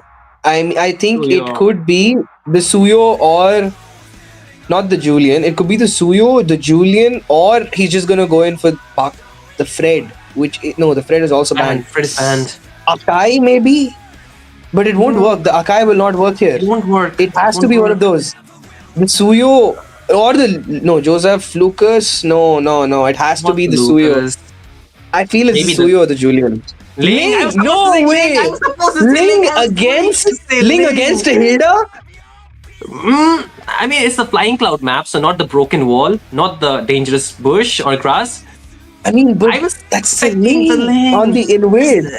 This is an ego pick. This is an ego pick, man. Like he is trying to pull the big guns. Like, ooh, damn. He's like, this is okay, very you can interesting, pull right? off the Amon jungle, bro. But on God, if I see a Ling tank jungle, No, I'm not casting. I'm not casting. No. I'm just gonna watch this game in absolute silence. But okay, let's think about the matchup. I mean, the Ling can reach and interrupt Asuna's RWM. He can also cancel out the OEG shadow kill. So there's two checks over there. The Lunox is straightforward, a good pick over here. Yuzong is a generic pick over here. It's like placeholder. He's gonna go well anywhere. The Khalid is a great addition. I'm a little confused about Aaron's pick over there, like on the Granger. I mean, when you already know it's that of a frontline heavy comp, IQ is definitely going in for an assassin on top of it because they've already picked up like the Esmeralda. So why go in for the Granger when you could have picked up anything else? I mean, he could have gone for the Harriet, and I think the Harriet would be better over here. Maybe, but again, there are a lot of people. Oh, that actually, no, Harriet was actually Esma. counter. No. It's actually bad. Harriet on Even Esma, against no. Martis, even That's against my bad. Martis can counter in the Harriet. The Martis Mortal Coil does not let you dash with the Harriet. So I think the Harriet was not the perfect choice. But maybe the Nathan in this case better than the maybe Nathan. Granger. I mean, it's not the Granger that's bad. It's just risky. I mean, vulnerable. he very either vulnerable. works or he works too well. And with that being said, folks, this is the last game of the night. The league stage, day 7, the deciding match between both these giants of the Mythic Showdown Season 2. IQ so S8UL versus IQ Rntx. The winner is going to take home that second point. They're tied up right now, and each team is out for blood, bringing out their absolute best in the draft. Shinryu, which team do you think is going to have that edge? I think for the early game is definitely Team IQ S2L. They have a lot of pressure to build up. You can already see it's going through. The Hayabusa wants to go in with the quad shadow, but does not have the shadow kill yet, so needs to go back. But the warnings have been given, and Witch as well as Afraid needs to back out, and Witch actually needs to recall. So a little bit of EXP denied to him in certain way. But again, for the side lanes, the leading matchup is not going to be too well, I would say, in the early game at least. But talking about the emblems, do you see anything different that stands out for you? And looking at the emblems, I think nothing new is really coming up. The situation is pretty straightforward in their picks. Ling is going in for that war cry, so he has a little more damage when he goes in for that, Tempest of Blades. Yeah, at least it is not a tank build Hayabusa, man. I would have been disappointed with that as well. But again, out there, Apex is trying to zone out. Afraid, or not Afraid, Joseph actually, but look at the Ling. This is the problem, isn't it, with the Hilda against you? That is the whole doubt. I mean, like, against the Hilda, why the Ling? Like, your early is getting slowed down, but as we speak, Apex supposed to flicker out. Right before the turtle too. Now I think the side of Team IQ Rntx might have a slight edge. They can just try to take down the turtle, but both the junglers does not have their purple buff. Look at Witch though, really low on HP. Oh wait, Anti goes in with the Flicker takes down Witch. And now I think the side of Team IQ Rntx will have to consider leaving that buff completely away. The Shadow Kill connects. Oh no! Whoa, whoa, whoa, whoa. Joseph survives by a slip of faith. Whose jungle is that? Whose jungle is that? SATUL's jungle? It is, right? And now comes the Black Dragon, Radium. Not Radium, Okay. Jay will get fallen now. Vario wants to lock on towards Radium as well, but not Radium, but look at Radium. He's marking on towards Wish, picks up a double kill, but Apex as well as Anti can back out too. So the jungle taken away, the kills taken away, now the gold also taken away. So what do? RNTX, they are now onto the back foot. RNTX, not the best start. You know for a fact, you see the Hilda, you know there's an engage coming, and you just push too many bodies. If it was just 2-3 people kind of zoning Apex away, it was fine. But the second Apex saw that, these guys are over committing onto me, they've used up a lot of skills, let me just bring my own boys over there. And the game turned around. So, wait. I mean, and no one has taken the turtle just yet. Jay? Oh, Jay? He walks out. Oh, look. What? I mean, look at the rotation coming in from both the teams. Look how they're rotating. Always, you see 3 people together. Look at Apex. So he's going in 1v3. The Petrify connects onto us 2. The RWM used up an Apex falls. So free takes on the kill, but the members are low. The Shadow Kill onto was Joseph, but does not really connect. It transferred to the turtle, but still Joseph needs to be running around before he gets taken down. Survives still, but you know what? That was a bit of overcommitment from the side of Team IQ SATUL, I would say. Yeah, I mean, they spent too many resources and now they can't effectively contest that turtle. They have to hold on for just a little bit more time. But they know that Joseph's buff is going to be up, as Radium did give them that vision. But instead, they're going to go in for the engage. Flicker is going to be used up. Apex got too low. But there's the turn. The brilliance used up by the Lonox over there. Anti double decimate gets the killing spree with the Flicker. Makes it happen. The Tempest of Blades. Aaron gets the shutdown on Anti. The Blades too hot to handle as the members of SATUL pushed back by the Death Sonata, dealing out an absolute monstrous damage onto Anti and Asuna. Once again, the brothers being taken down by their own namesake with the name.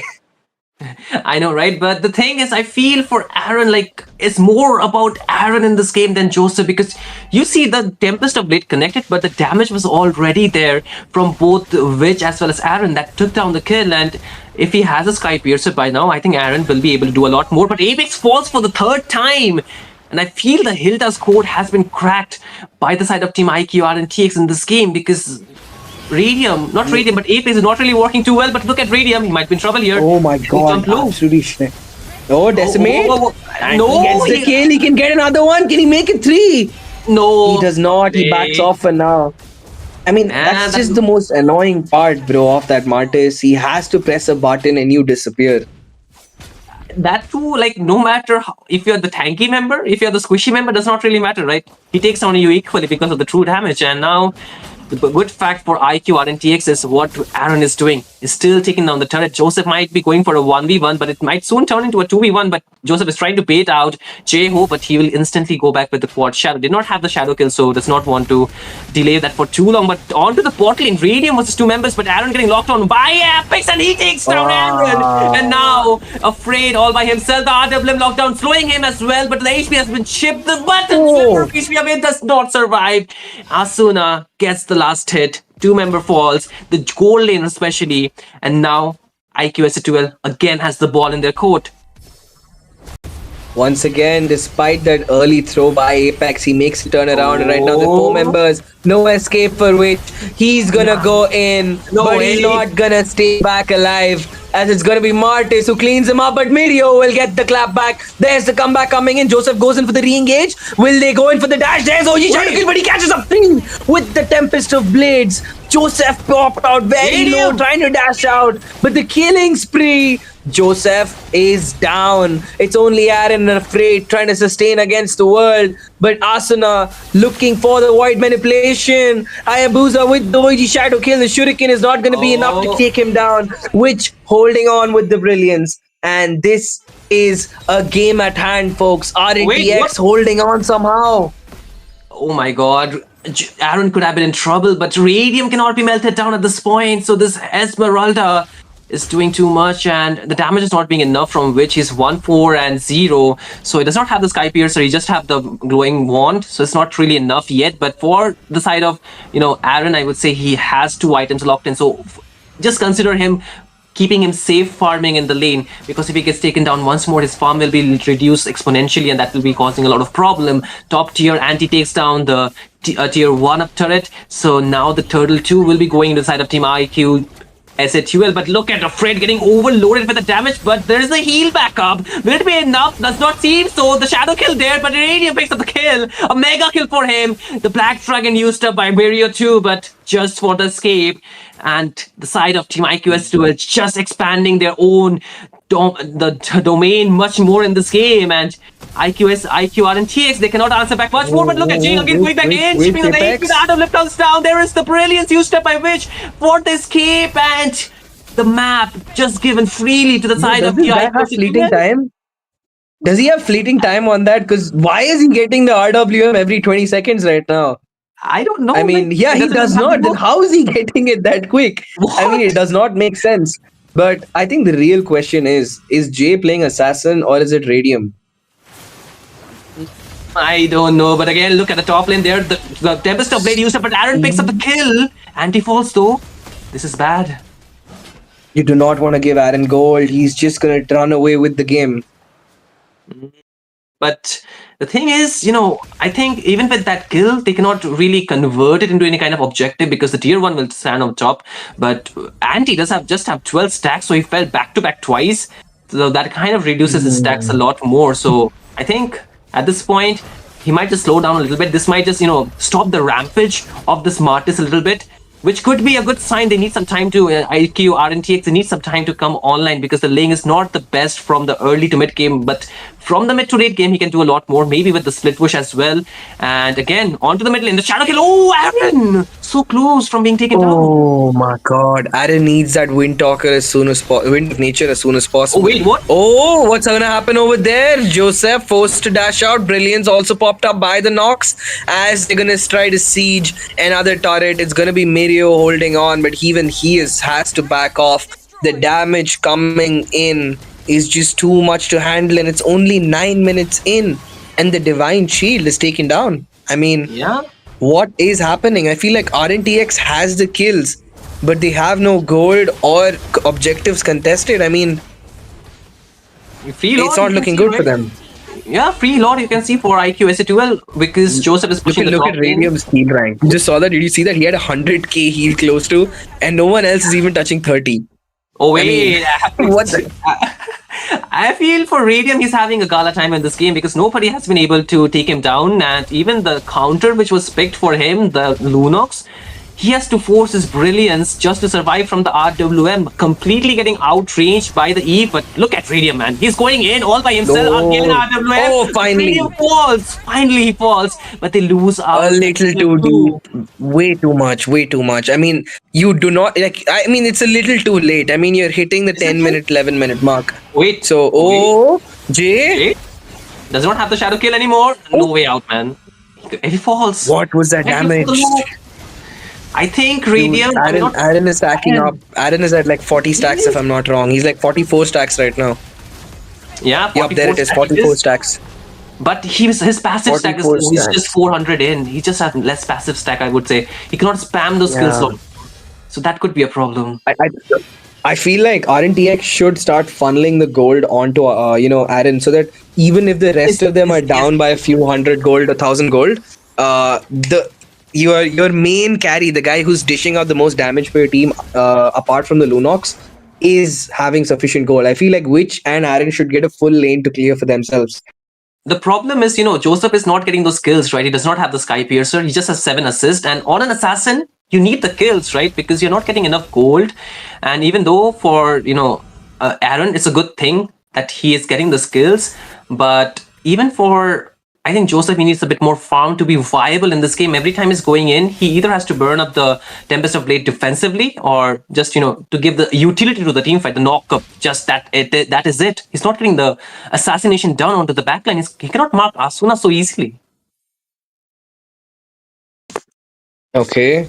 So, looking at the situation right now, looking at the gold ranking, Aaron comfortably up top, and there's no one nearby apart from that one guy, Radium J, is in a different ball game altogether. I mean, that's a pretty significant gold lead. I mean, difference. But the issue is, Aaron is the only one with all that gold. He's the Yeah. only guy with all that gold. If he All the falls, other ranking slots are occupied by ABM. I mean, even Apex is on that list. but you can see the goal difference at this point, right? Anti is leading in term against Mirio, but it's the goal laner that will be mattering a lot more in this game. But what if Aaron falls? Oh wait, top Joseph though, he's using the Tempest of Blade, but RWM locking him down, and no, JO takes it down. The Shadow Kill comes through, but now onto the back line, Mirio goes in, but oh, the gun down will be there, and Anti falls. The side of Team Rntx, they're trying to chase down the members. More gunning coming in, but the Shower Residue will take down Mirio. The last one is still not the last, but the two of the members still trying to run away. Apex is low, but Mirio's still trying to stop or force Radiant back out. But look at JO's position. He's trying to find an assassination done. But okay, Anti is not Ooh, Anti. Radiant Radiant catches is not three. done yet. But okay, Aaron gets the shadow kill. And he falls. A huge shutdown. This might be the mayday for the side of Team RNTS to go back once again. The game is saved without Aaron. I think they cannot do too much in this team fights. They have just done what they needed. They denied them the Lord. They took the goal lead away. They turned the tempo and reduced the stacks on the marksman. I mean, if that is not the team fight you want, S8UL going in perfectly right now. And looking at the other side of the game, I mean, Joseph trying to get a little push in. Apex just went to give him a warning. He didn't push him. He just stood there. He's like, yeah, I'm watching you.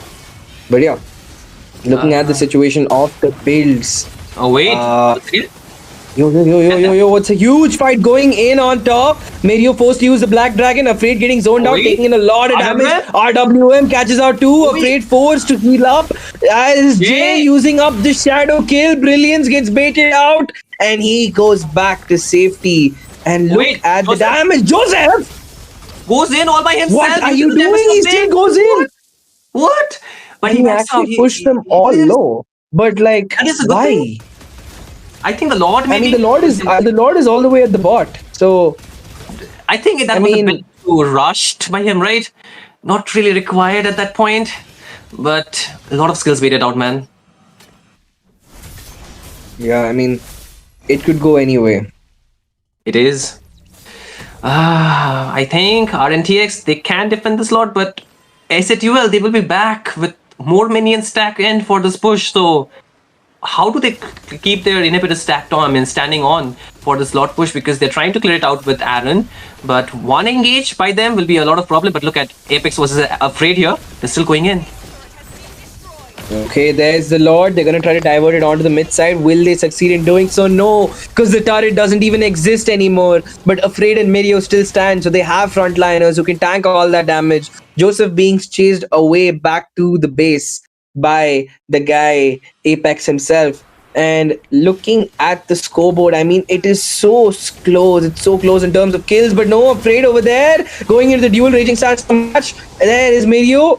And I feel that was a false engage. They did not need to go. And the second Mirio used up his Black Dragon, you're gonna see Apex going in a lot closer for the engages. Definitely, that will be a way for them. But for the side of Team RNTX, they need to hold on to their top inhibitor. But the RWM will be used up, and Aaron is trying to deal out the damage while also trying to keep a safe distance. But look at the HP chunk down onto us. Afraid he will fall onto the backline. There is Joseph going in, but cannot secure the kill onto Asasuna. He will be the one taking him down. Two of the members from the side of Team RNTX falls. And this could be a clear sign for Team SHUL to push in with this wave that is coming from the mid and the bot lane. Oh nah, RNTX, can they pull up a defense here, Valdu? What do you think? Oh, it's gonna be tough, but Aaron, I mean, they don't have lane clear. I think that's the biggest issue.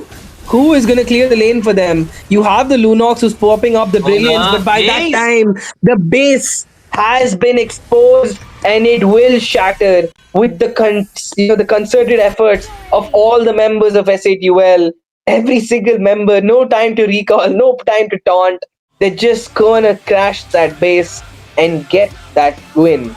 And with that, S8UL if I'm not wrong, they're going to be hitting that top of the table, of the leaderboard.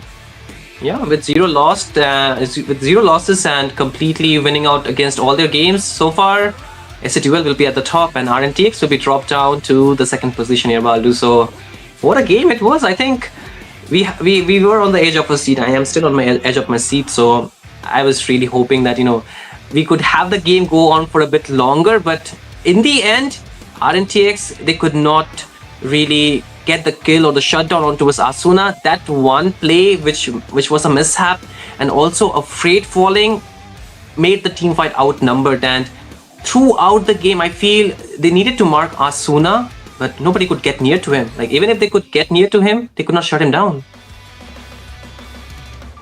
Oh man, Radium. I mean, apart from that one pick off where he went in a little too deep, this man was unstoppable, dealing out a metric ton of damage and taking double off that. So, he's done his job, always engaging, pushing away. And the craziest part is he took the Esmeralda and jumped Aaron and Witch. Both of who, those two are the only people we had to be, careful of. He's the one zoning them. And, he's kind of baiting their skills out, baiting out the brilliance, and allowing Jay time to dive in, pick up the OG Shadow kill, get a few kills, and then walk out. So a very clean execution coming in by the side of IQO. SATUL, I have to say SATUL actually, because both these guys are from the IQO team. But I think SATUL struggled a lot in the early game. Rntx had that tempo, and then they just picked it up and handed it over to their opponents. Yeah, I mean, I think the Ling pick was a bit of an ego pick coming in from Joseph. Definitely. A bit unnecessary in this draft because it clearly didn't work. You are going up against a Hilda, against a Esmeralda, and if you're thinking that, and not only that, there's a Martis, right, which kind of cancel out the dashes. So even if you're using the Tempest of Blade, your dashes can actually be cancelled out, even no matter how fast and you are. It's just about the timing of the skills that will be mattering here. So in a way, if you're taking a Grandeur, which will be building a Sky Piercer, the fact is that you're not getting the kills first.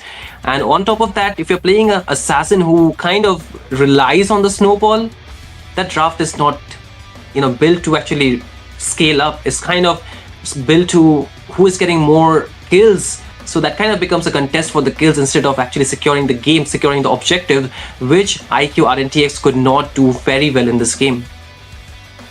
Simple as that. I mean, it's not. I mean, the draft. I mean, it was over there itself. You have three heroes who cannot frontline over there in that comp. Not Aaron, not Witch, and especially not Joseph. I mean, he was the squishiest out of all of them, surprisingly. I mean, it was hardest to protect him in that jungle.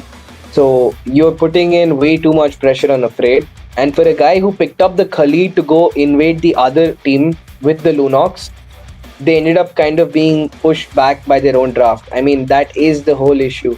You can't limit yourself by your own draft. I mean, your draft is going to show how much of your macro or micro you can actually exhibit in the game. So I think Rntx will have to take that into consideration.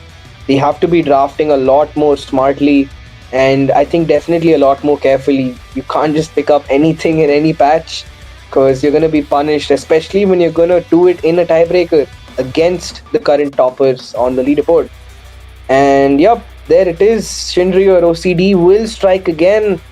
Afraid and Jay are going to make their mark over there. Yeah, I feel my OCD has striked again, guys, but again, this game, Jay... See, this is the thing, right? When you're picking an assassin, you need to enable the assassin into getting those kills. You need to give the assassin those chances to actually clear out the team fight. But the side of Team Rntx, they picked up the heroes which can secure the kills, like burst damage, as well as some of the heroes that had the Sky Piercer, like the Grandeur only in this case. So that kind of limits your assassin movements as well as the way he can secure the kills. But for the side of Team IQ SATUL, they enable their assassin. So for Jay, he just had to farm around the map and find that one assassination on towards Aaron, which he did perfectly well, right? That gave them the tempo break that they were looking for in that team fight. But if Aaron was not taken down in that team fight, I think it was almost a win for the side of Team IQ Rntx, don't you think? And I mean, dude, I kind of like I kind of knew what it would how it would turn out. Like looking at the draft, I mean, it was going so well. I mean, we were expecting a possible. I was even expecting a Balmond because at least they would have like they would be able to go and contest a lot somehow. But Yeah. okay, so yeah, I mean, there is a few situations we have to look out for, and I think with that being said, I think we're coming almost towards the end of this league stage. Hello. And then, a few more. Oh yes, hello, hello. Oh wait, we have a guest out here, right? Oh, so Radium is here. So let's have a quick chat with him, guys. And Baldu, would you like to take the charge? Hello, sir. Welcome back. How do you feel after winning the game? How was the game actually for you guys? Yeah, it was an intense match. It was actually fun for us. Any intense match is fun. Okay, and what were your thoughts on that draft? Like, did you feel a lot more confident in that game 3, or did you expect that pick was gonna be something that was gonna cause you issues? Yeah, definitely we were confident because of the Ling pick, because we had Hilda. It makes the life of Ling like hell. But True. yeah, I know Joseph plays a lot of League against Haya. We have seen him play a lot of League, specifically against Haya. So we were a bit like, he might do something. So yeah. I kind of want to ask you this question, like for the second game, what actually gone beyond your calculation? Like, what went wrong that you guys could not secure the second win in that game? I think a lot of dive towards Eve, like Claude. We didn't expect the Claude pick, to be honest. Fighter meta it is, less MMs, specifically Granger or Harith only. So, a lot of dive. Joy, Claude, Okay. Alice, Kator, like all dive heroes. So that was hard for him. Okay, and another question I think a lot of the viewers have been asking us this is the fact that S8UL has been coming up with the most eccentric drafts. We've seen Jay pull out a new tank Amon jungle right now. So like, was there any? Was this like a troll pick? Like you guys were trying out something new, and do you have more such picks in store for us? Like in the next round. You just watch Gaz gameplay. Yeah, he does these experiments a lot in solo. You never know what he's going to build. So we definitely have more things to come. He's like a mad scientist for picks. And Martes is something that works, so we are working with it. That's it.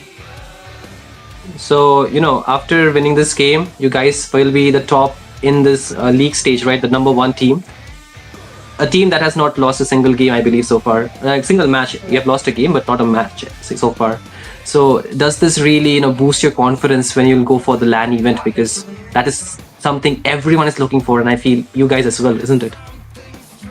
Oh, definitely. Being at the top of the table definitely helps us, but we always knew we were the best. So, yeah, Okay. that's there too. We love the confidence. And finally, what about the pressure? What about the pressure? Oh no, there is no pressure. It is actually more fun to what? play in the Okay. Yup, and Sorry, Baldu, what please. is your message for your haters? For all the haters, for all your fans, all the people who tune into these streams, every single time S8UL plays, we all know how the games turn out. So, what is your message from as Radium or as S8UL to all these people watching the stream? Doesn't matter, man. It's good for the stream. More views, more comments. So go for it. If you wanna hate it. Doesn't really affect us. It's fun reading those comments actually. The hate comments is very fun. Oh, I love him, man. I love him. I love his bald head too. Sheesh. The Okay, chat I'm could gonna not edit hear. that into Baldo, so yeah. Okay, yeah. We're gonna edit that and we're gonna put our name. But again, congratulations on to the win. But Baldu, do you have any final question before we actually wrap it up?